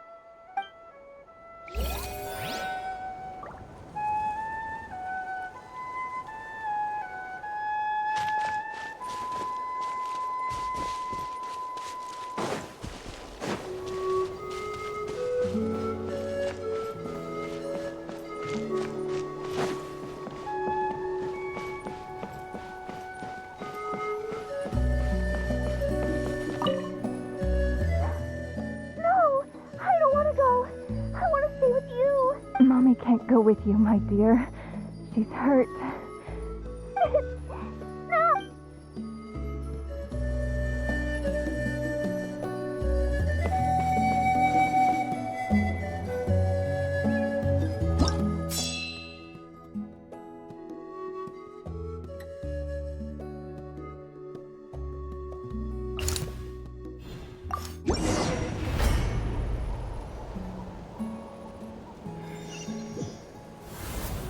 This is the place! Let's go help!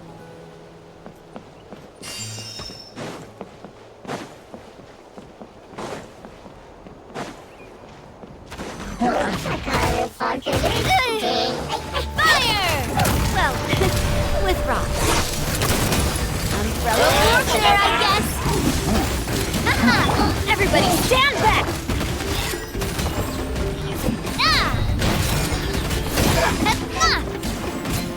Umbrella warfare, I guess.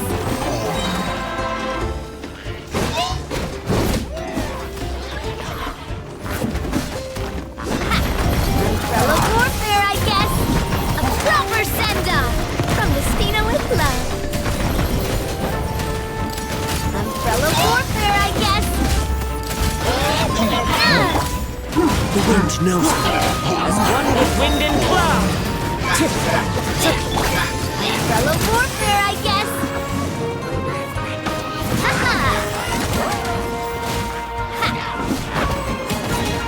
Umbrella warfare, I guess.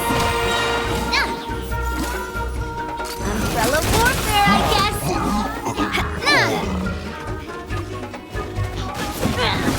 Proper send-off from the Spina with love. This one's got your name on it. Feeling lucky?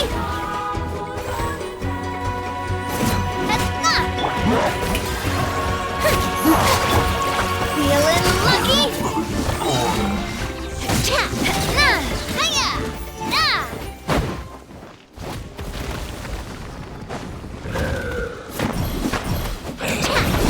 Umbrella warfare, I guess.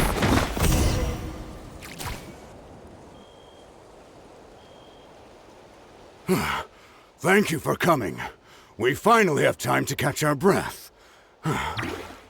Fairly stable for now. We've stationed ourselves here to act as a buffer. What about the monsters that suddenly appeared? Based on my experience, the monsters are attracted to two things: the presence of living beings and combat. That's why we set up our front line of defense so far from the tribe. The civilians are more isolated from combat that way. Ah, the messenger's here. Perfect! We were just waiting for the latest battle report.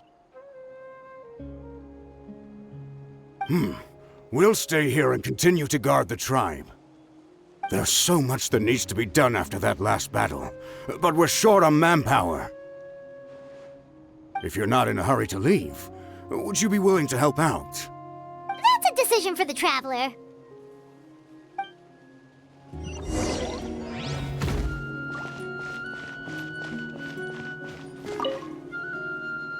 Ah, by the way, I think I know where some monsters might be. It's an area nearby. If you've got some time, I'd appreciate the backup. All right, let's move out.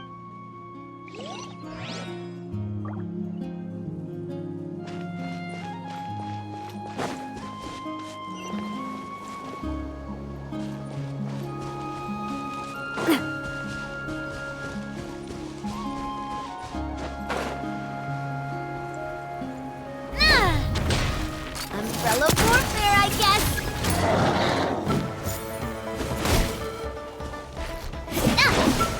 Fire!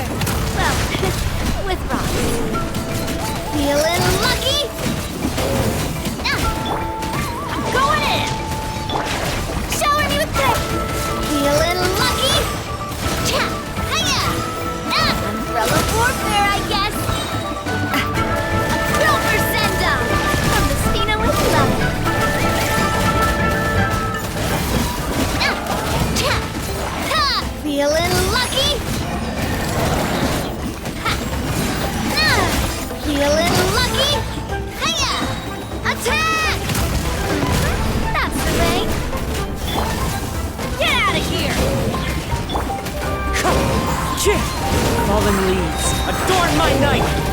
Strike a pose! Let the world come alive!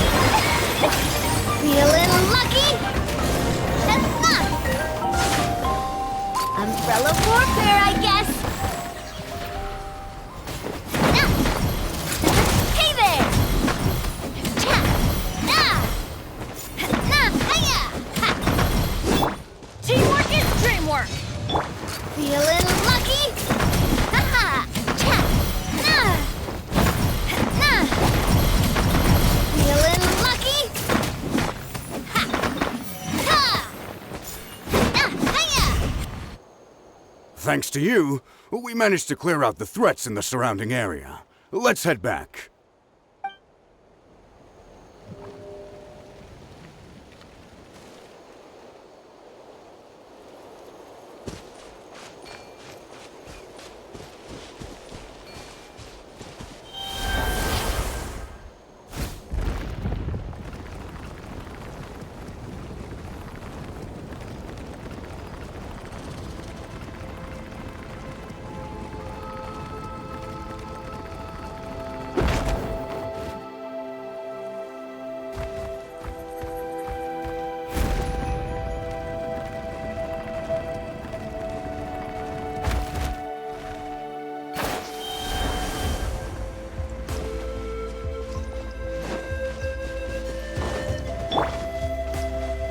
May I present? Here's the current situation. People from all over Natlan are trying to make their way to the stadium, but they're being targeted by the Abyss.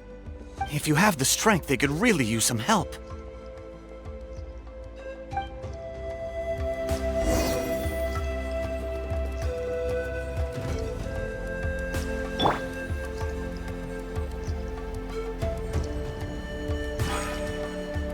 The show begins!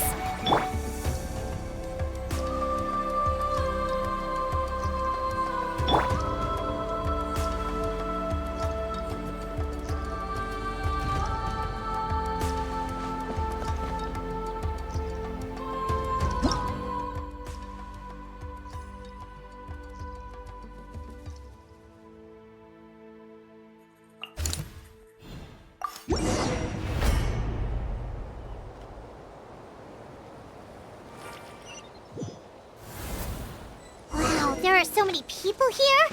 Looks like it really is getting too dangerous for people to stay out in the wild.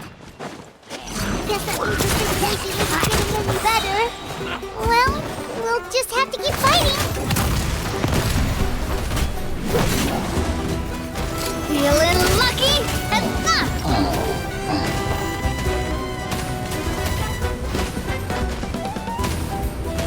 Feeling lucky?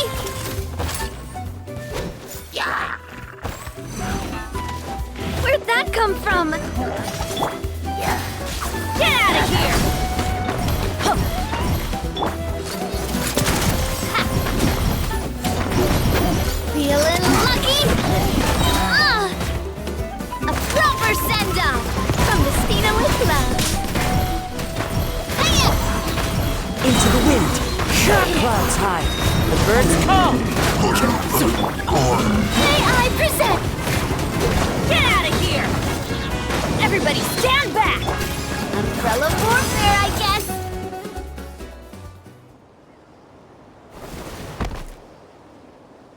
Oh, Kanich, you're back!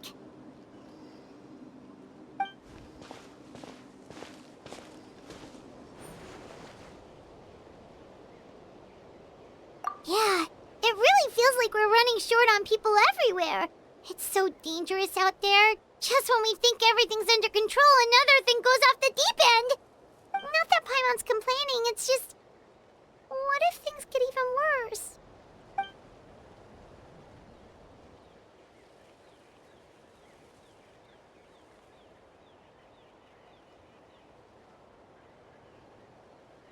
Okay, that's enough out of you!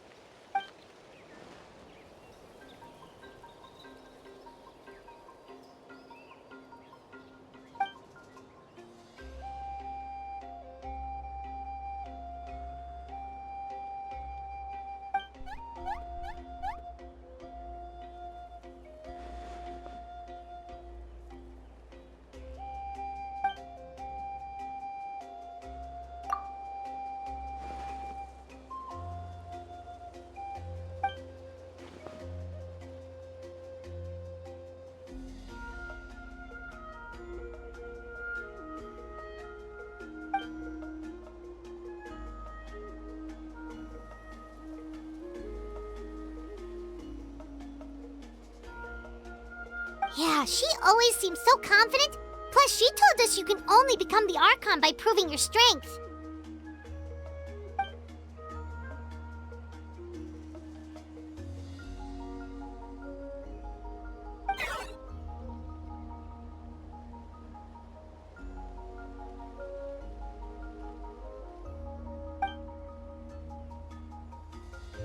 Good idea! Maybe we can see if the people around here need anything in the meantime. Looks like there are a lot of people in here. Could they all be refugees? I've managed to accept my fear, but I still want to ask you one last thing. If I die, do you think anyone will remember me?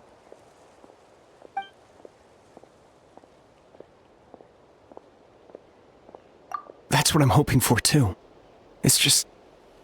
never mind.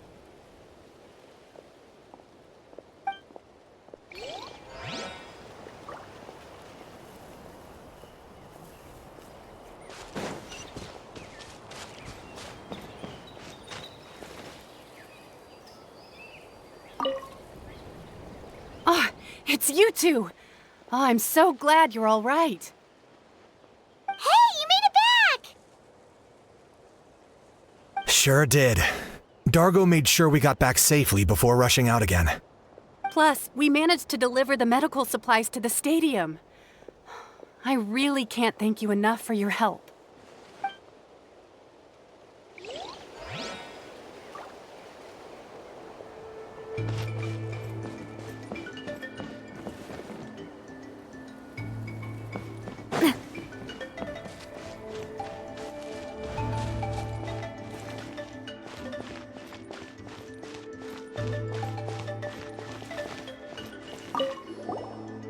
Oh, I didn't expect to see you here. My son wrote back to me and said things are under control on his end. That's one less thing to worry about for now. Anyway, I followed a group of warriors back here when I heard they needed medical personnel at the stadium. My age means I can't charge to the front lines, but I can handle things here. Everything will get better.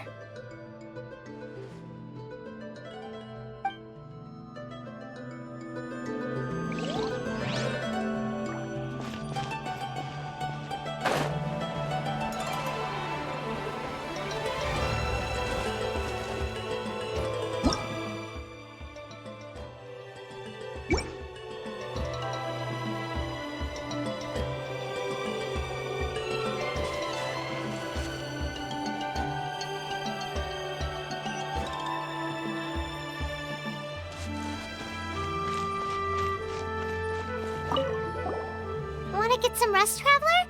We have to head out again in a bit.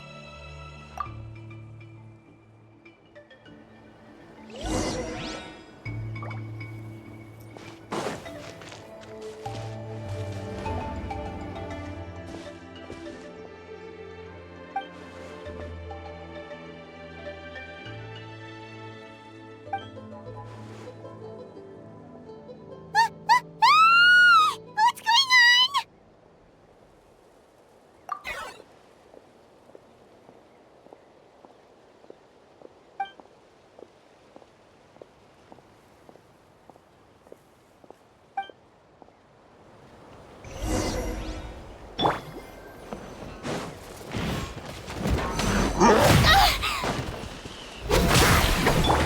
This one's got your name on it! Umbrella warfare, I guess! Get out of here!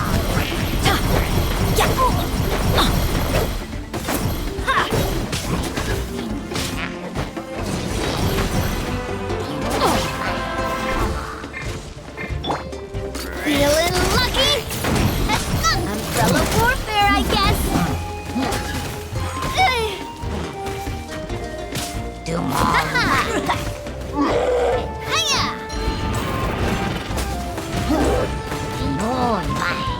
Yeah! Oh!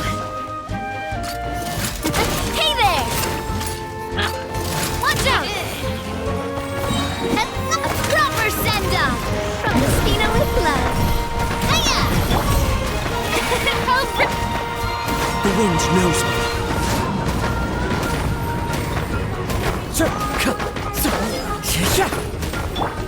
Feeling lucky?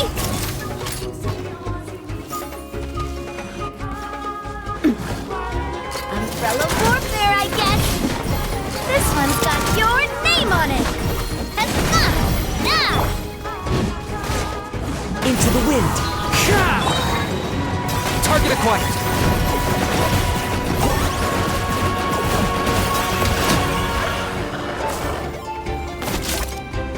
There are too many of them! They just keep coming!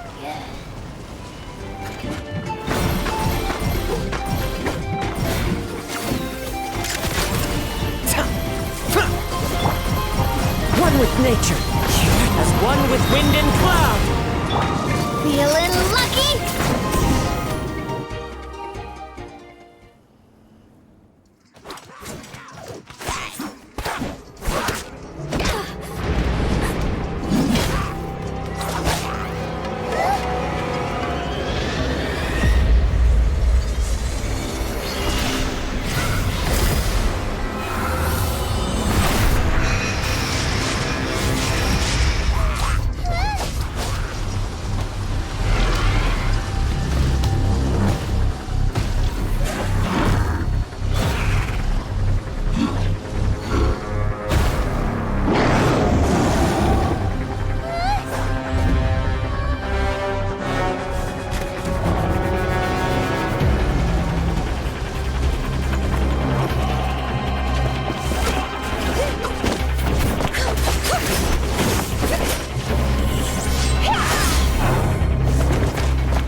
Thanks. The situation is grave. Hold this position. Keep the people safe.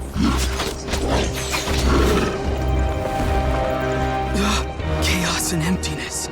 So that's the abyss. And it knows that now is its best chance. But the sacred flame! Archon's on the case.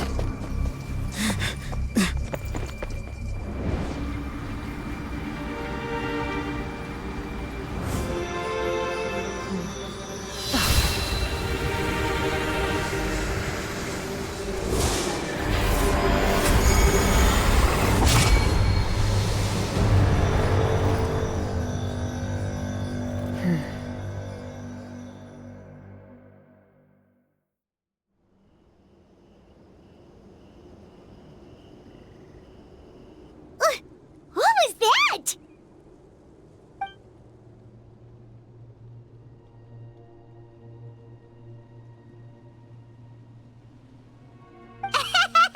Laugh all you want, it's gonna eat you too!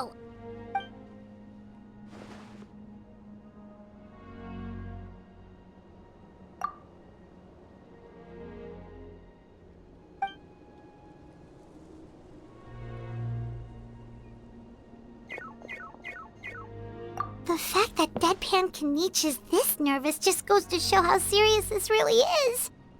Oh, let's go. The disaster's really happening.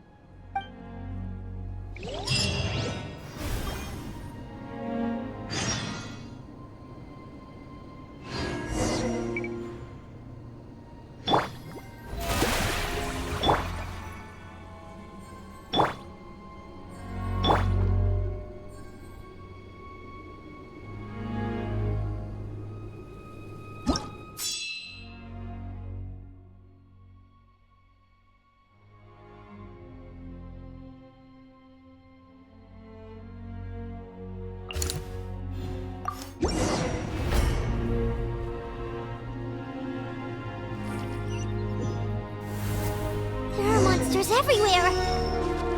But the battle report said there are still people here who could use our help, so let's wipe the monsters out!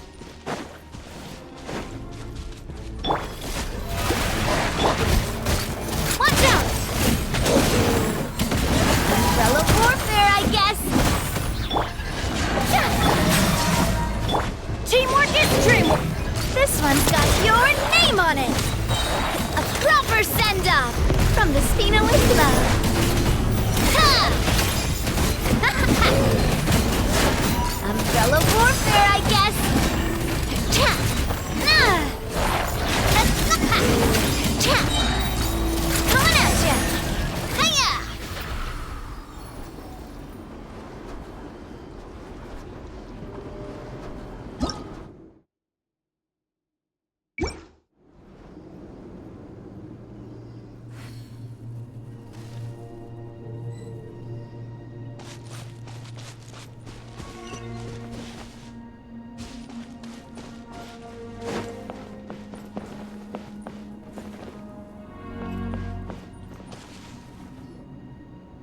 Over here!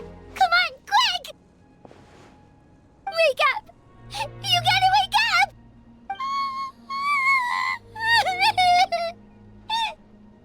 Oh no! Were we too late? No! Don't come any closer! It's okay, sweetie. They're not monsters. I think they're here to help. Thank you. What happened here? The Abyss had us surrounded.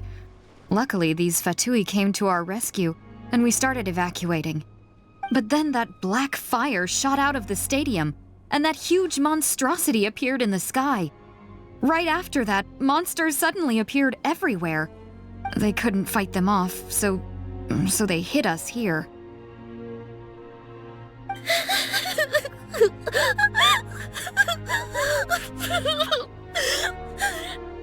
Right. You need to get to the stadium. Come on, we'll take you. Thank you.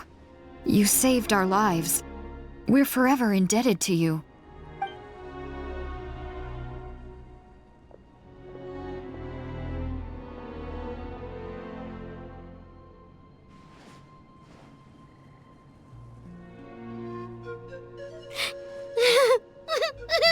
Huh?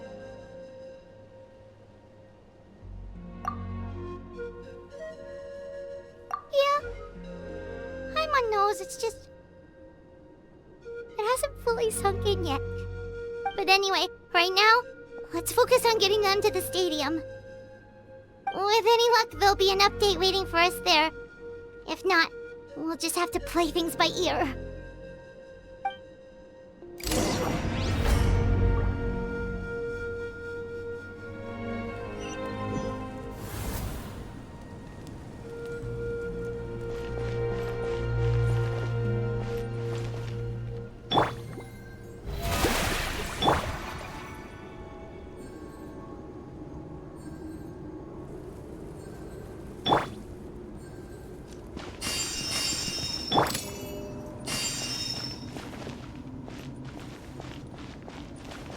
Need the latest battle report?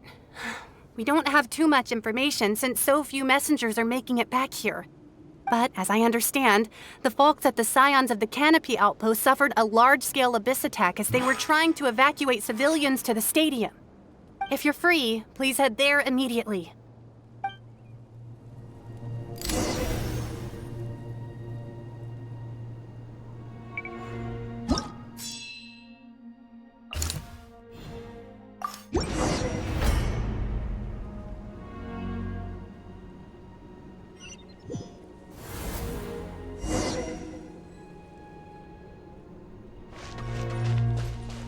Look!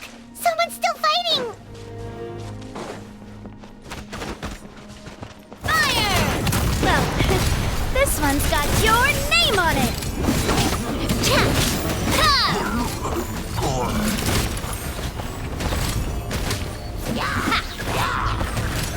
This one's got your name on it! A proper send-off from the Spina with love. Feeling lucky? Haha! Time to shine! Umbrella warfare, I guess! Everybody stand back!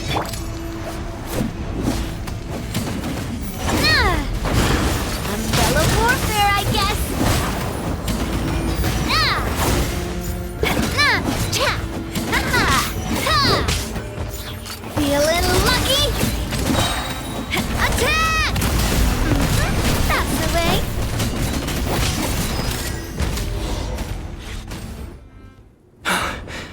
It's you. You came. After you left, some of them started evacuating the civilians, while the rest stayed behind to keep guard, but they're all dead. I'm the only survivor. We're done for now. The Abyss will attack again any minute. And then I'll be a dead man too. The last few civilians holed up indoors won't stand a chance. Hang in there. We'll think of something. There's gotta be a way out of this. Like what? None of the civilians have any combat experience. There are old people, children, wounded. They can't defend themselves. The monsters are gone for now, right? Get back inside!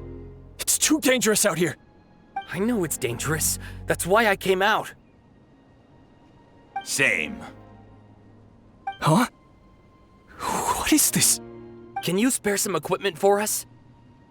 I've never been in a battle before, but I'm young and I can hold a weapon. That's gotta count for something. And I used to fight in the pilgrimage when I was a younger man. Admittedly, I never made it very far. But if you hand me a spear, I think the old muscle memory will kick in. There are others willing to join us as well. I persuaded them to fight. We can't let the blood spilled by our warrior brethren be in vain. We can't watch on as our heroes lose heart. And we can't let them fight alone. We don't have much equipment left.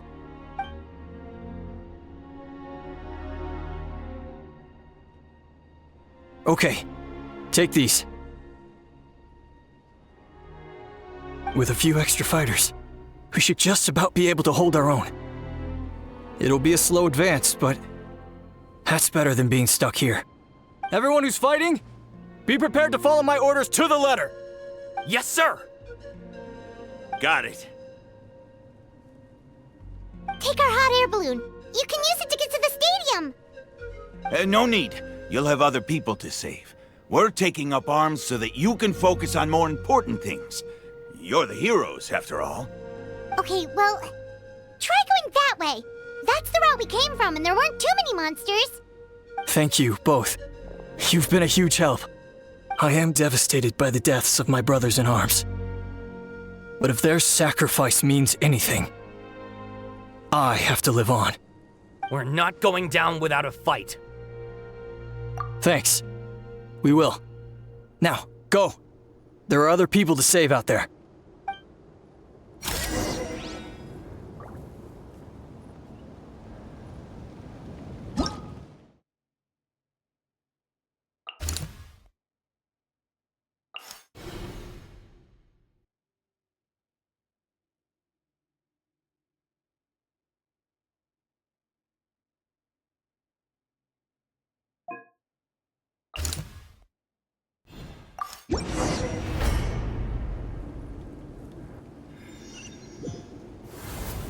Monsters everywhere you look, and... oh no! Looks like there's a Saurian corpse!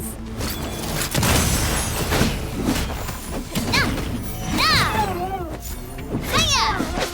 Haha!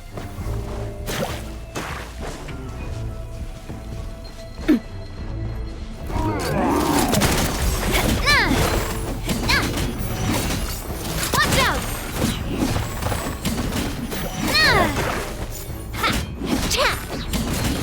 This one's got your name on it! Ha! This one's got your name on it! A proper send-off! The show begins... Ha! Feeling lucky?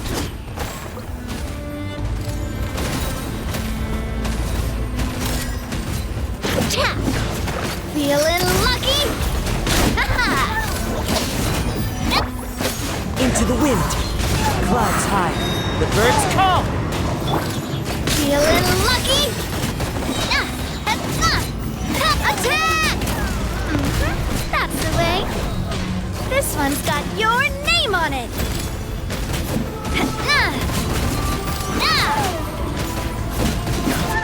This one's got your name on it. Ha-ha! Teamwork is dreamwork. This one's got your name on it.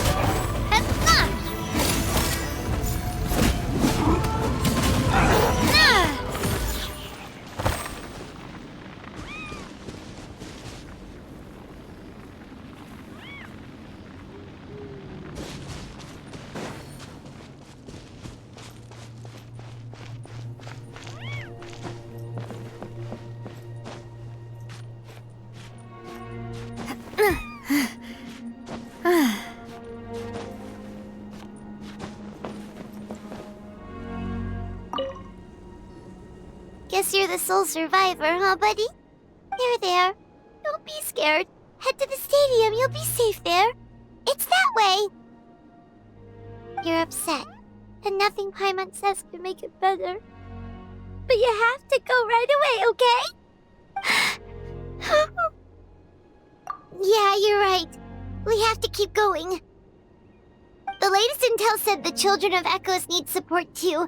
Let's head over.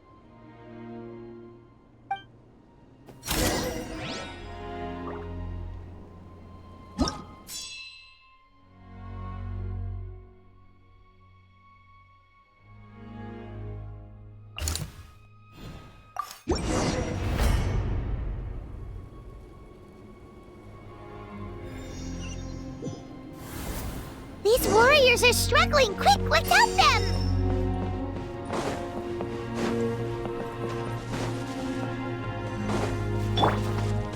Time to go.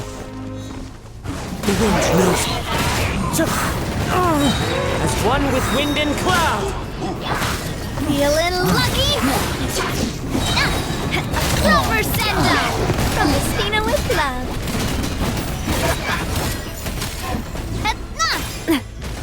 Umbrella warfare, I guess. This one's got your name on it. Attack! That's it. Umbrella warfare, I guess. Going in. Feeling lucky? Into the wind. Clouds high. The birds call. Feeling lucky? Hiya!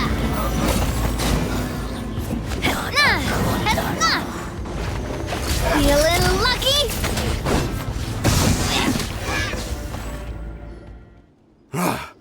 This is the second time you've had to come to our rescue.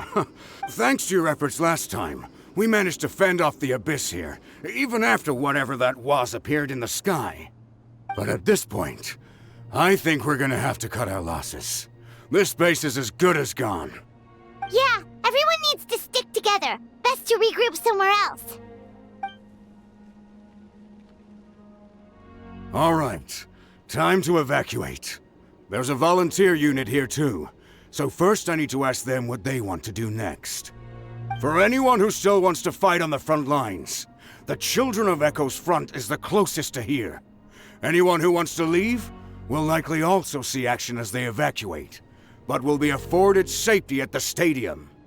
Those are the options. We're abandoning this base, and you're free to stay with the group or leave.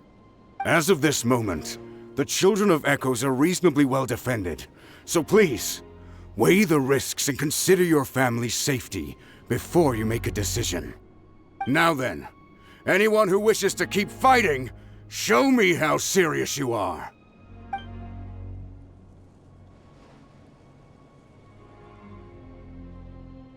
Did I not make myself clear? But if Natlan is destroyed, will there still be a home for us to return to? If anyone wants a future, it's on them to go out there and grab it. Period. No one wants to be that person who sat back and hoped for the best while other people were giving their blood for our nation. Very well. For Natlan. For Natlan. You heard them. This means we'll all be going to support the Children of Echo's garrison. Great! Well, you all seem in good spirits, so that's encouraging. But still, please be careful. Don't worry. It'll be just like another Night Warden war. We'll force the Abyss back if it's the last thing we do. Huh?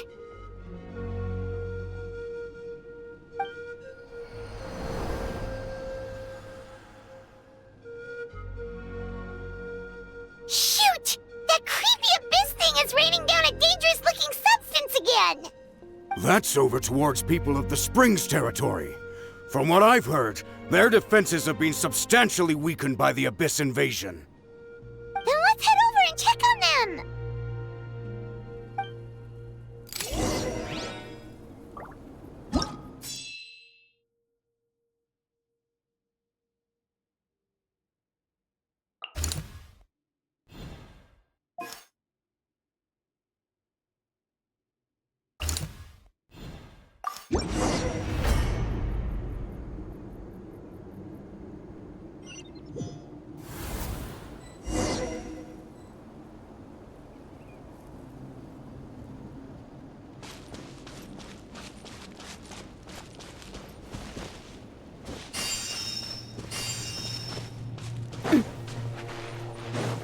What the? Paimon can't believe it! How brilliant! Let the world collide! Feeling lucky? It's too darn strong, or I'm so useless! Oh, why isn't anything working? At this rate, the Abyss is just gonna keep sending more and more monsters! The next wave will be here soon! We need to get out of here! Let's check the area for survivors, and hurry! Fallen leaves, adorn my night! This shall be umbrella warfare, I guess. Hiya! Ha ha ha! Coming at ya! Hiya! Fire! Well, with rocks.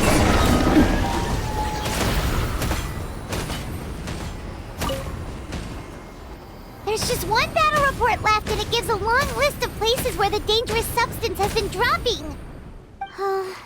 This is the first report we've had in ages, which means the messenger's job has become all but impossible. But there's nothing we can do about that. Our priority is to get to the next affected zone. Even if we don't find any survivors, maybe that strange substance over there won't be as rock solid as here. There's a chance at least.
There are too many monsters.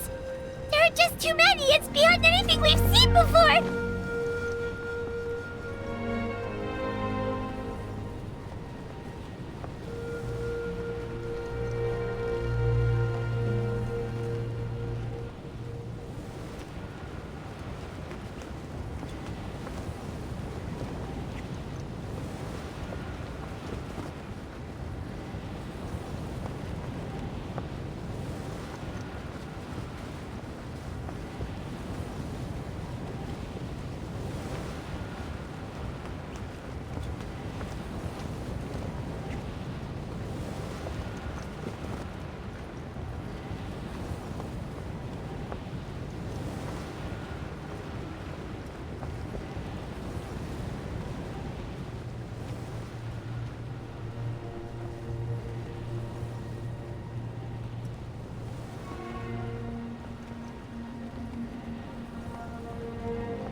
getting too much for Paimon to take.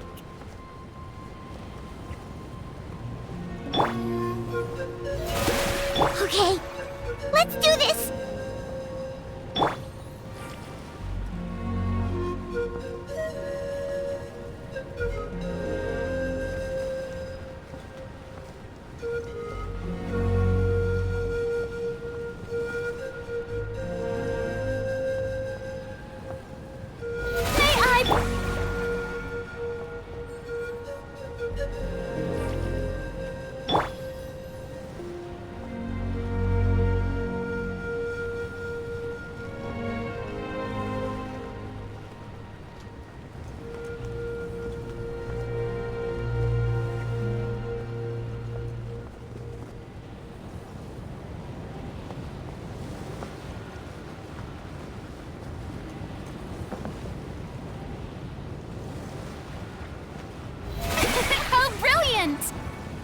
Oh, thank goodness, those people are still standing!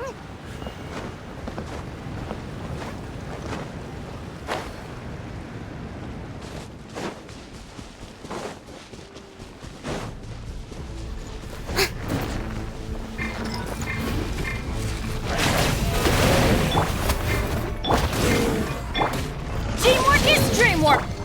Umbrella warfare! This one's got your name on it!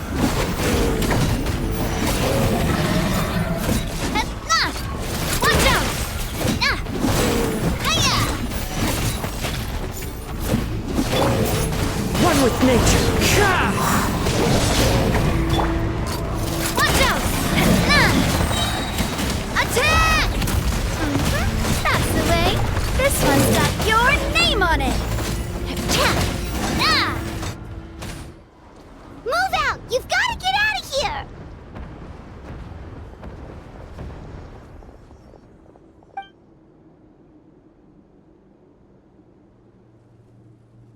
Still no luck, huh?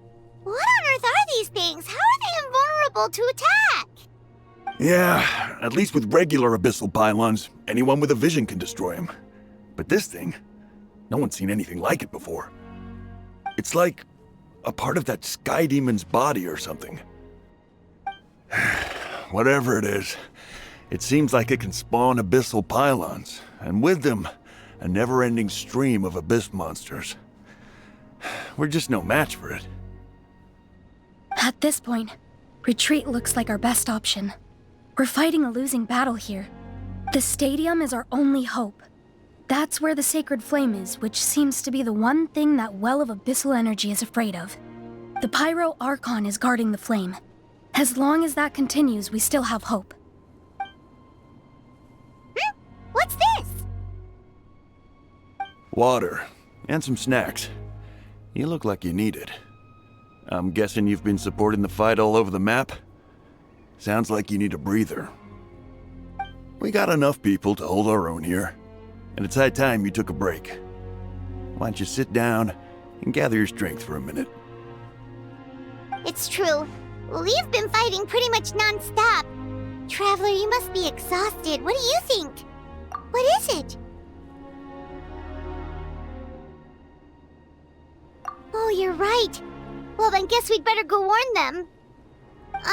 It's your decision. If you want to set off right away, Paimon will come with you.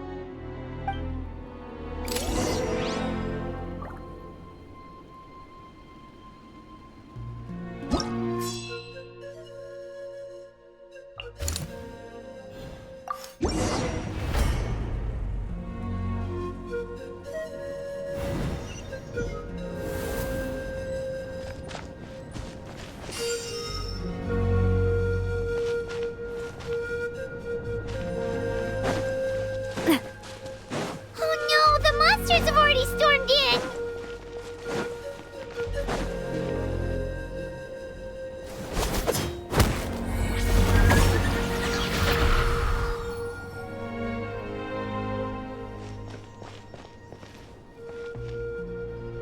Oh, it's you guys. Things are bad here. Something fell out of the sky that's impervious to our attacks. It's a good thing you did, otherwise we might not have made it in time. Kachina, He and I can deal with the remaining monsters and abyssal pylons. You should go catch up with the rest of the group before your parents start worrying about you. Stay safe, Kachina. Come on, let's get this done.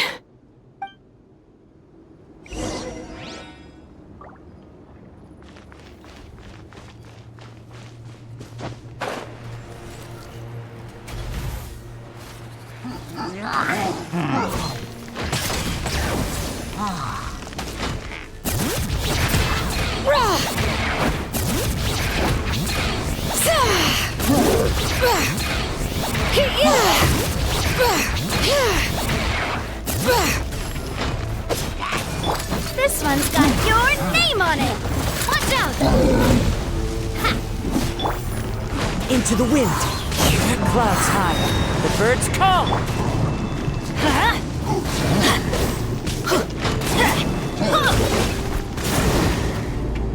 Get out of here! Everybody stand back! Umbrella warfare, I guess! Feeling lucky? A proper send-off from the Spina with love. Feeling lucky? Ha! Ha!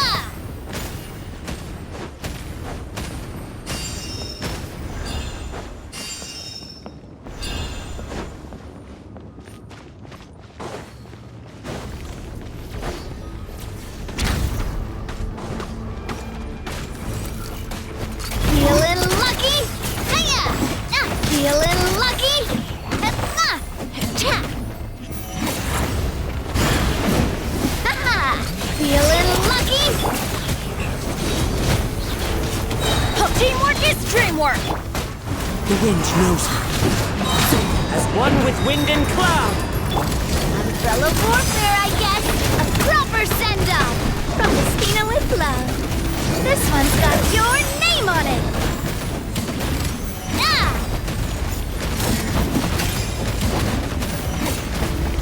This one's got your name on it! Ah! Let my name echo in song! Feeling lucky? Ah! Fire! Well, with rocks. This one's got your name on it!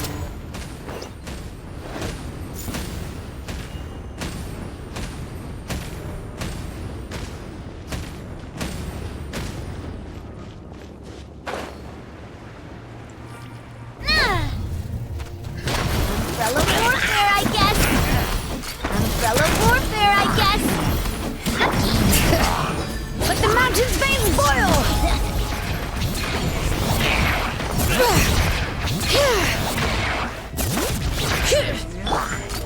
Watch out!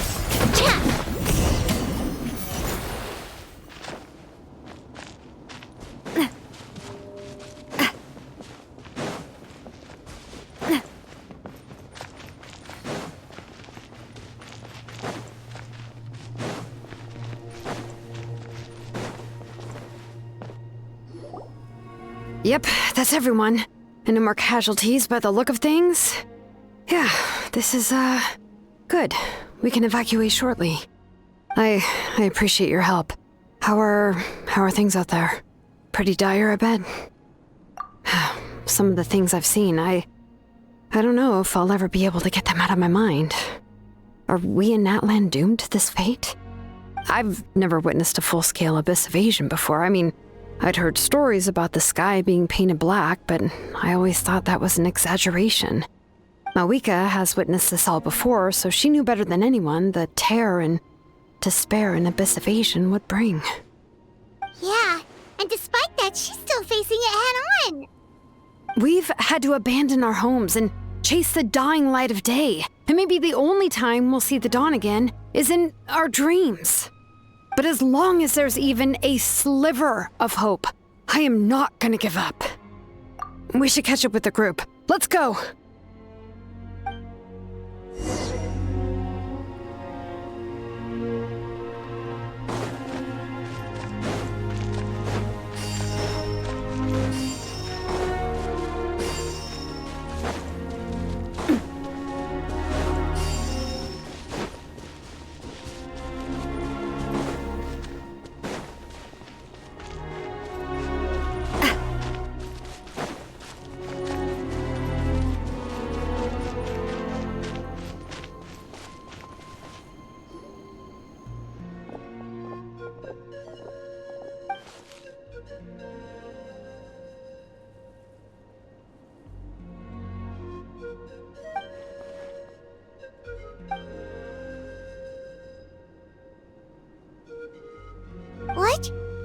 Isn't that Chaska's tribe?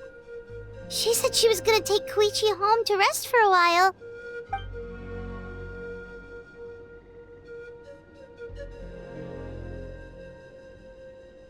But how, right? Everyone's struggling just to defend themselves. There is no spare manpower. At this rate, it won't be long before even the stadium is indefensible. And with everyone congregating at the stadium, the Abyss forces will start converging there, too. Then there'll be a battle on a scale much larger than anything we've seen so far.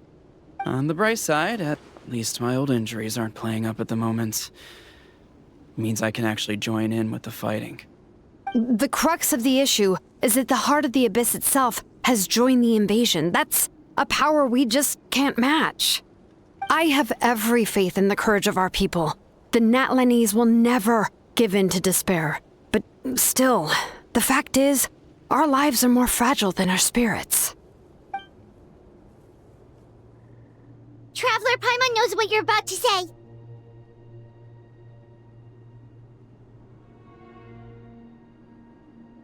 Yeah, Paimon sure is getting tired from all this flying, but it doesn't matter. Wherever you go, Paimon's going too. Yep, we'll leave the Children of Echoes to you guys. Flower Feather Clan, hang in there. We're coming. If there was ever a time to push ourselves to the limit, that time is now!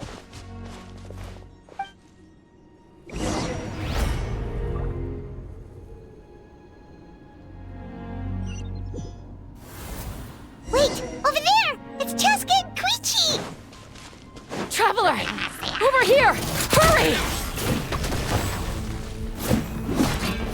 Where'd that come from?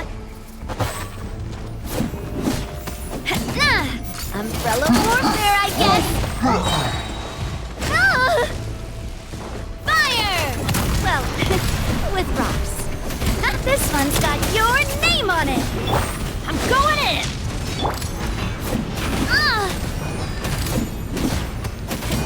This one's got your name on it!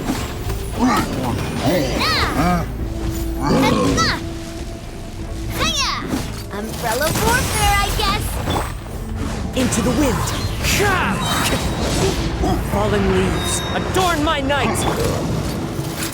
Hey there!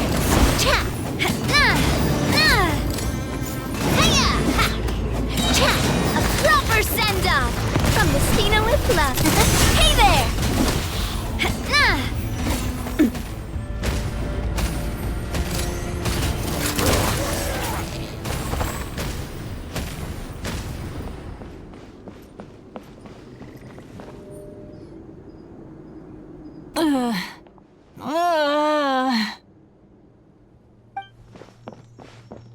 What happened to her? She's covered in abyssal energy!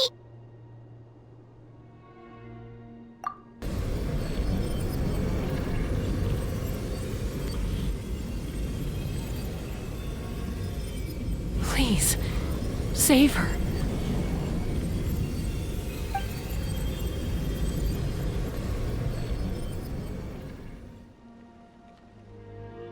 How's that, Koichi? Any better now? Koichi! Koichi! Chaska, I used to think Mom and Dad were crazy for adopting you. I was the younger sibling, but I always felt like it was my job to help Mom and Dad take care of you. I thought I could set you free from the abyssal energy you struggled with. I guess I was pretty full of myself, huh? Thinking I could fix you when... well, we were always the same. Hush, Koichi. Put those thoughts right out of your mind. We'll be at the stadium in no time, okay? I'll carry you there. The abyssal contamination is gone now. Just rest, and you'll get better. I was always nagging you to slow down. Stop rushing headlong into things. I just didn't want anything to happen to you, or to anyone else because of you. I worried about you so much. But now, I realize I never really understood what it's like for you. The fact that you survived an abyssal contamination was a miracle. But it also left you in a constant state of agitation. The fact that we became family was another miracle. But with me worrying about you all the time, it feels like I just agitated you even further. No, absolutely not. Nothing could be further from the truth. Do you hear me? All you ever did was love me. Same goes for Mom and Dad. I've always known that. And I feel terrible because I really did want to get along as a family. It might take me some time, but I'll find a way to make it work. I'm so sorry, Koichi. I never meant to make you feel this way. It's okay, Chaska. No need to apologize. You didn't do anything wrong. No one did. It's nobody's fault that things didn't turn out great. I get it now. So, no nagging from me this time. You keep forging ahead, sis. Never slow down, and never hold back. Spread your wings and fly free, like the fiercest kukusaur in the sky. Show the world who the bravest flower feather warrior is. Because that's who you are. And that's the sister I'm proud of.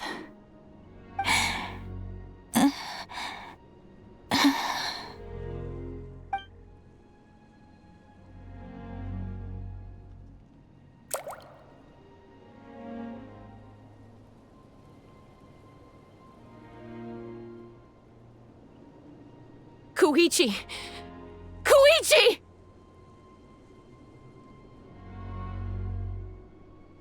Koichi?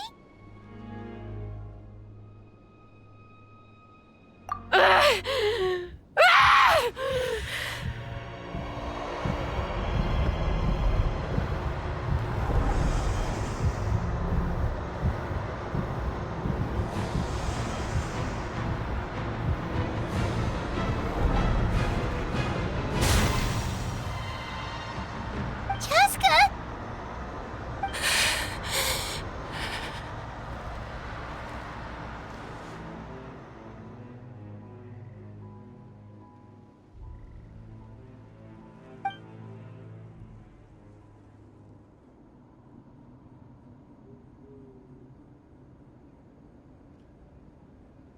What happened?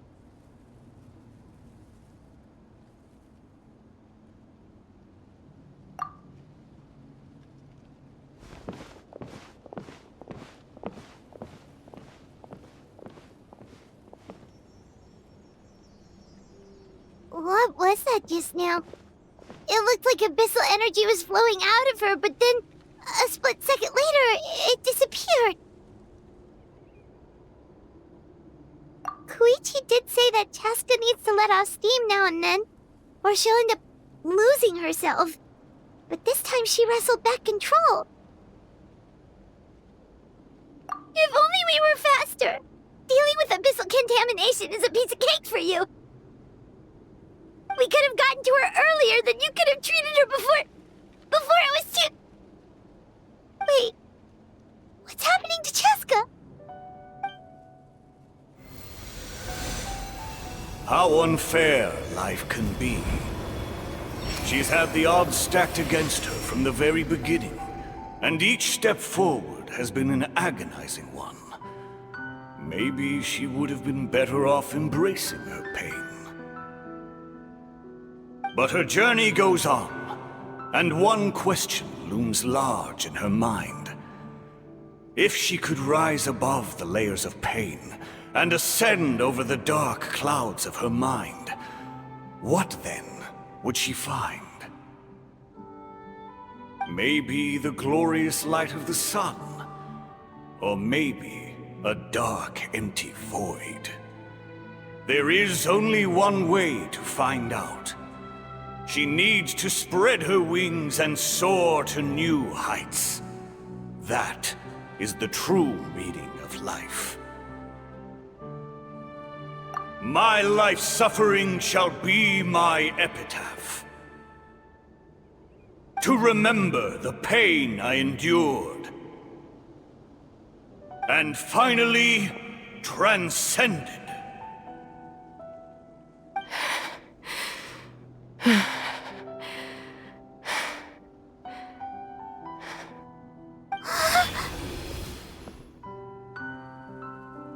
Let's take Koichi somewhere safer.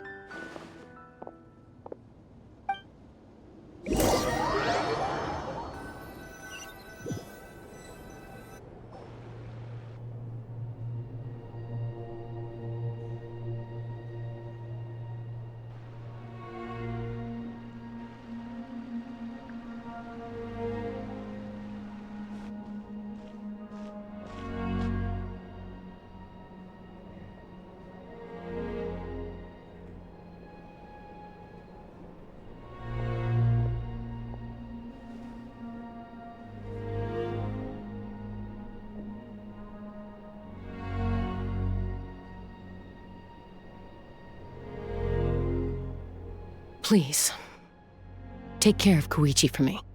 I still have more important things to do. Of course. We are grateful for her service. Yes. She served selflessly. I'm sorry, Chaska.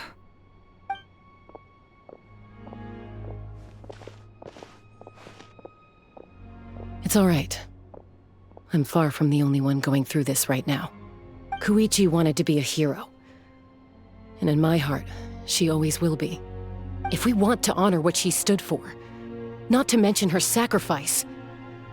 Archon, we need to hurry. Time for this war to end.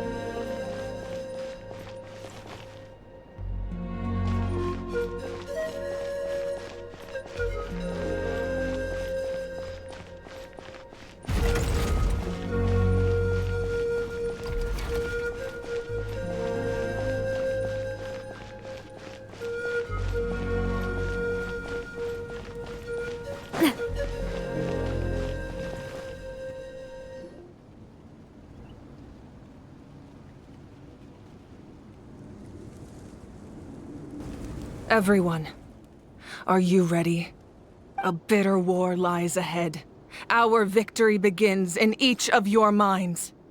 So ignite the spirit of victory for me. May no further lives be lost, and no one else may to suffer the loss of their loved ones. As long as blood still runs through your veins, even the tiniest spark of steel against stone can ignite a flame.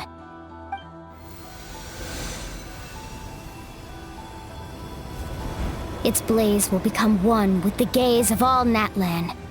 Even amid everlasting darkness, our bonds remain eternal.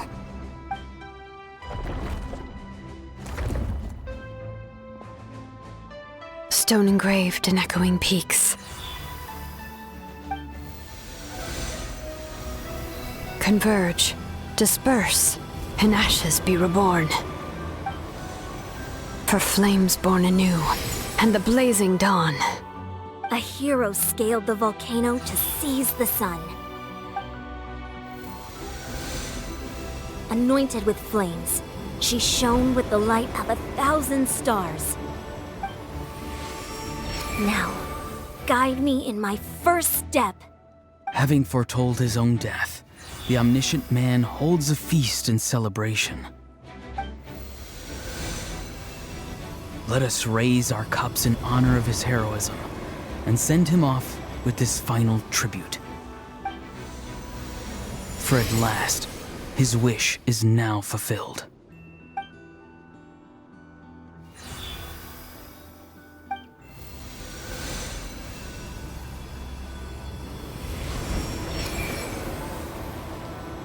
My life's suffering shall be my epitaph. To remember the pain I endured, and finally, transcend it. Heroes of the ages! Our moment has finally come!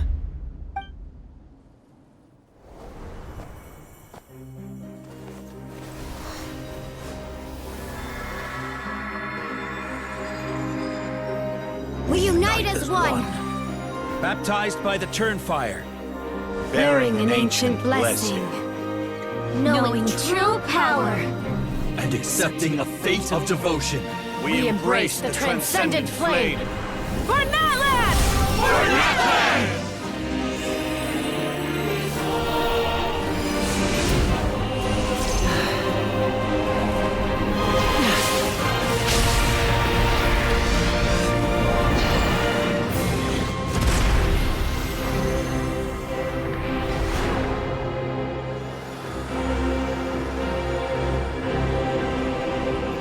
In the name of the Pyro Archon Halloran, I declare the Night Wars underway!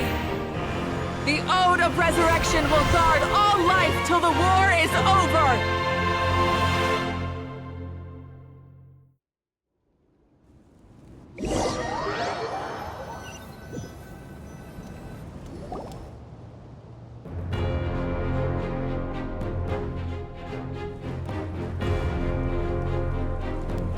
That is an outright scary level of power. So, from now on, all warriors will be able to resurrect themselves using the sacred flame. That's right. No more casualties. It's time to wipe the enemy off the face of the earth. And to reclaim our lost territory.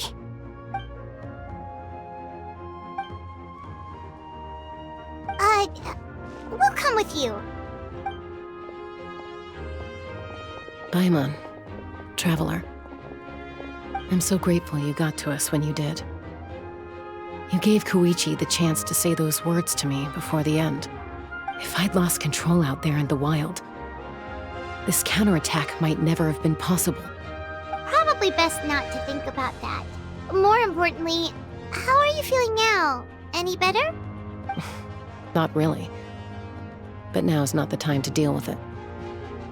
In the spirit of VUCA, I have to rise above it. The conflict and suffering in me are there to test my character. My struggle will make me stronger, and make me the person Koichi believed I can be. All right, let's go show the Abyss what human beings are made of. They'll be sorry they messed with Natlan after we're through with them.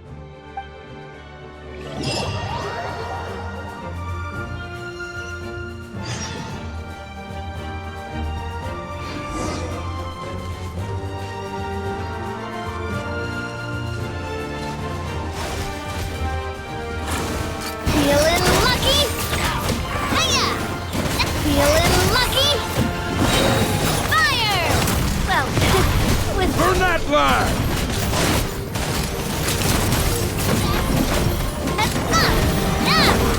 May I present?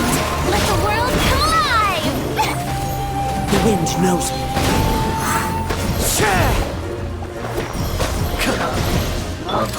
Feeling lucky? Feeling lucky?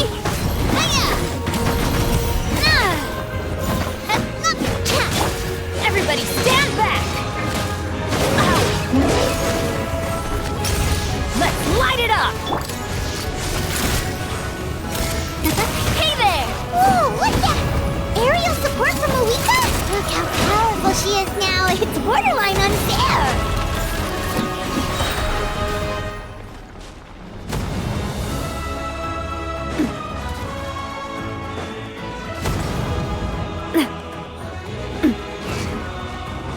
Attack! That's the way. Umbrella warfare, I guess.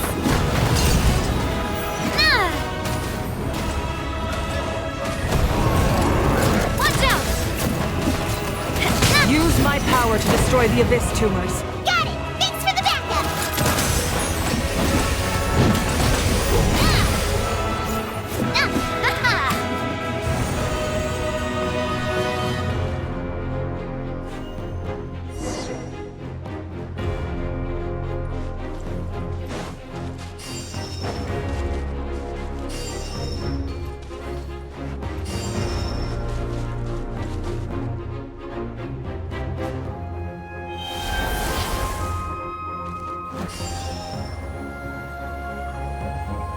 Did you guys see that huge fireball? It exploded right above my head. Sorry, Muulani. I'll adjust my aim. No, you're good, Archon. It didn't hurt at all. Plus, it was freaking cool! Not great for your eyesight, though. Oh yeah, fair point.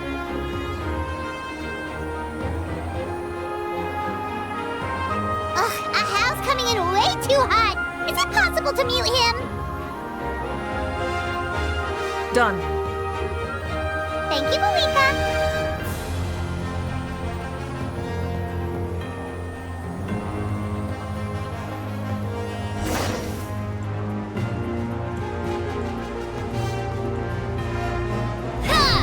Backup has arrived. All right, give him hell. Vengeance for Koichi. Clouds high. The birds call. This one's got your name on it.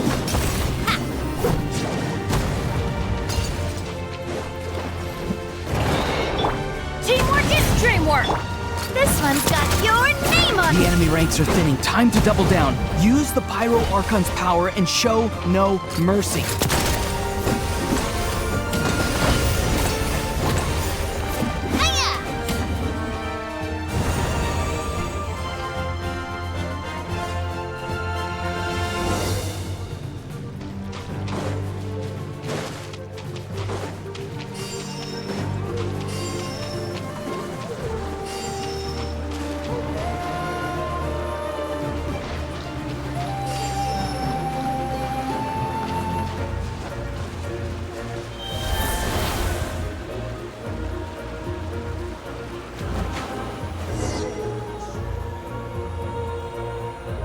Kachina, over here! I'll send you up, it'll be quicker!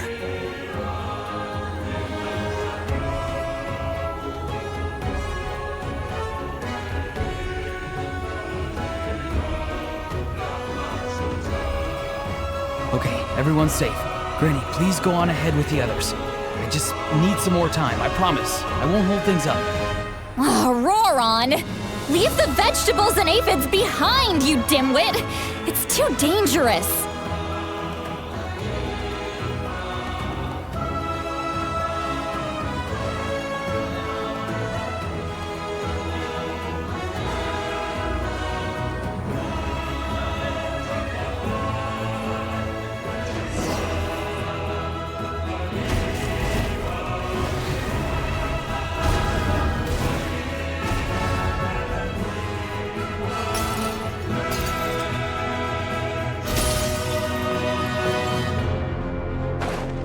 Hey, you're back!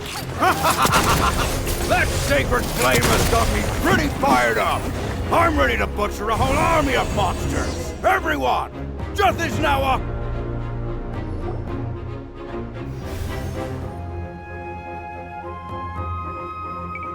The Children of Echo's territory is secure. All monsters down.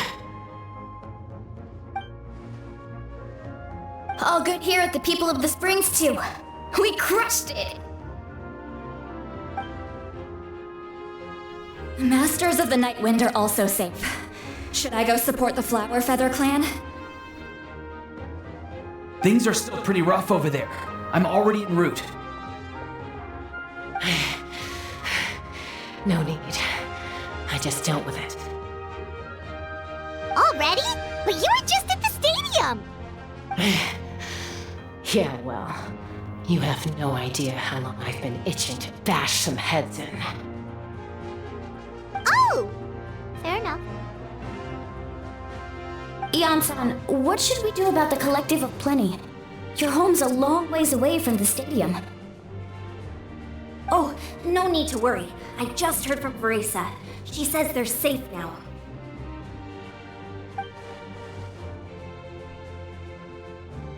Yeah! Their only game plan was to outnumber us, and that ain't gonna work now that we have the Ode of Resurrection on our side!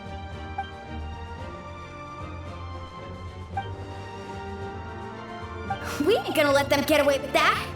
Friends, let's gather at the stadium. More abyss tumors have descended, all near the stadium. Let's split up and take them out. Oh, we need someone to guard the main entrance. All right, this is the final battle!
This one's got your name on it!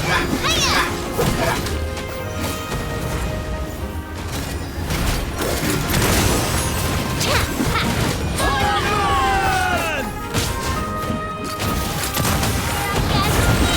Fire! Well, the show begins! Let the world come alive! The wind knows me.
Everyone, we are gathered here to celebrate a glorious victory. It is a victory forged by each and every one of us, and we should all be proud of what we have accomplished. We emerge victorious from another crisis to declare, our beloved Natlan is saved! Woo! All right!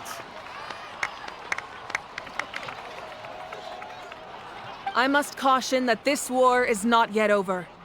We have not destroyed our enemy, merely driven them further into the depths of the Night Kingdom.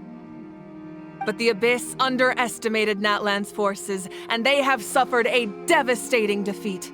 It will be a long time before they are able to pose a threat to us again. After making some preparations, I will launch my final counterattack.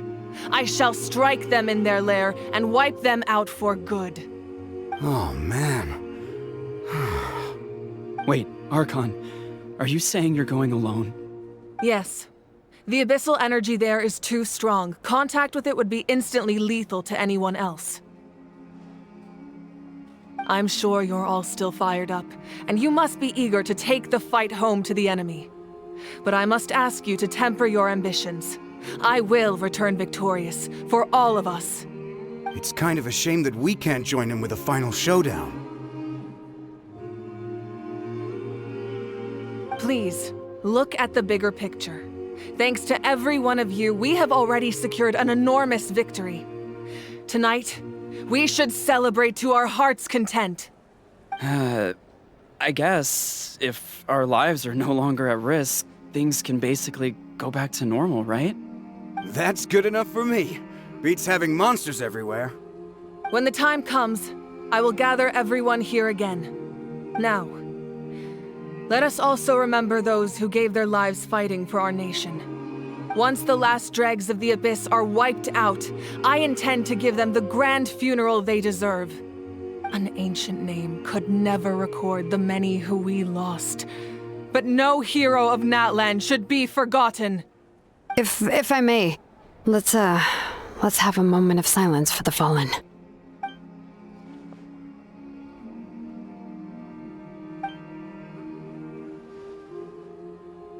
Lastly, there is one more person I must thank for his extraordinary support in our time of need, and that is the captain. Speaking in a personal capacity, I should like to offer my sincere congratulations on your victory. Well, everyone, please enjoy the victory feast. I hope it's a chance to relax your minds and rekindle your spirits, so that we may face what lies ahead with renewed vigor.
Unless you want to get punched in the face. What is it with you, Ahau? Why are you so incapable of being nice?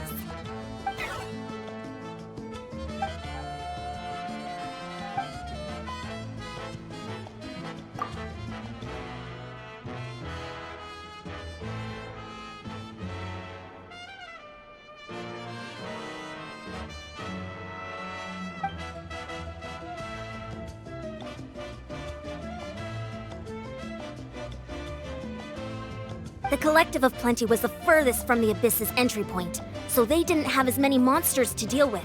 From what I hear, they got off relatively unscathed. But it might have been a different story if Chaska hadn't gotten there when she did. That's good to hear. All's well that ends well.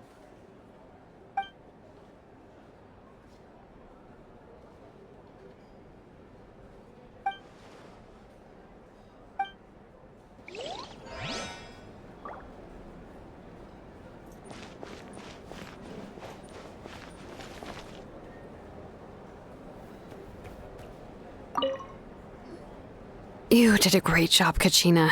Oh, you're much more confident now. Seems like winning the pilgrimage gave you a real boost.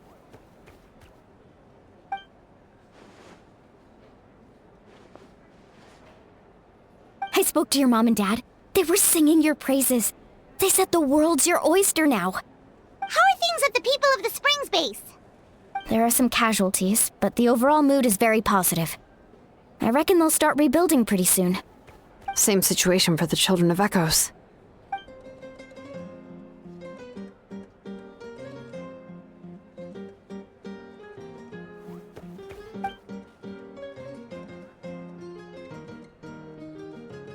Oh, that's a great idea. Let's do it together. Let's hope that their sacrifice marks the beginning of a new age for Natlan. An age of unprecedented peace.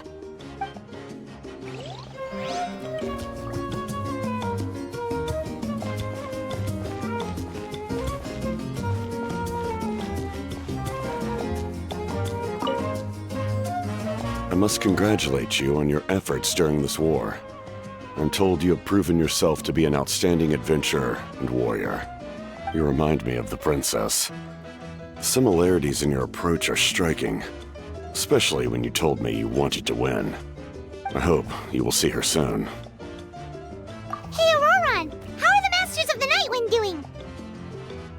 Granny Sealali's been there the whole time, and she's a tough one. I think we should be fine. I'm sure there'll be some patching up to do, though. That's a job for the young folks. I should probably head back so I can pitch in. Do you need support from the Fatui? Probably not. There are a lot of older folks in our tribe, and I suspect they would find your comrade's presence a little distressing. Right, because often they look like a bunch of intimidating thugs. Well, also in my tribe, excessive use of elemental energy is bad for your eyesight. Oh, right. Okay.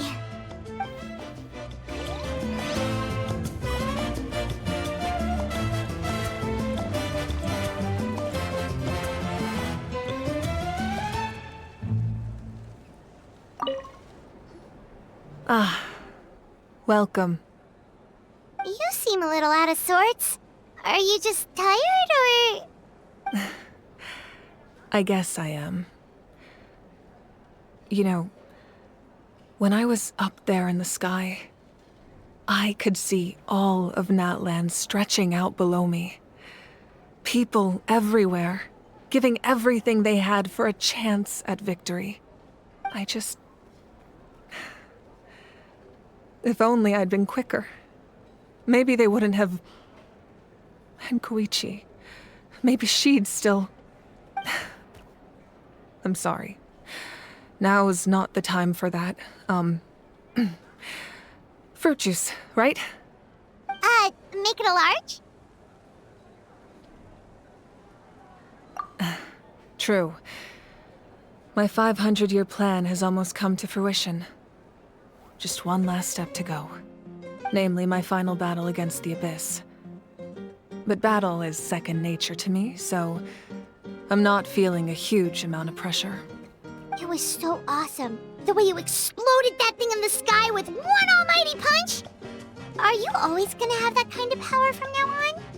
Oh, that was the Divine Throne unleashing my full potential. And it was only temporary. I can't wield that power for any length of time. My body wouldn't be able to handle it. Likewise, the amplified power of the Ode of Resurrection was also temporary. From now on, it's back to ancient name-bearers only.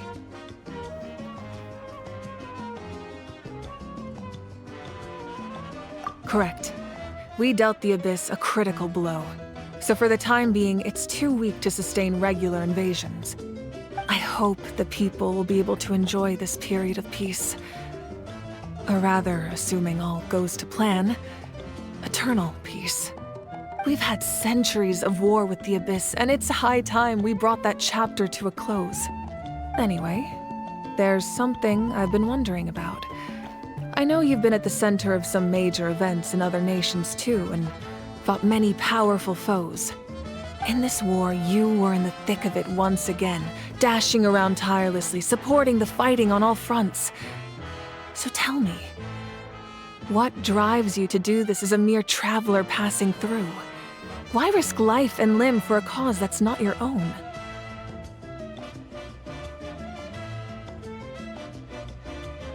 A clear conscience. Great answer. That's how life should be lived. To the fullest, with no regrets. What I'm really trying to say is, I would love for you, with your extraordinary talent and your sense of justice, to join me in this final step. You and I together, finally putting an end to the ever-looming threat of the Abyss. But I also don't want to take advantage of your good nature and readiness to help others. The final battle will be very dangerous, and you have the rest of your journey to consider. I'm sure you must be weary. Sleep well tonight. Let's talk again tomorrow in the speaker's chamber. I'll give you more details on the final battle, and then I hope to hear your verdict.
into the wind.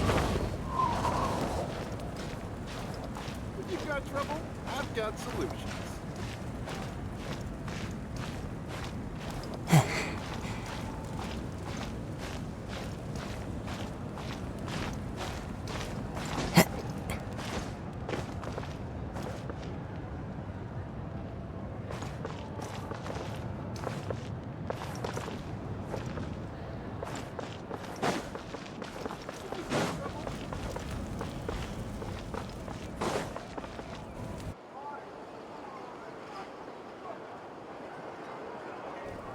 Hey, Traveler, Paimon.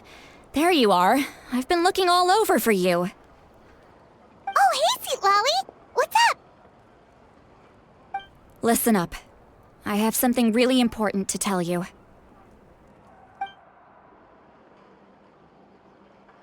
What? Are you serious?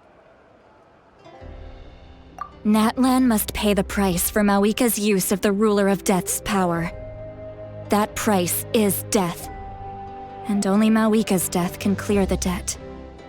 I had thought that the Ruler of Death might have a change of heart after seeing the people of Natlan come together and fight so bravely, but... even now that the war's over and the threat to Natlan is gone, it looks like that death is still set in stone. I had to know your thoughts. I want to save her, but I can't do it alone. Okay, good. That makes me feel a little better. Thank you for standing up for us. There's clearly something special about you, so if anyone has a chance of defying the rules, that would be you. Oh, and please don't breathe a word of this to Mawika. I'm sure she's well aware of the cost of using the Divine Throne's power, but if she finds out that anyone else knows, it could ruin our chances to help. Got it. Mum's the word. Alright, that was the last major item on my to-do list. Now, since I've come all this way, I think it's finally time for a well-earned drink. Go easy though, yeah? Don't worry, I said a drink. That means just one.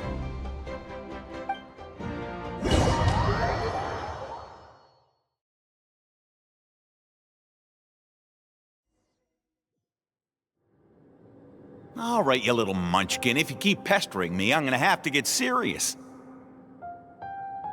I get 100 kids a day telling me they want to be the next Pyro Archon. Why should I train you? Nagging isn't gonna accomplish anything. No one can predict the future, and unless you have some exceptional jaw-dropping talent I'm unaware of. I can shoot those cornflakes in your kitchen from right here. Don't be ridiculous. You couldn't make that shot from all the way over here? Wait, hold on. You could hurt someone with that. Well, I'll be. You made the shot. The science of the canopy raised him tough. That's some real skill you got there, little lady. Maybe you really will be Pyro Archon one day.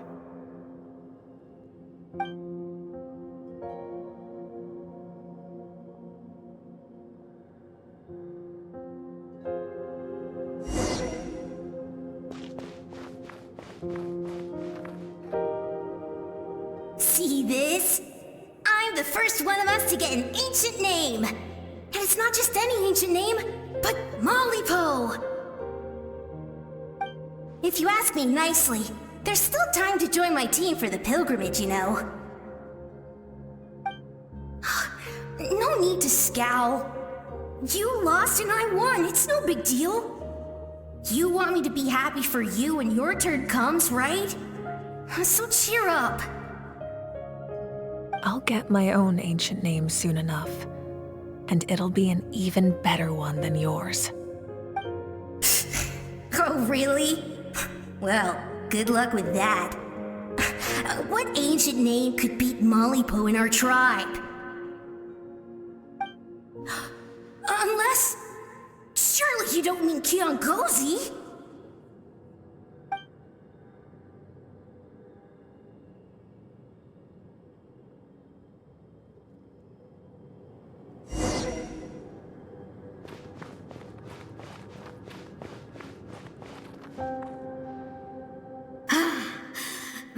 Fantastic.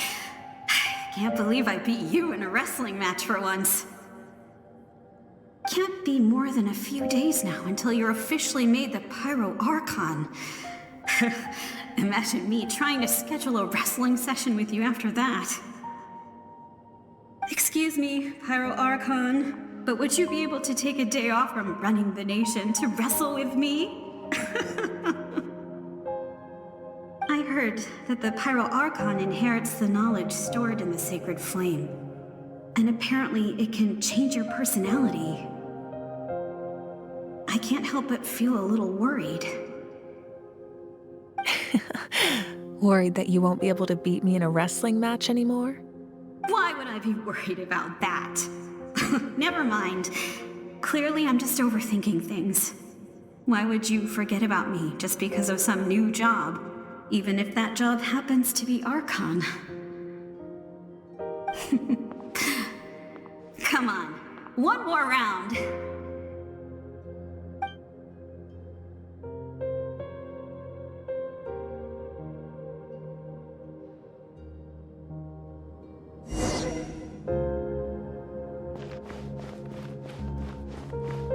After the darkness will come the dawn.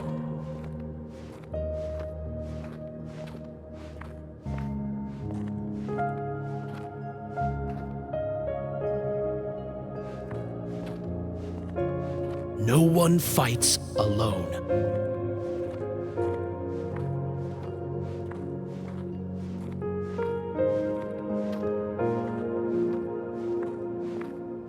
For Natlan!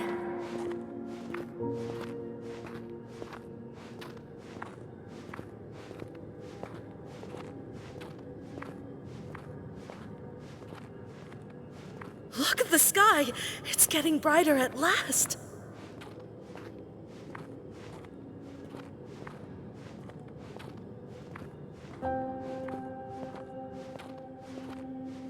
We walk the righteous path, and the Pyro Archon will guide us.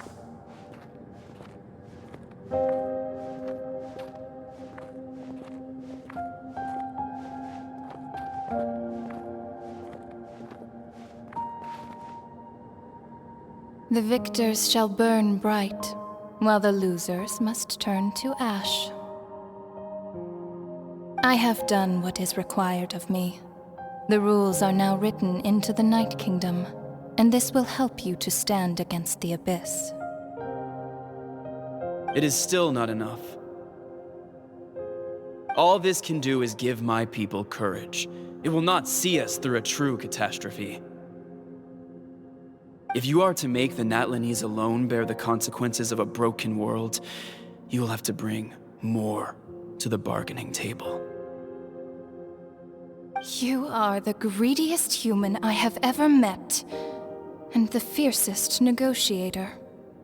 No other would seriously ask to borrow my power.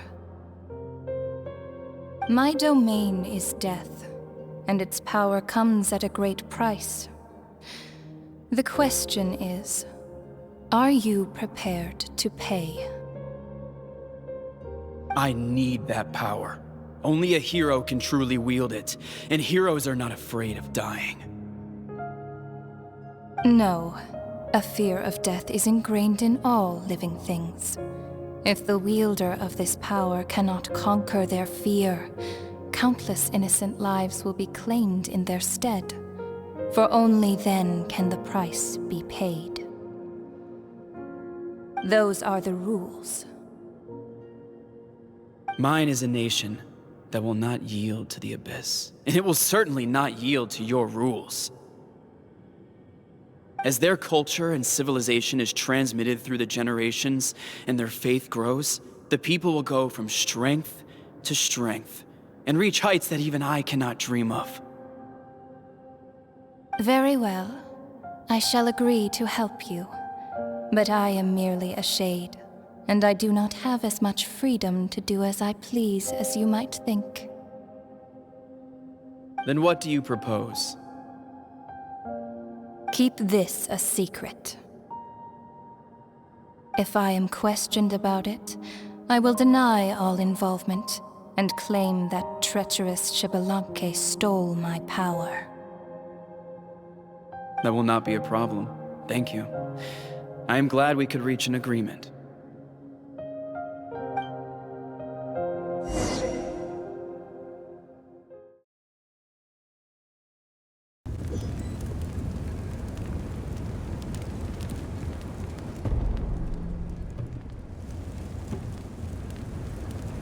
Come in.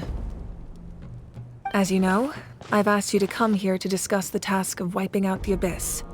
Oh, but first, any progress on the ancient name?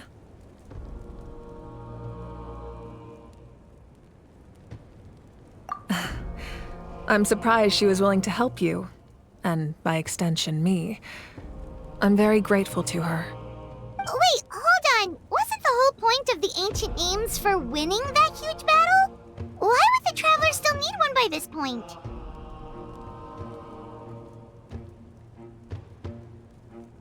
That's right. The Abyss has retreated to the depths of the Night Kingdom, a place that has long since been corrupted by abyssal energy. If we don't finish them off and restore the ley lines, the threat they pose to Natlan will remain. The battle we fought yesterday, we may one day have to fight again. This is the fate Natlan has always been resigned to. For thousands of years, we have struggled on the brink of a looming darkness and never known true peace. But this time, I want to break the cycle and free us from this fate for good. With the sacred flame, I can protect myself from the abyssal corruption, but beyond that, you are the only other person who can resist it. If your ancient name can't be forged, I will go alone. But if it can, I'd really love your help. Not completely.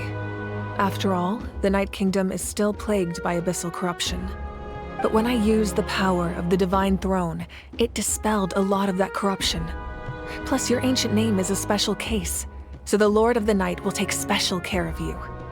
In short, the Ode of Resurrection still has a number of limitations, but I can promise that it will work reliably on you. Whoa! Are we forgetting something here? What about Paimon? What's her place in all this? What? You mean we'll be separated? The Abyss is extremely devious. If you two go there together, you can bet they'll make Paimon their primary target just to put us in an impossible position. Paimon wasn't that worried, but now she's petrified. What will you do without me?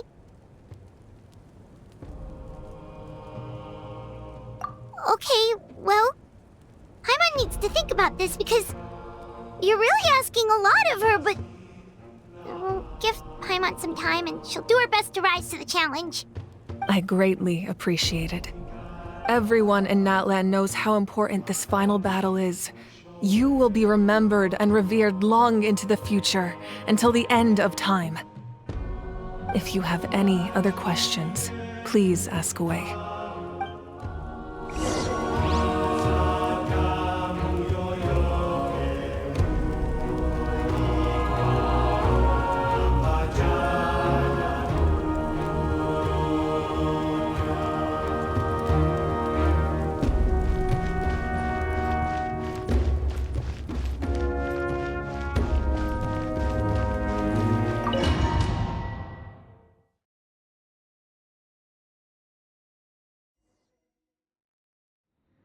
The Outlander with deep ties to this land returns.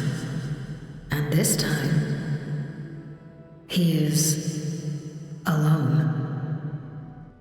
The power that the Pyro Archon used to strike back at the Abyss came from the Ruler of Death.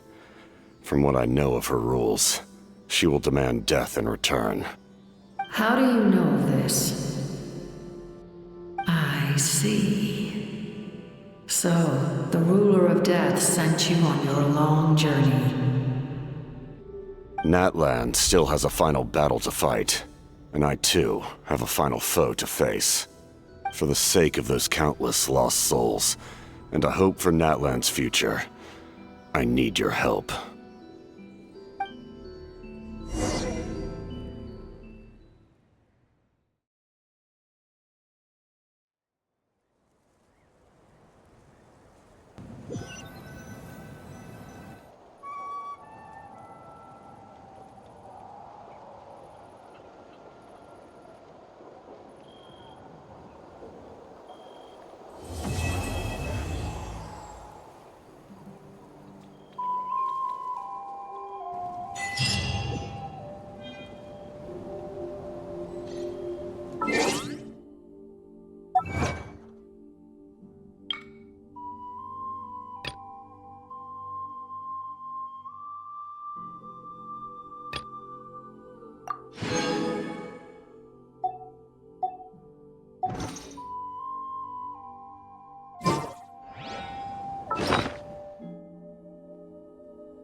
Benny's adventure team, assemble! Oh.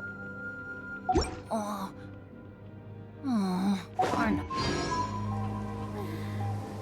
Oh.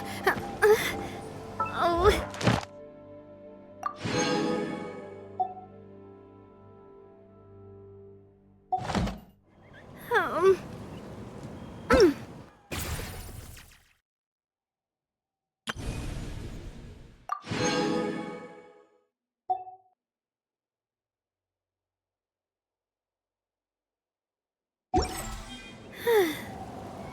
Is there anything fun to do in the north?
Oh.